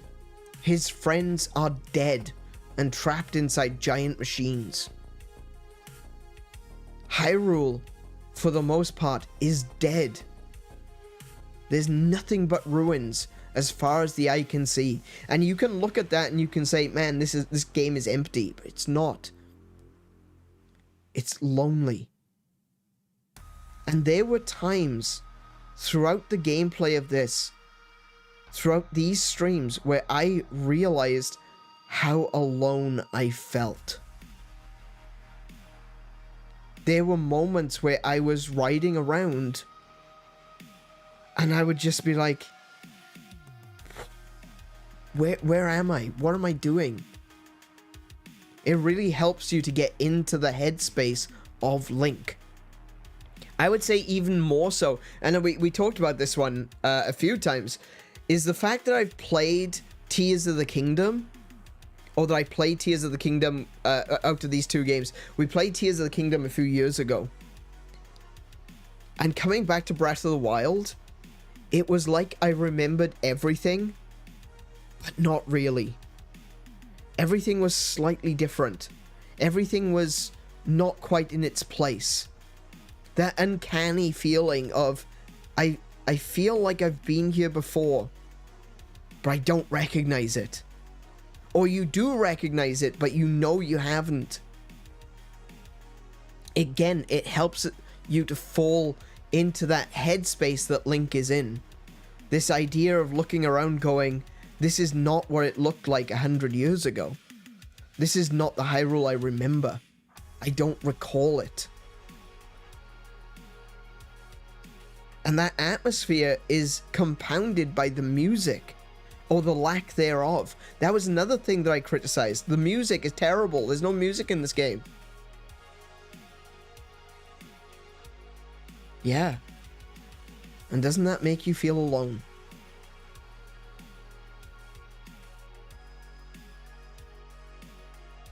The silence. You're riding long distances and all there is the sound of the horse hoofs beating against the path and your own thoughts.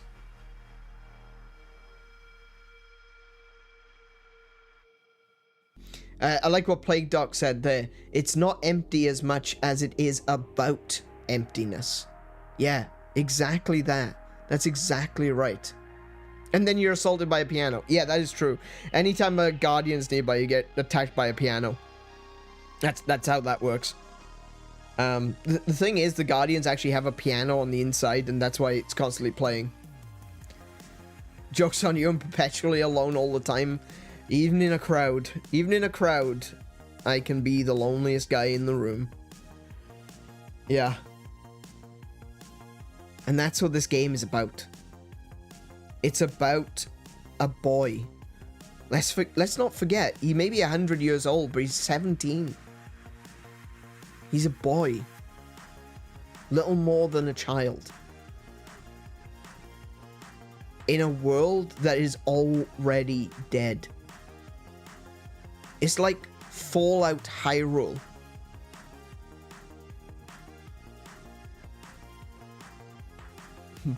My boy. It's like Fallout Hyrule, but instead of being, I don't know, some guy, you know, some adult that's going through these things, you're basically a child. Forced to grow up quicker than he was able to. Literally quicker than he was able to. Killed, no less. It's kind of like Fallout 3 now that I think about it. Killed and brought back from the brink. Only to see nothing but a wasteland. And it makes you think, what am I fighting for? What am I trying to save? It's not the kingdom. The kingdom's gone. No one's fighting for the kingdom in this. No one's trying to save Hyrule. It's already dead.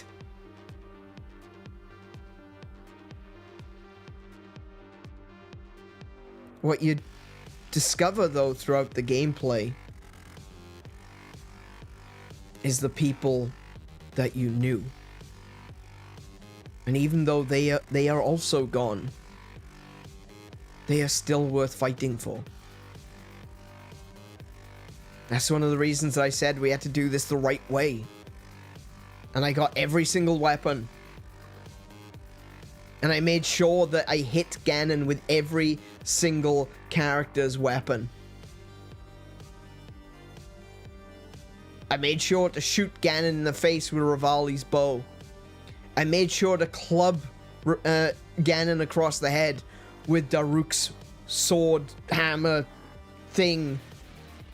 I deflected Ganon's beams back with Urbosa's shield. And I stabbed at his heart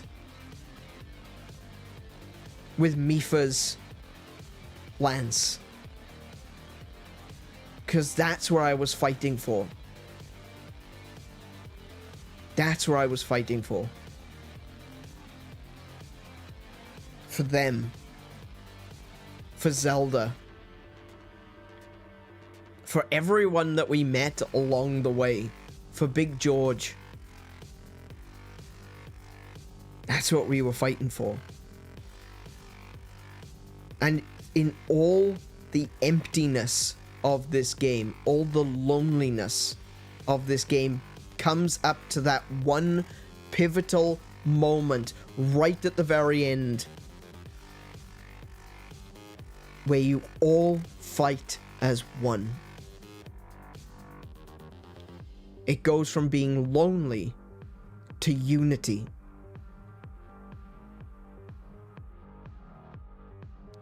And that is phenomenal storytelling. And that is the fact that this game can hit you so emotionally.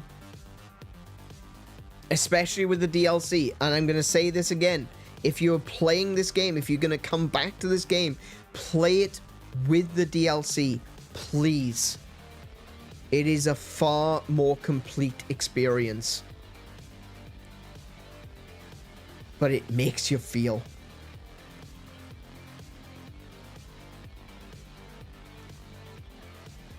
And that ending. Zelda's line at the end there. Courage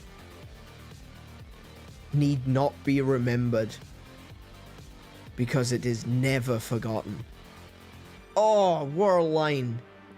Good lord. What a line.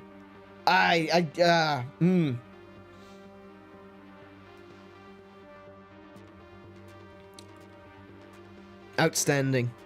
I give this game a AneurynPlays 10 out of 10. I give it a I'm not crying, you're crying out of 10.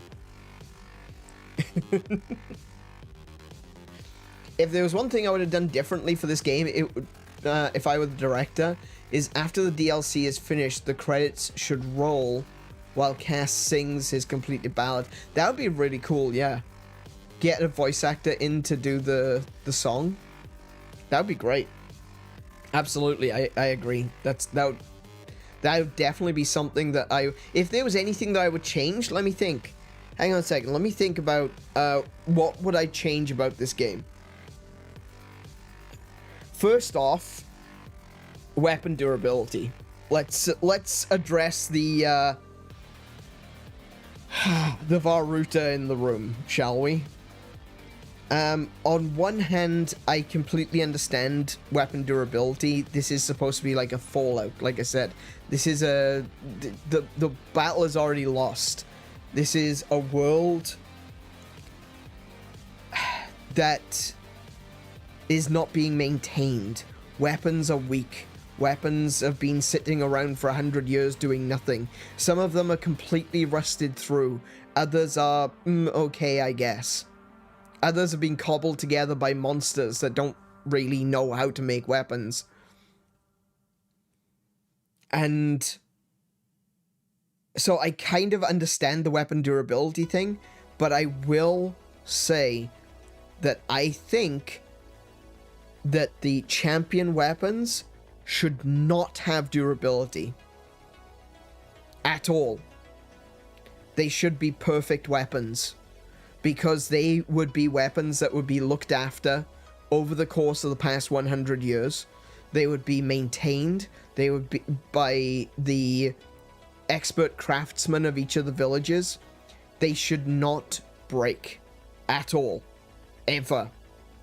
Now, that sounds really unbalanced in a game like this, but what I think would be the benefit, I think what they could then do is they make the weapons weaker.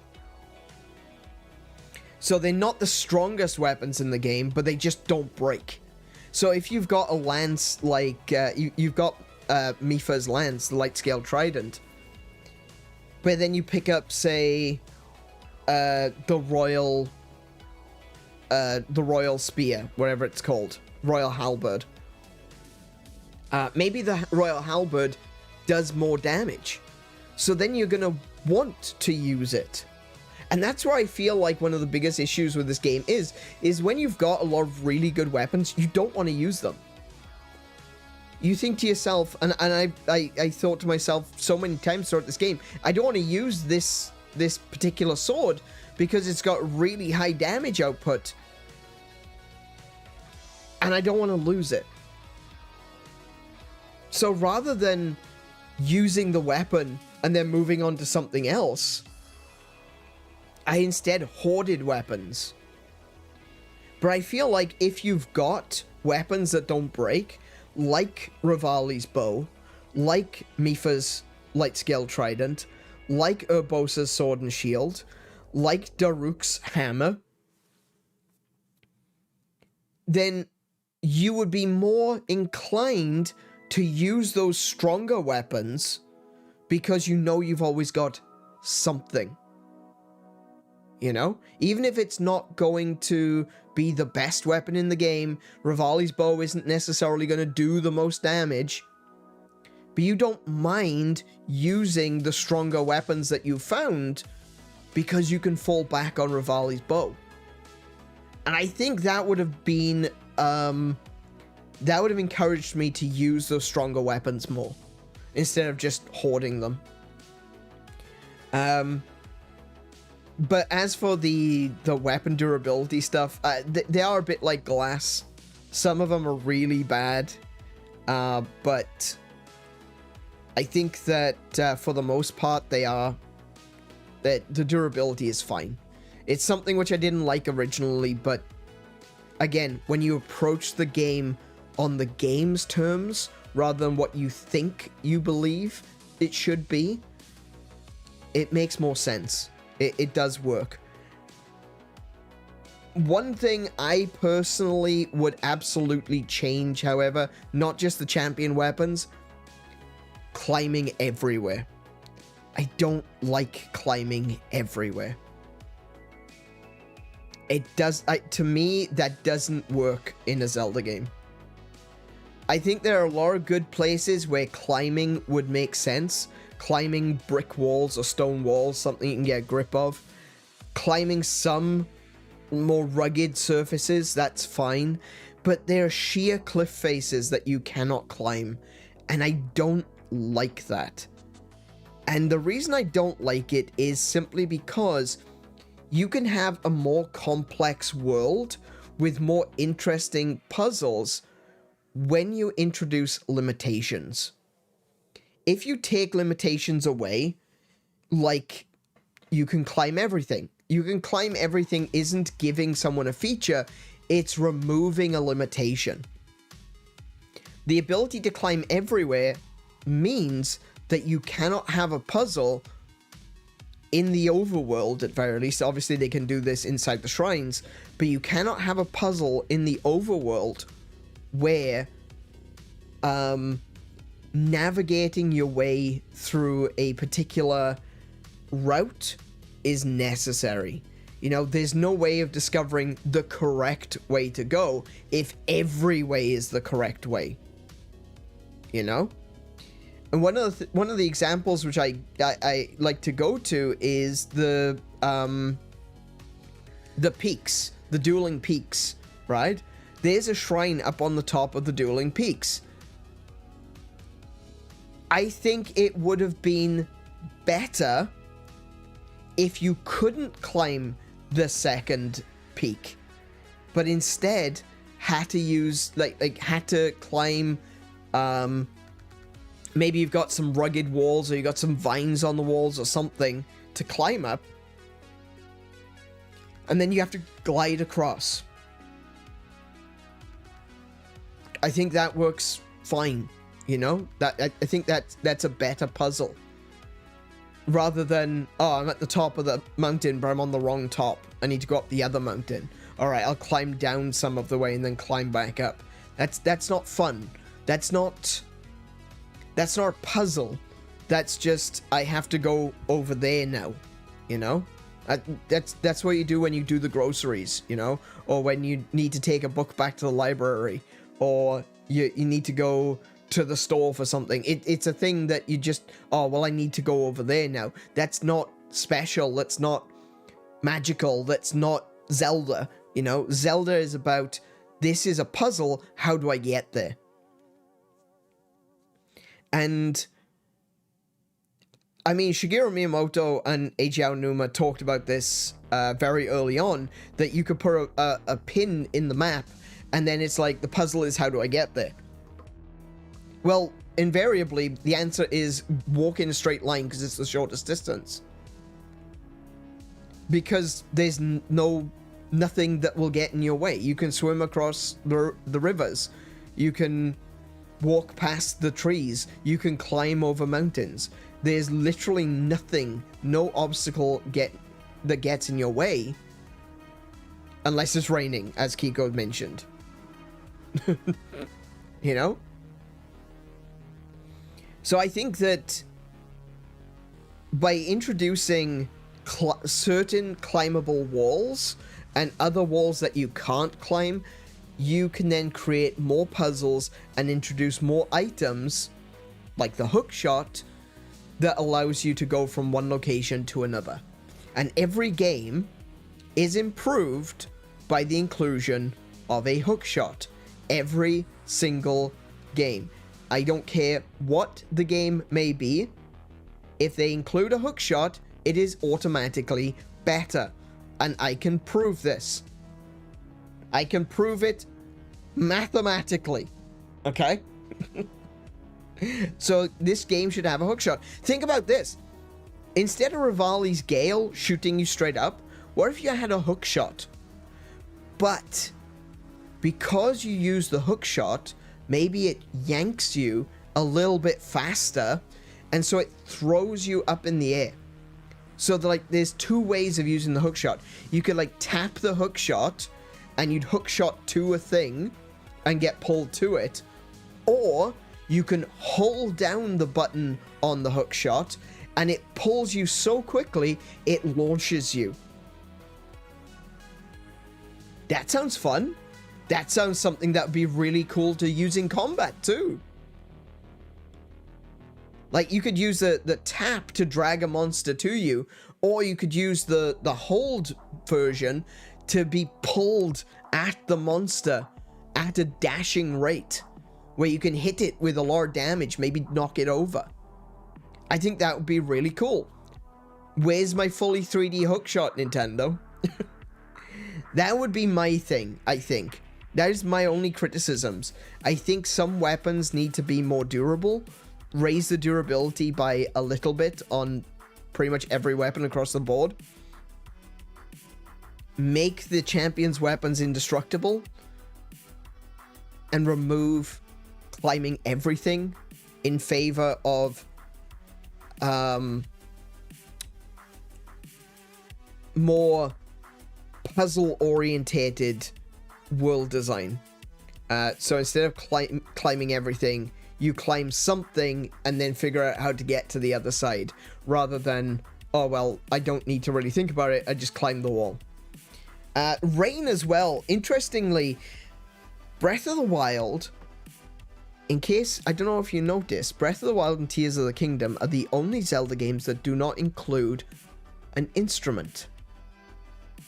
Every Zelda game has an instrument. Zelda 1 and 2 had a flute. Link to the Past had an ocarina, though they call it a flute in English. Ocarina of Time... Oh yeah, that had an ocarina in it. Majora's Mask had the Ocarina of Time, and each of the character masks that you would wear all had their own weapons, had their own instruments, whether it be a horn or a guitar or a drum set. Twilight Princess didn't have an instrument, did it? Yes, it did. Sorry, no. Twilight Princess had instruments. It had the grass.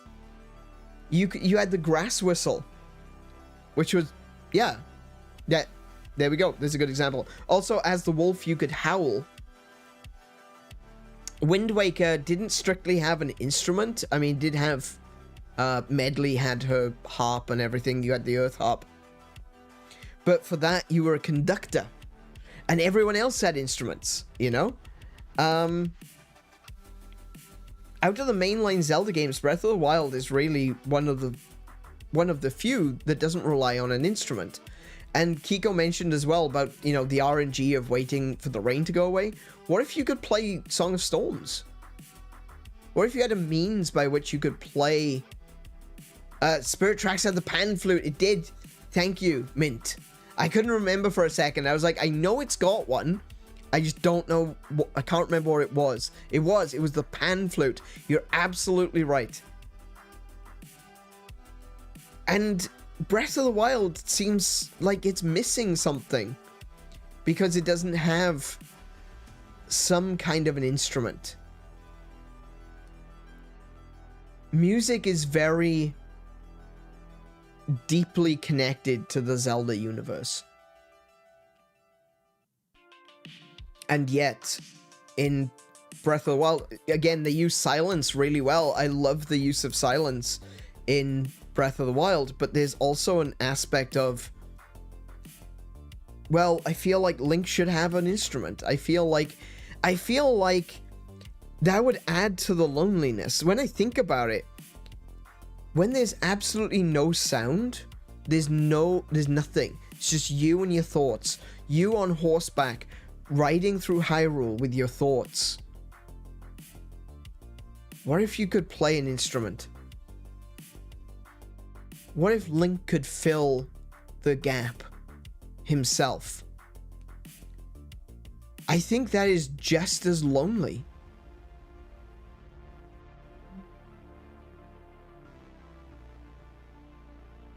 That he plays an instrument, or he sings, or hums, or something.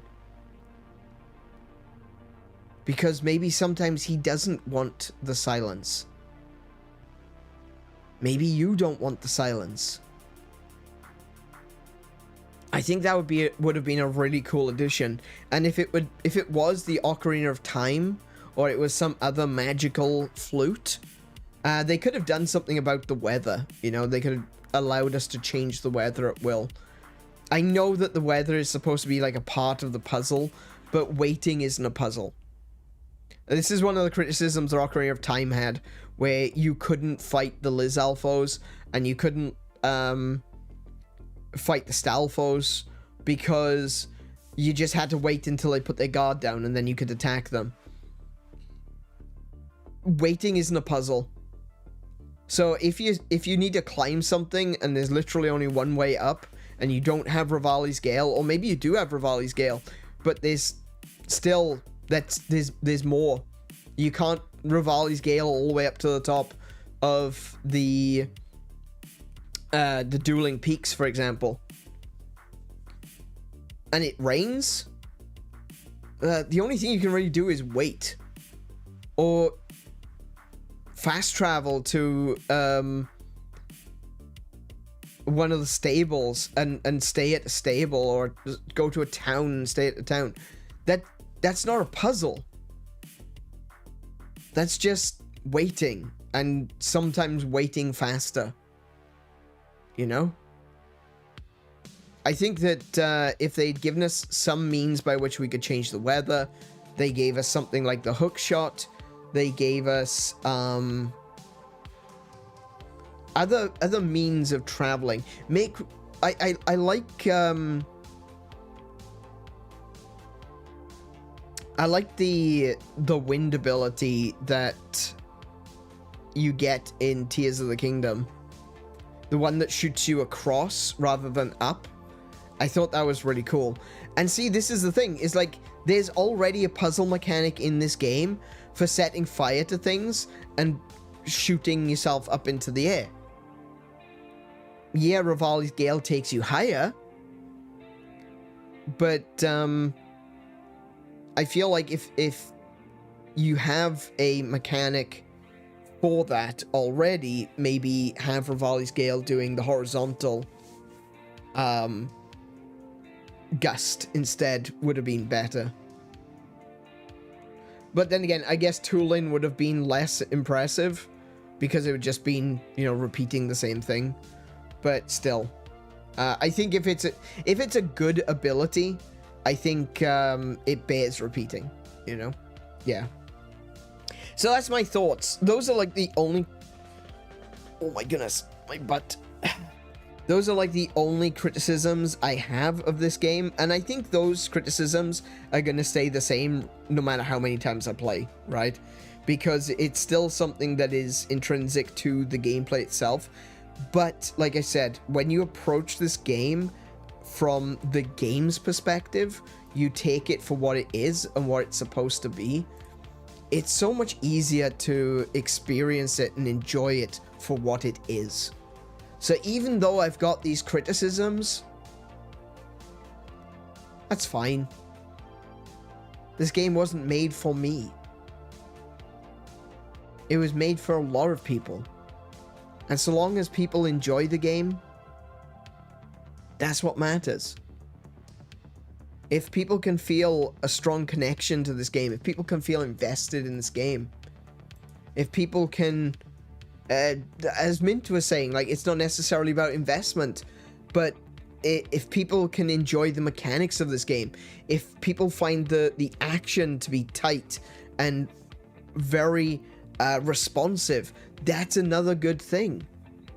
If people like the story, that's a good thing. If people like the music and appreciate the silence, then that's a good thing. I think there's so much that this game has to offer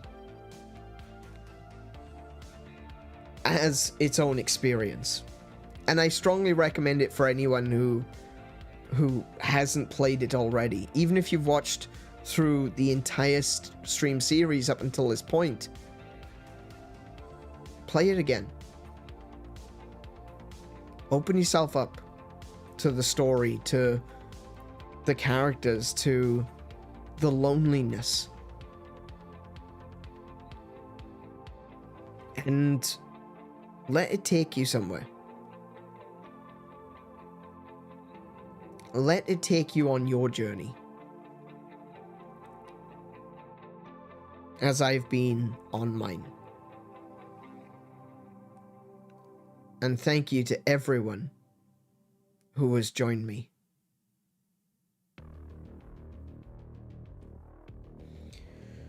With that one, I'm going to call it there for this evening.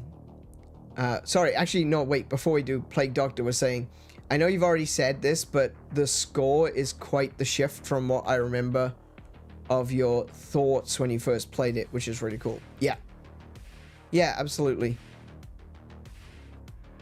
It's completely different. This game, for me, I think I said that for me personally, Breath of the Wild, when it first came out, was about a 6. It was okay. I enjoyed it, but I felt like it took too much away from the formula, you know? The quote-unquote sacred formula. But this is undoubtedly one of the best games ever. It doesn't have as much going on as Skyrim. It doesn't have the graphic fidelity of Grand Theft Auto 6.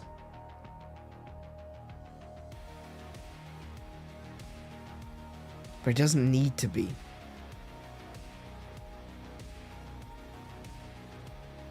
I seem to recall you complained about the shrines. Yeah, I did. Actually, that's a really good point. Actually, that is something... No, Plague Dog makes a really good point there. That is one thing that I would probably change as well. Like, if it was me in charge. And, that is... I would have less shrines. I would have... Instead of 120 shrines, I'd have 30. So, literally dividing them by 4. And at the end of every shrine, you speak to the monk or the goddess statue or something, and it would give you a heart or a piece of stamina bar. Rather than having to do 4 different shrines, I think each shrine should be more comprehensive, where you have to, 1, solve a puzzle to find the shrine. That's part 1. Do a small puzzle. Do a combat.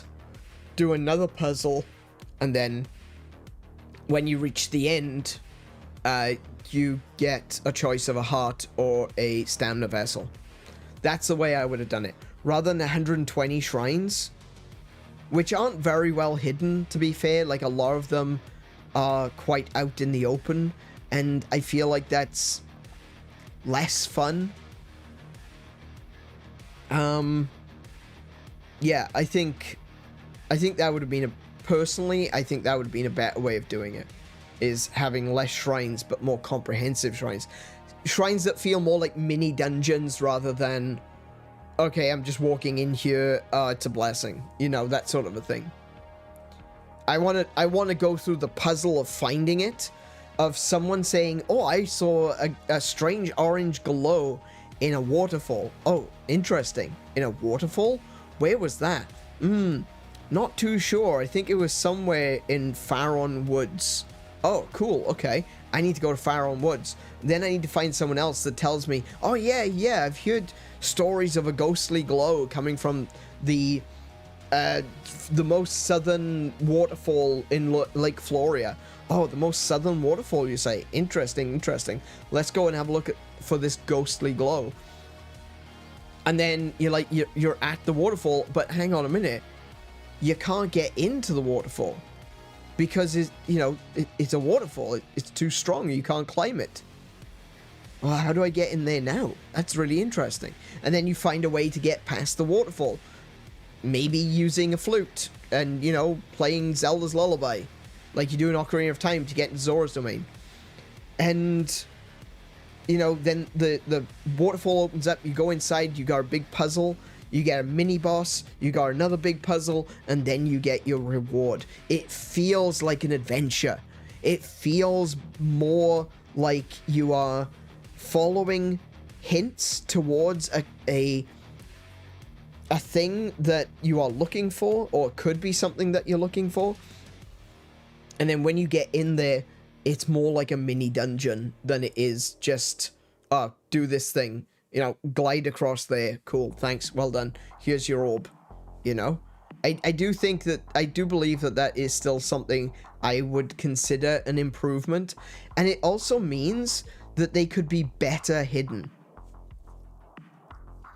And that's one of those things. I feel like if the shrines are just out in the open, why aren't they just completely surrounded by monsters? Ganon clearly knows that the shrines are there to help Link. So why aren't all of the shrines completely surrounded on all sides by monsters? You see what I mean?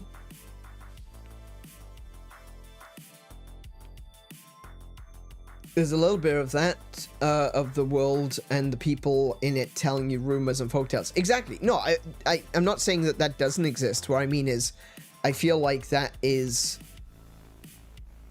I feel like that would be more interesting.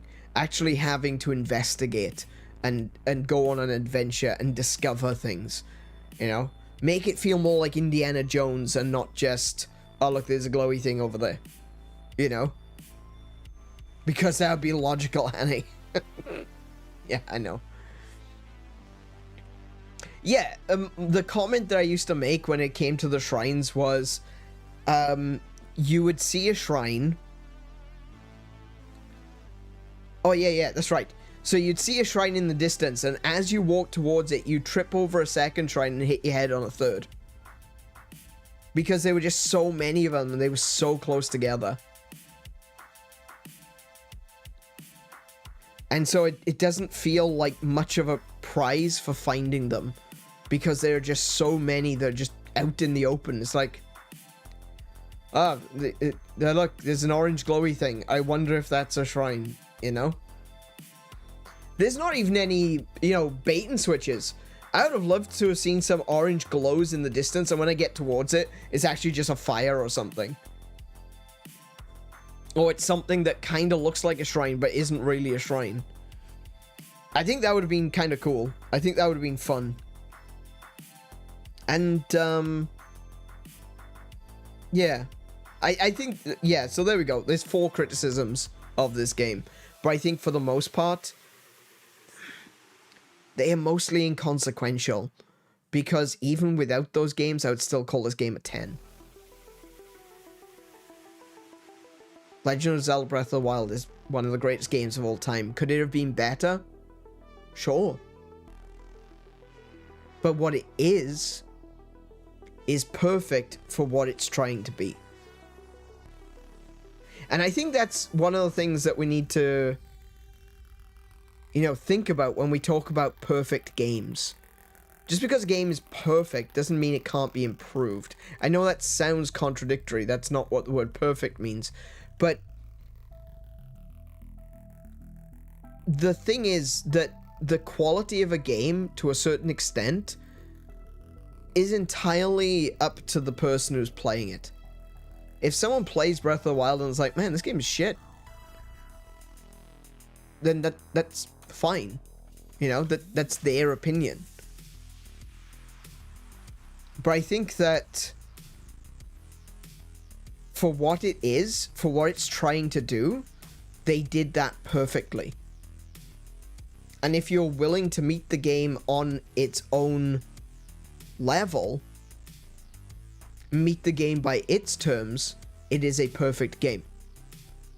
If you come into the game with expectations, it's not quite, it may not seem quite as perfect to you. But I feel like what they were trying to do, they achieved. And they did it really well. Does it work for me? It does. Did it used to? No. But I've changed, the game has changed, new story was added, the game felt like it was more complete.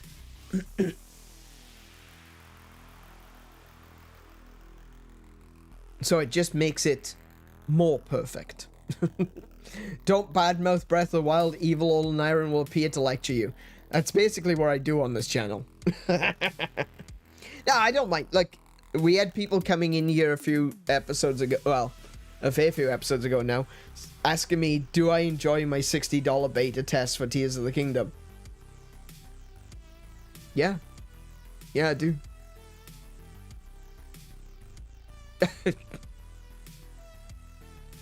What were you expecting? Me to be angry? Me to be like, oh, you can't say that about this game because it's the best game ever. No, it doesn't work like that. I banned ass to tell. Okay, Kiko got angry, okay? I don't like it when people try to cause trouble. I don't care what they say. The person didn't get banned because they don't like Zelda. The person got banned because they were looking for a fight. It's that simple, really. If you come looking for a fight, you're gonna get one, and you're gonna lose. Because this is my channel, and I can just remove you from it. Right? That's how it works, right? But if someone comes along and says, man, I thought this game was shit. Okay. Let's have a discussion about that. And then there are people who say that Tears of the Kingdom is glorified DLC. I would agree. It is glorified DLC. Do you know what glorified means? They use the word glorified in Christian theology to talk about the return of Christ. Yeah, Tears of the Kingdom is glorified DLC. Absolutely. It is Breath of the Wild returning in glory. Absolutely, it's glorified DLC. Yeah, completely. Absolutely it is. And the fact that someone thinks that's a bad thing is silly. I'm not angry about them having different opinions. I will not tolerate someone coming in here with a single goal of being disruptive. Exactly. Yeah, yeah. And that's the thing. You know, they came in here trying to be disruptive, but the point I'm getting at is like they're saying, so do you like your $60 DLC or your $60 bait test? Yeah. Yeah, I do. Actually.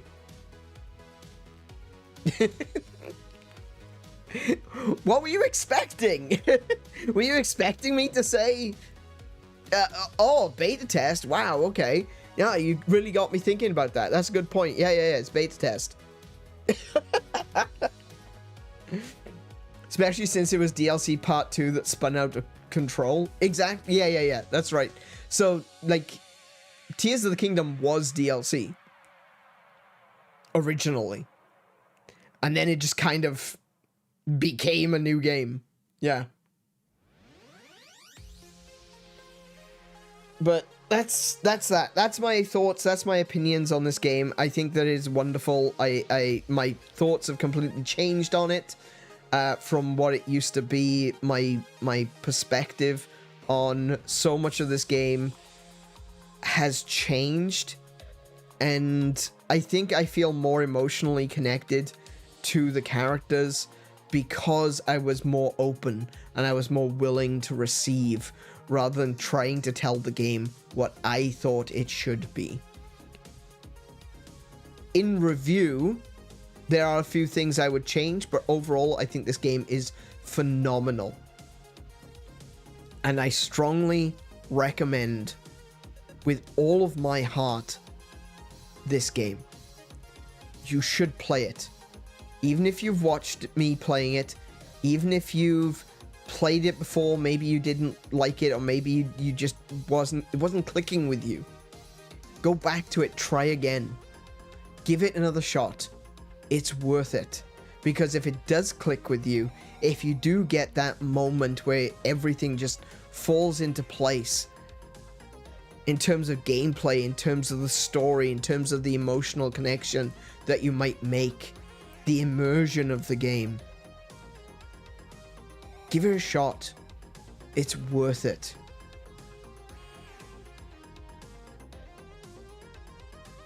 Because you're not going to get the same experience just from watching me. And if there's any lesson, if we're talking about lectures, if there's anything that I would love more than anything to try to impress upon you guys, it is that playing video games is better than watching them. I know that's a counter narrative to what I should be saying, no, stop playing games, just watch me playing them. No. I can't lie like that. Play video games. Play it, experience it for yourself. It's gameplay is an interactive medium. You can watch a movie, and it's a movie, but you can be a part of this world.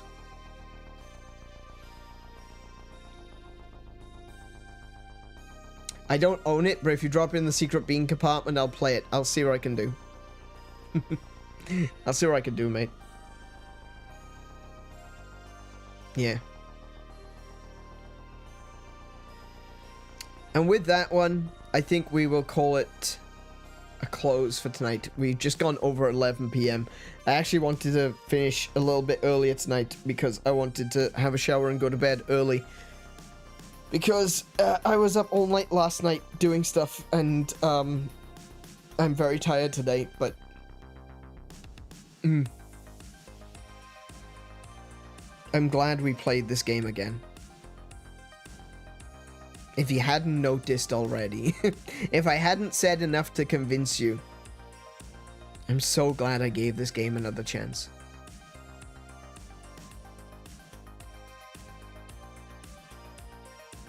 Because it deserved it.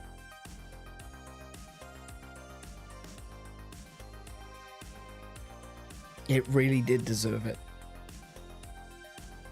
So with that, I want to thank each and every one of you, not just the people that are here tonight, but everyone who has been here since the very beginning of this journey through The Legend of Zelda Breath of the Wild.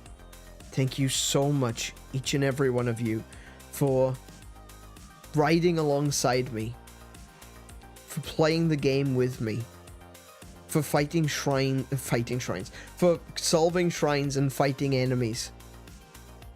We did that together. And I really appreciate it. It's been amazing to see what's been happening on this channel since I started playing Breath of the Wild. And now I'm terrified that I'm going to lose all my subscribers because I'm not playing Breath of the Wild anymore. But that's a topic for another day, okay? I hope you've all enjoyed it because I know I have. And I just, again, just thank you so much for going through this with me. For being there, for like I said, riding alongside me. That's the best way I can describe it. Thank you so much. If you're new here, consider subscribing to the channel. We will be playing more Legend of Zelda in the future, as well as other adventure games, other RPGs. We've got more Donkey Kong coming up tomorrow, and then we've got Mega Man 2 on Sunday. And if that sounds interesting to you, we've got other games, a big, long, bloody list of them, coming up in the near future. So please consider subscribing, ringing the bell to be notified of when I am going live. And if you've enjoyed this stream, please leave a thumbs up to let YouTube know that you liked it, to let me know that you liked it, and maybe consider leaving a comment at the end. When this stream goes offline, you can refresh the page and the comment section will appear.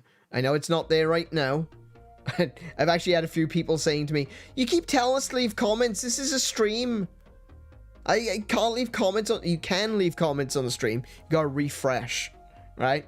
When the stream goes offline, hit the refresh button. Maybe leave a comment. Let me know what you thought of this stream or about this series. Or even tell me what games you'd like to see me play in the future. I may not get to them immediately, but they will go on the list. And boy, this list is getting long. So, with all that said, thank you once again. Be good to yourselves. Be excellent to each other. Play more video games. And until I see you, I wish you all peace and high scores. Good night, everyone.